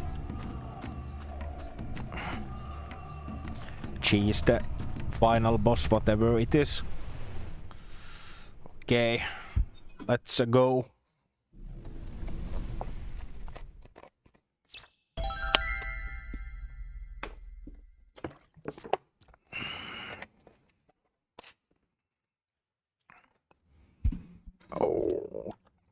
Okay, there's Avery. Here's clearly like some sort of setup.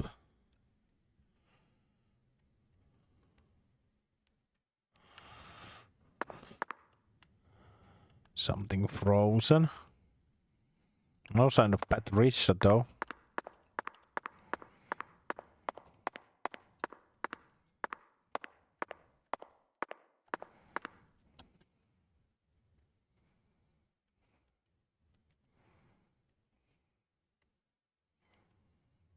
Avery Smith.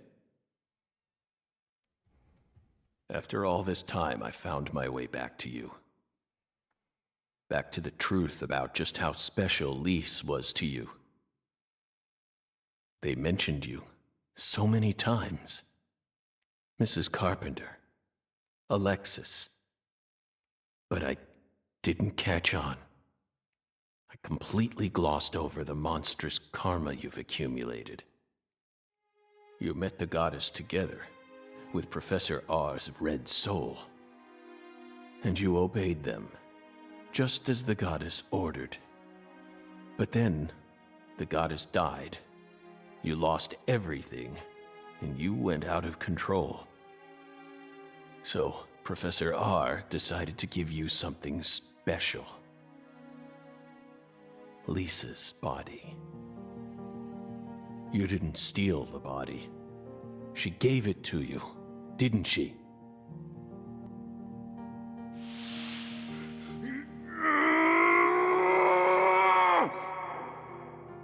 They stole Lise, my goddess!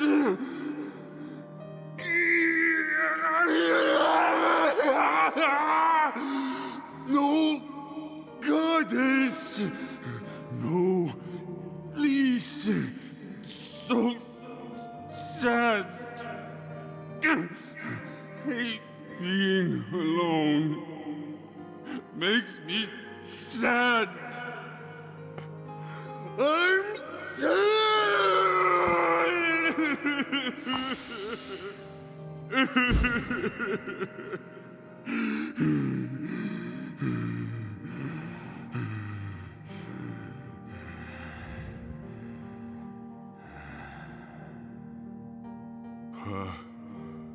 Patricia.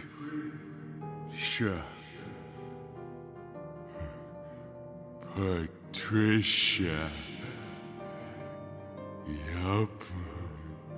I still got Patricia. Lise and Patricia. So alike. I ain't alone. Yup. The goddess is still with me.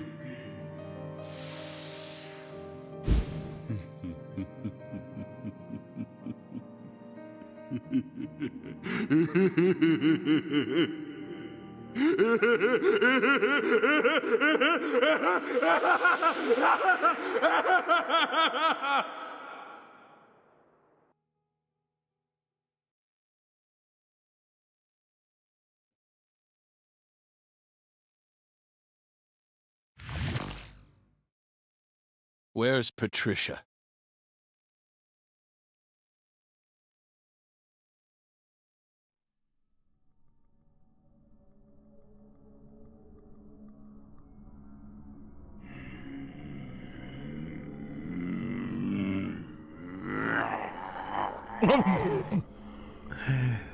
It's not too late for you, Avery. Turn yourself in. Stop now, and I'll even testify for you.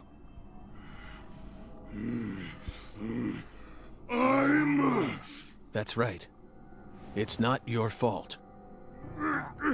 Not my fault! Yes. You were just being used. I was used? No! No one used me! I'm the guardian! I gotta protect the goddess!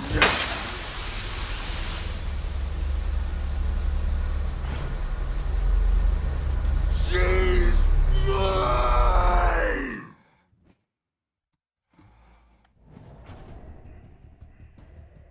You're weak! I'm her thing! I'm her thing! Patricia's my new goddess! My new Lise!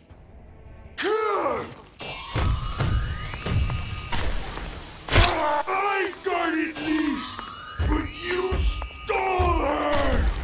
New goddess! Give me power! Now you die, meanie! I got... What happened? I'm not a smarty pants, so I don't know. Ah!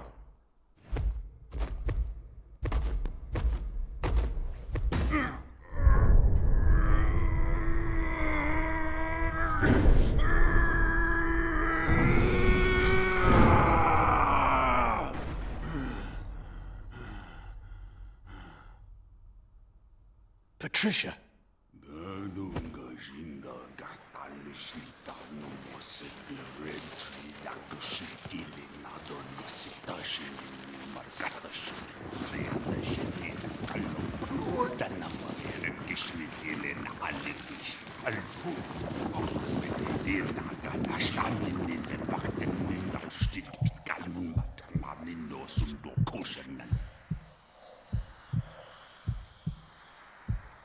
Okay. You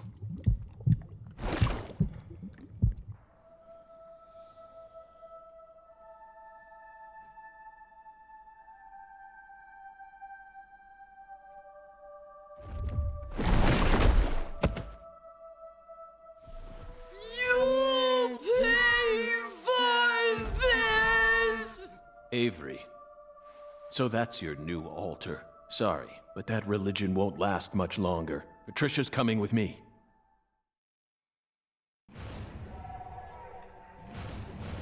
Wait, what? What a boss fight.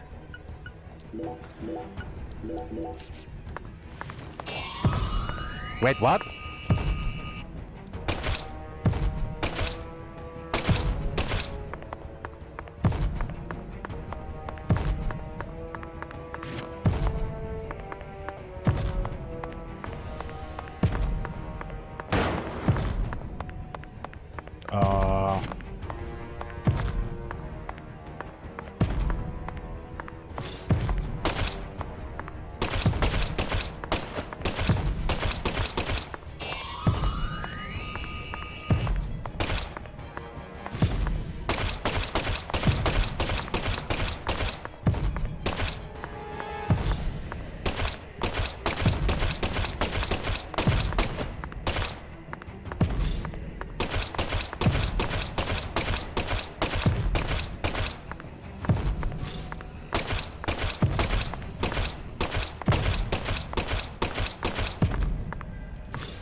Okay.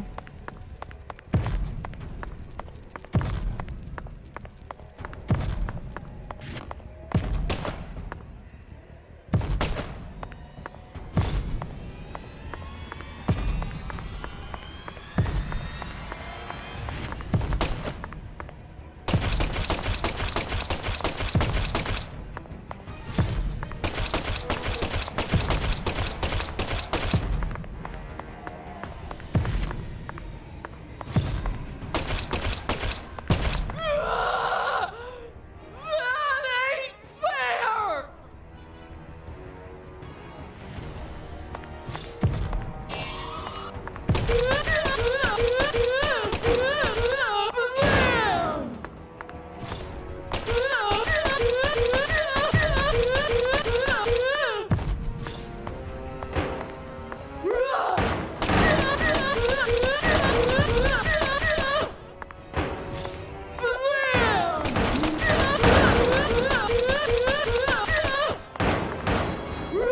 fair! That hurts. Owie.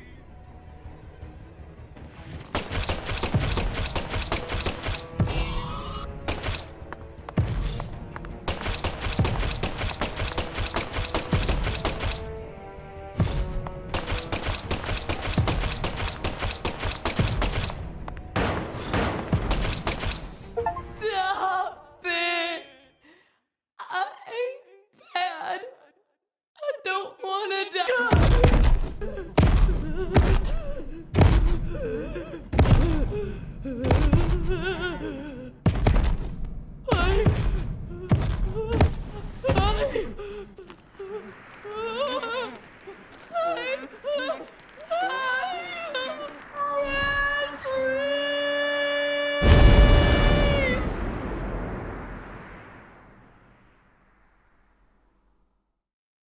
What?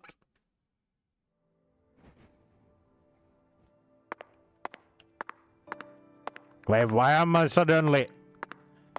like wounded or something. I took like single hit in the entire fight.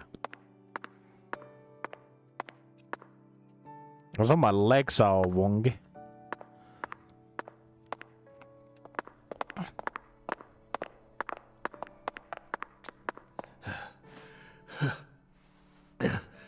Patricia, you've become such a beautiful young woman.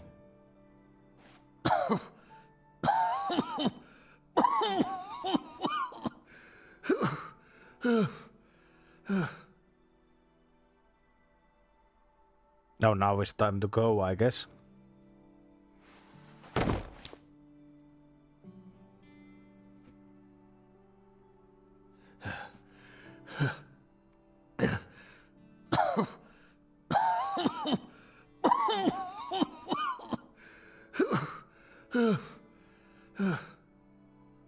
Why are you here? I didn't ask you to come here. What do you think you're doing? I'm... Trying to act like some big hero? No. You never change. Always butting into people's problems. You wouldn't even let me die back then! What? Do you know how much pain I had to suffer because of you? Thanks to you, I had to live out 14 more years in hell. But... Who do you think you are anyway? You should have just let me die! I could never do that. I could never just stand there and let you die. Never. Never. Well, you should have. But... You should have just let me die!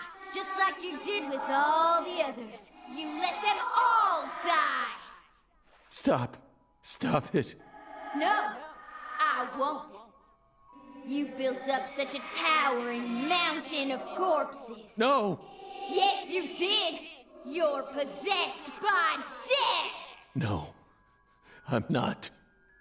I did it for the sake of justice.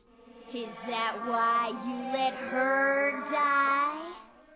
For the sake of justice? Don't say it. Please. Whatever you do, just don't say her name. Emily Wyatt. No! Emily Wyatt. Oh, damn it. Damn it. Damn it. I couldn't protect her. Yet I survived. I lived on to accomplish nothing. Damn it, York. Please. Just take me. Take me to the other side.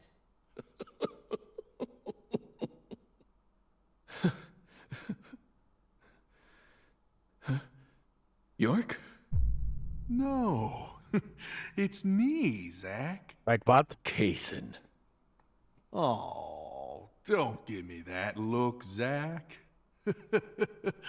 I'm awful sorry I'm not York. But I can still save you. I could even take you over to the other side, if that's what you really want. Come on, give me your hand, old buddy. I'll lead you to where you need to go. Just like a lighthouse that guides ships through the dark, abyssal night.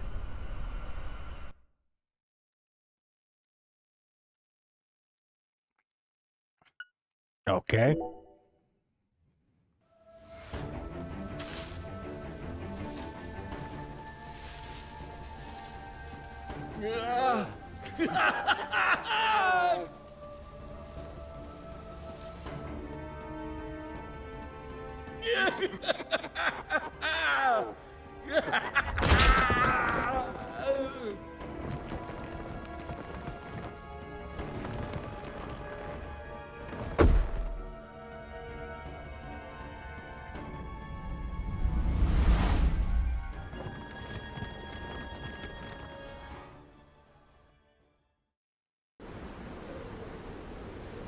Oh, welcome, Zach, to the Red World.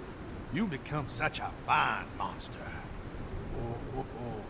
Lena and George could never hold a candle to you. They really disappointed me, you know? Especially Lena. I can't believe she actually tried to outwit me. Right at the very end.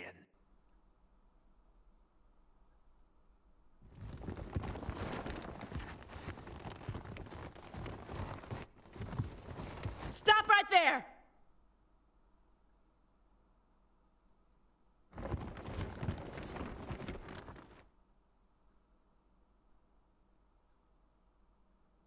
Is that you, Morgan?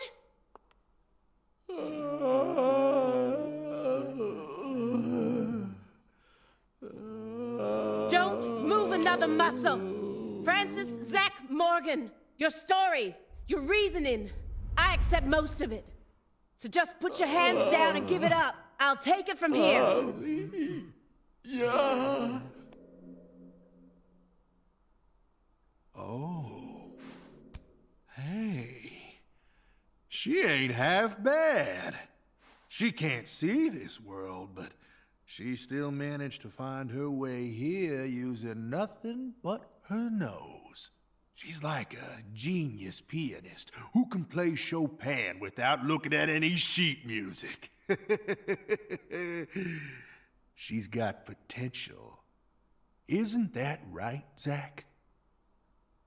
Ooh, I just got a nugget of an idea. I know the perfect way to use her.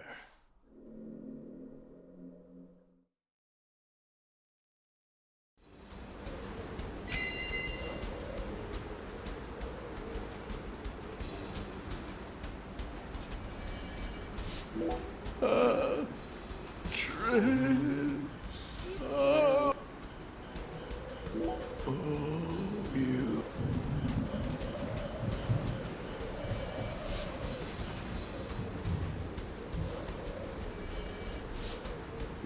Big hate. Oh, no.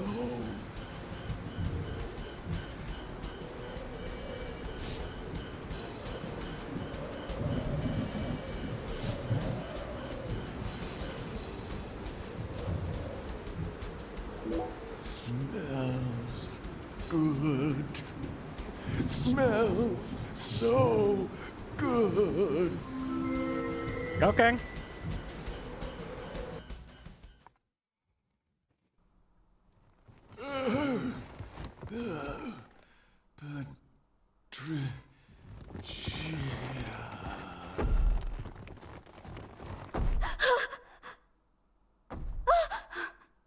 Stop! Get away from her! No!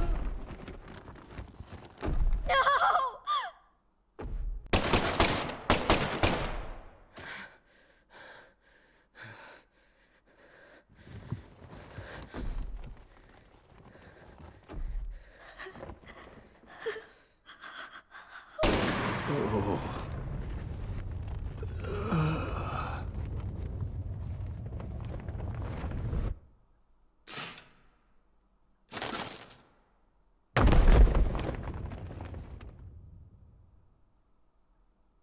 You're Zach?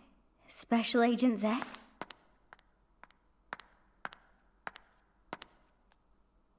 You came to save me, didn't you? Hey, Patricia. You've grown so much. Did you change your hair color? It looks great on you. Plot. Yeah.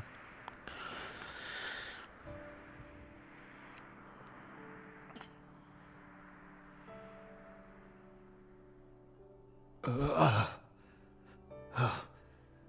Good. Good. Looks like I made it. Zach! Tricia. I don't have much time left. I'm just glad I got to see how much you've grown before it all It's... What are you saying? Don't be stupid. Don't worry. When I die, so will this tragedy. I always knew it would. He and I are two sides of the same coin. We've always been one in the same. If I disappear, so will he. You don't need to worry. Patricia, you can be happy now. No, you're not allowed to do that. The contract's still in effect. Here, look at this. Was this all a big lie? I promised to protect you from all the evil in our world. You need to uphold the contract. Zach, you saved my life.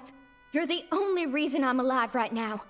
That one time, when I wouldn't stop crying, remember what you said? Our world is filled with pain. Evil, violence, betrayal, jealousy, lies. Unseen despair is always waiting for a chance to paralyze us. Sometimes you might feel like you'd be better off dead. But you can't give up. Never forget. Your life is your own. Those words freed me from the chains of my destiny. If it weren't for you, I would have died a long time ago. Please, Zach, I still need this contract. Please keep protecting me. Morgan! Get away from her! Wait, you're misunderstanding. Get away before I count to 3, or I'll shoot! 1! No! Listen to me! 2! 3! No!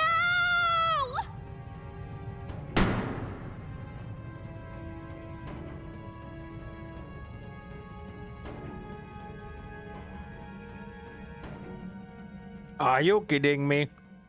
Patricia! Is the amulet going to deflect the bullet?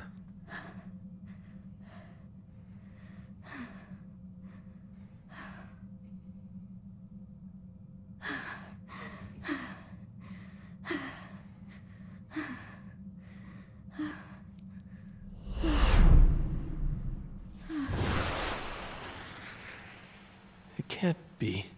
Is this a miracle?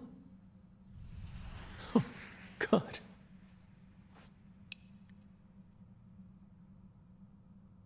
I don't even know what to say. You've become quite the crybaby since I last saw you, Zach. Wait, what? Hi there. Good to see you again, Patty. Who are you? FBI Special Agent Francis York Morgan. Please, call me York. That's what everyone calls me. Agent York? You're with the FBI? Just like Zach? Yes, that's right. I'm Zach, and Zach is me.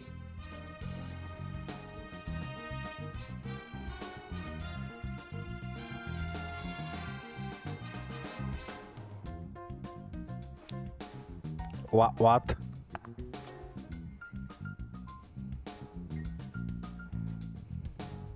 I feel like I've always known about you two. Just what are you? We're your old friends, Patty. Now and forever.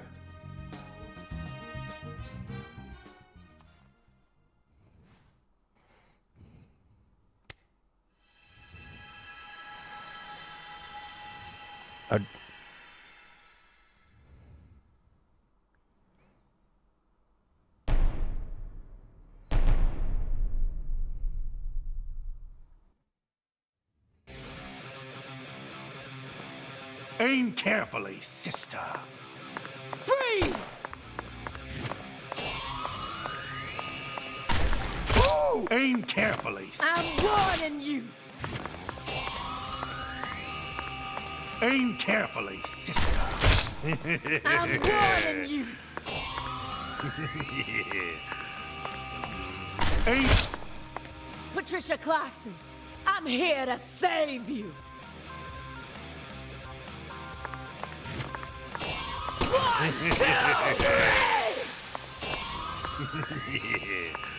Aim carefully, sister. Damn forest. Aim carefully, sister. Freeze!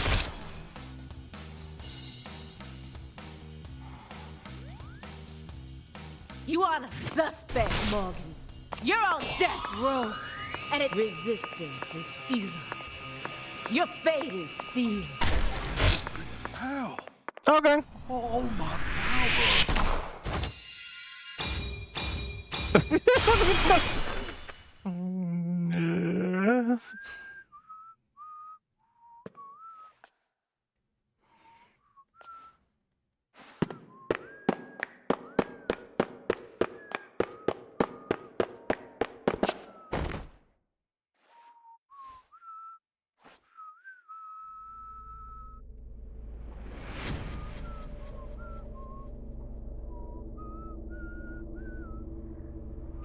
So yeah, this big fat guy is the bad guy from the first game.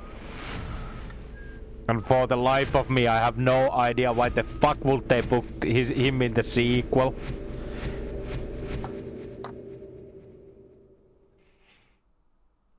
Did he golden experienced him or something?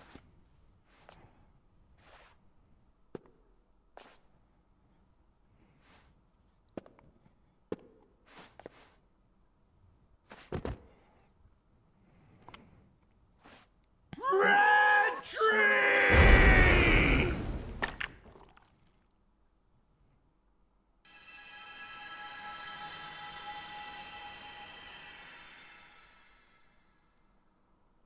Zach! Hey, Zach! Wake up!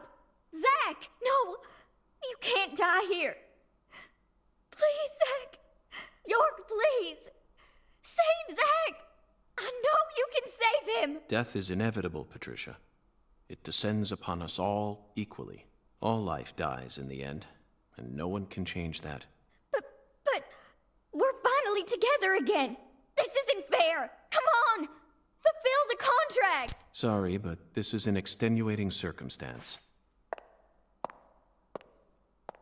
Then sign a new one with me!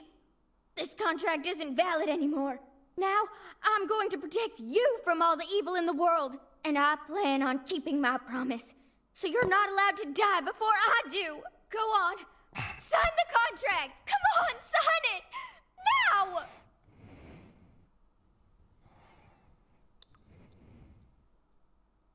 Are you sure you're prepared for everything that entails?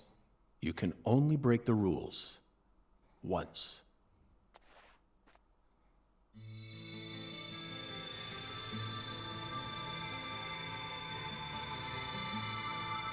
And now, this is the theme song from the first game that plays.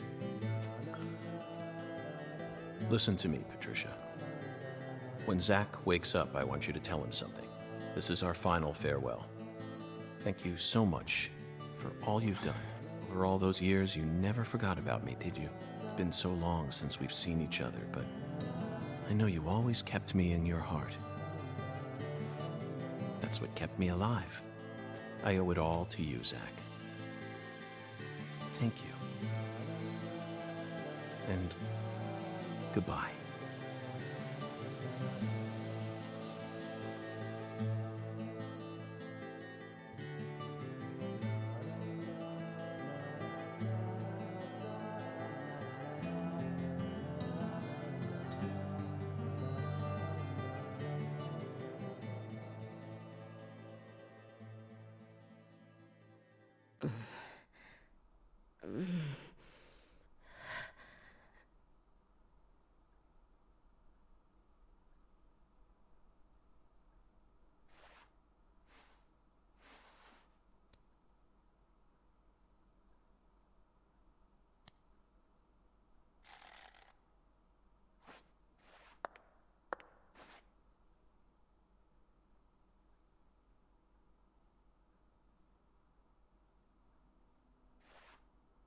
Thank you.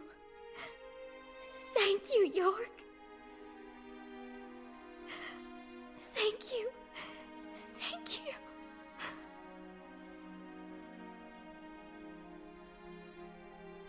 He who fights with monsters should see to it that he himself does not become a monster. Oh no, And if you are not gaze niching long into yourself an out of abyss, this. The abyss also gazes into you.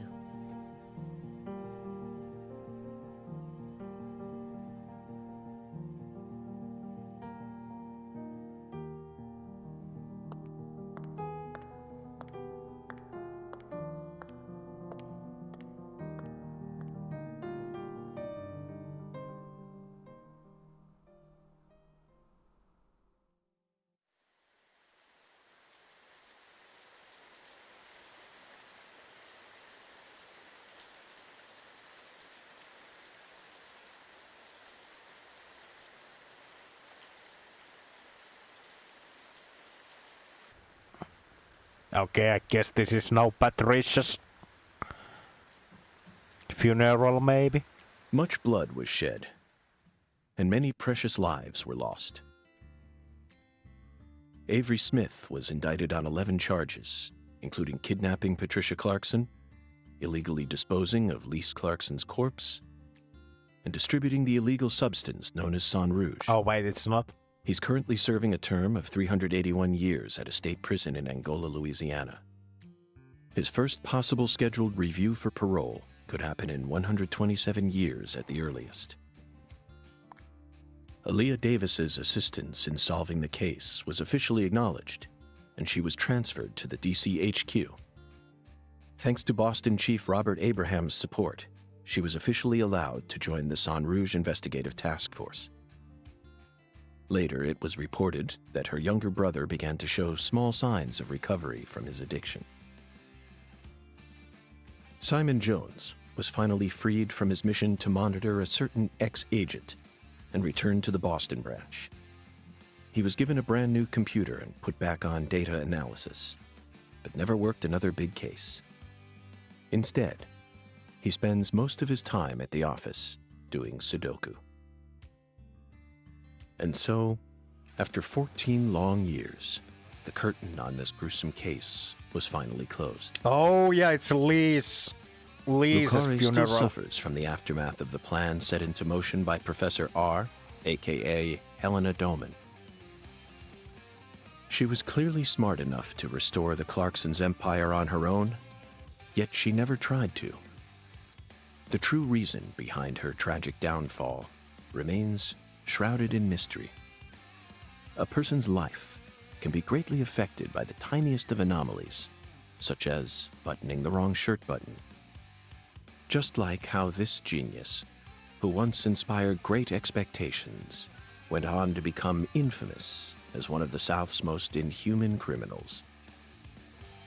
And now, after a very long time, life is finally starting to return to Lucari.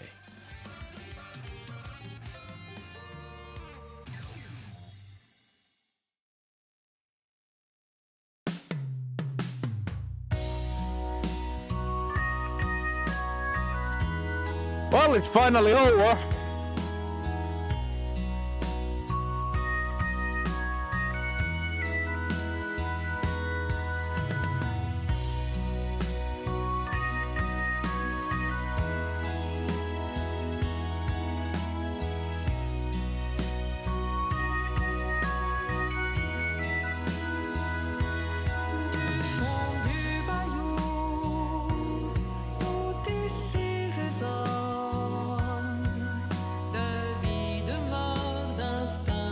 Okay, Jeff Kramer, Cassandra Morris, and Chris Smith, okay.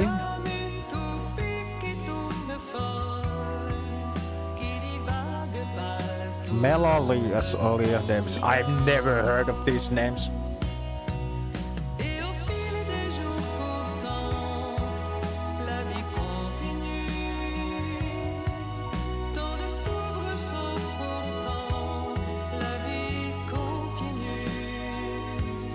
Que l'on dompte les tourments, la solitude.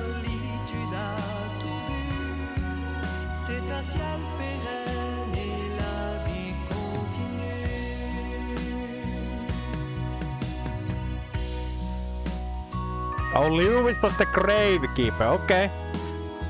I wonder how I never managed to meet him. Like every other named character there I met except Lewis.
Must say, holy hell, this game has like had like a small team.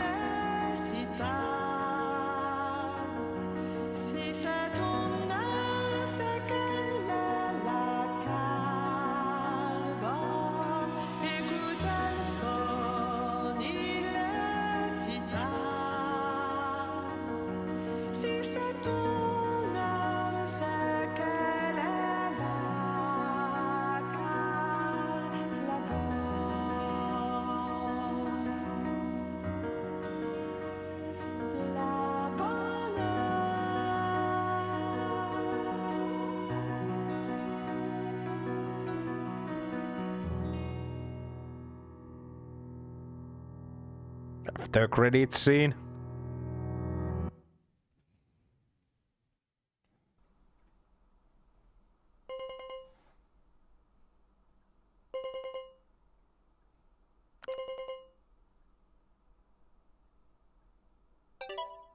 I stole this from Professor R's lab.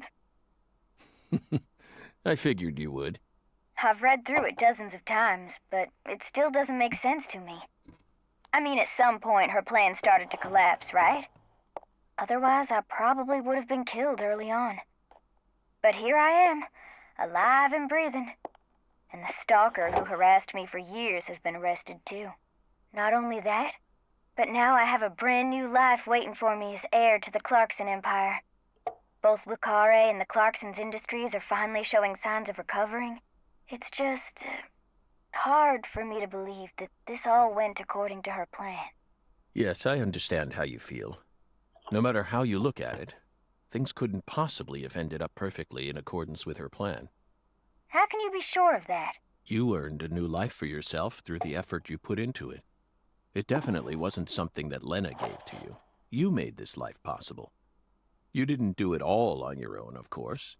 You were only able to come this far thanks to everyone who supported you along the way. Could anyone really believe that Lena was the one who orchestrated all this?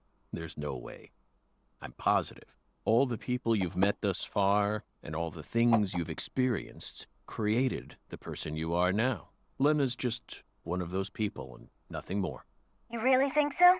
Still, York and I both fell for that message of hers. Maybe her plan really is still moving forward after all.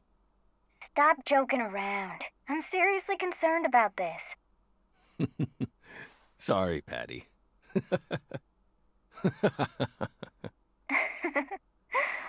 What am I going to do with you, Zach?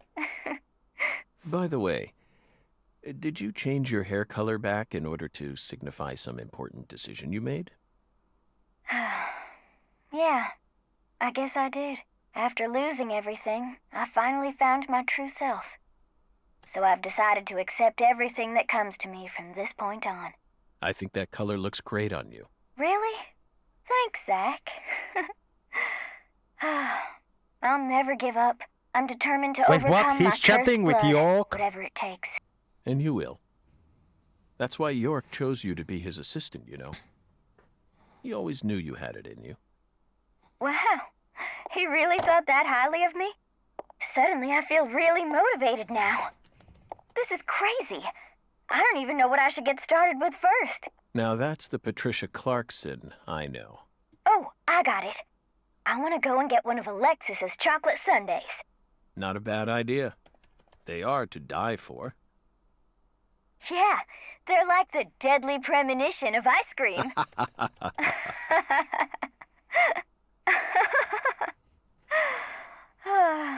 Well, so long, Zach. I'll come visit you next summer. Louisiana summers are just too hot for me to handle. You're always welcome here. Bye now.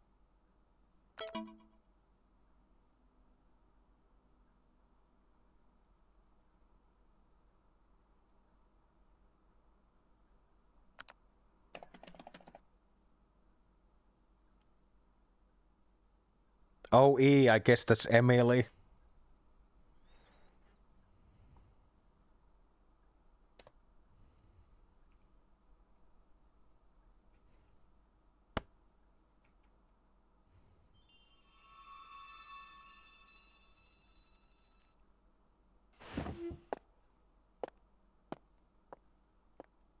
Feels like today is going to be another wonderful day. Now, time for some coffee. No matter what the plan is, coffee should always come first. Isn't that right, Emily?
Another S rank.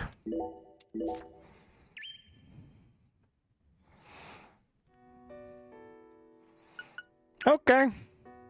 Oh, damn, now the main menu has changed. Now there is a picture of like old Zack and Patricia there on the table. Damn, that's kinda cool. that was Deadly Premonition 2. Well, not as good as the first game, but somehow I didn't even expect it to be like yeah, like somebody said earlier, it's hard to recreate camp. And like I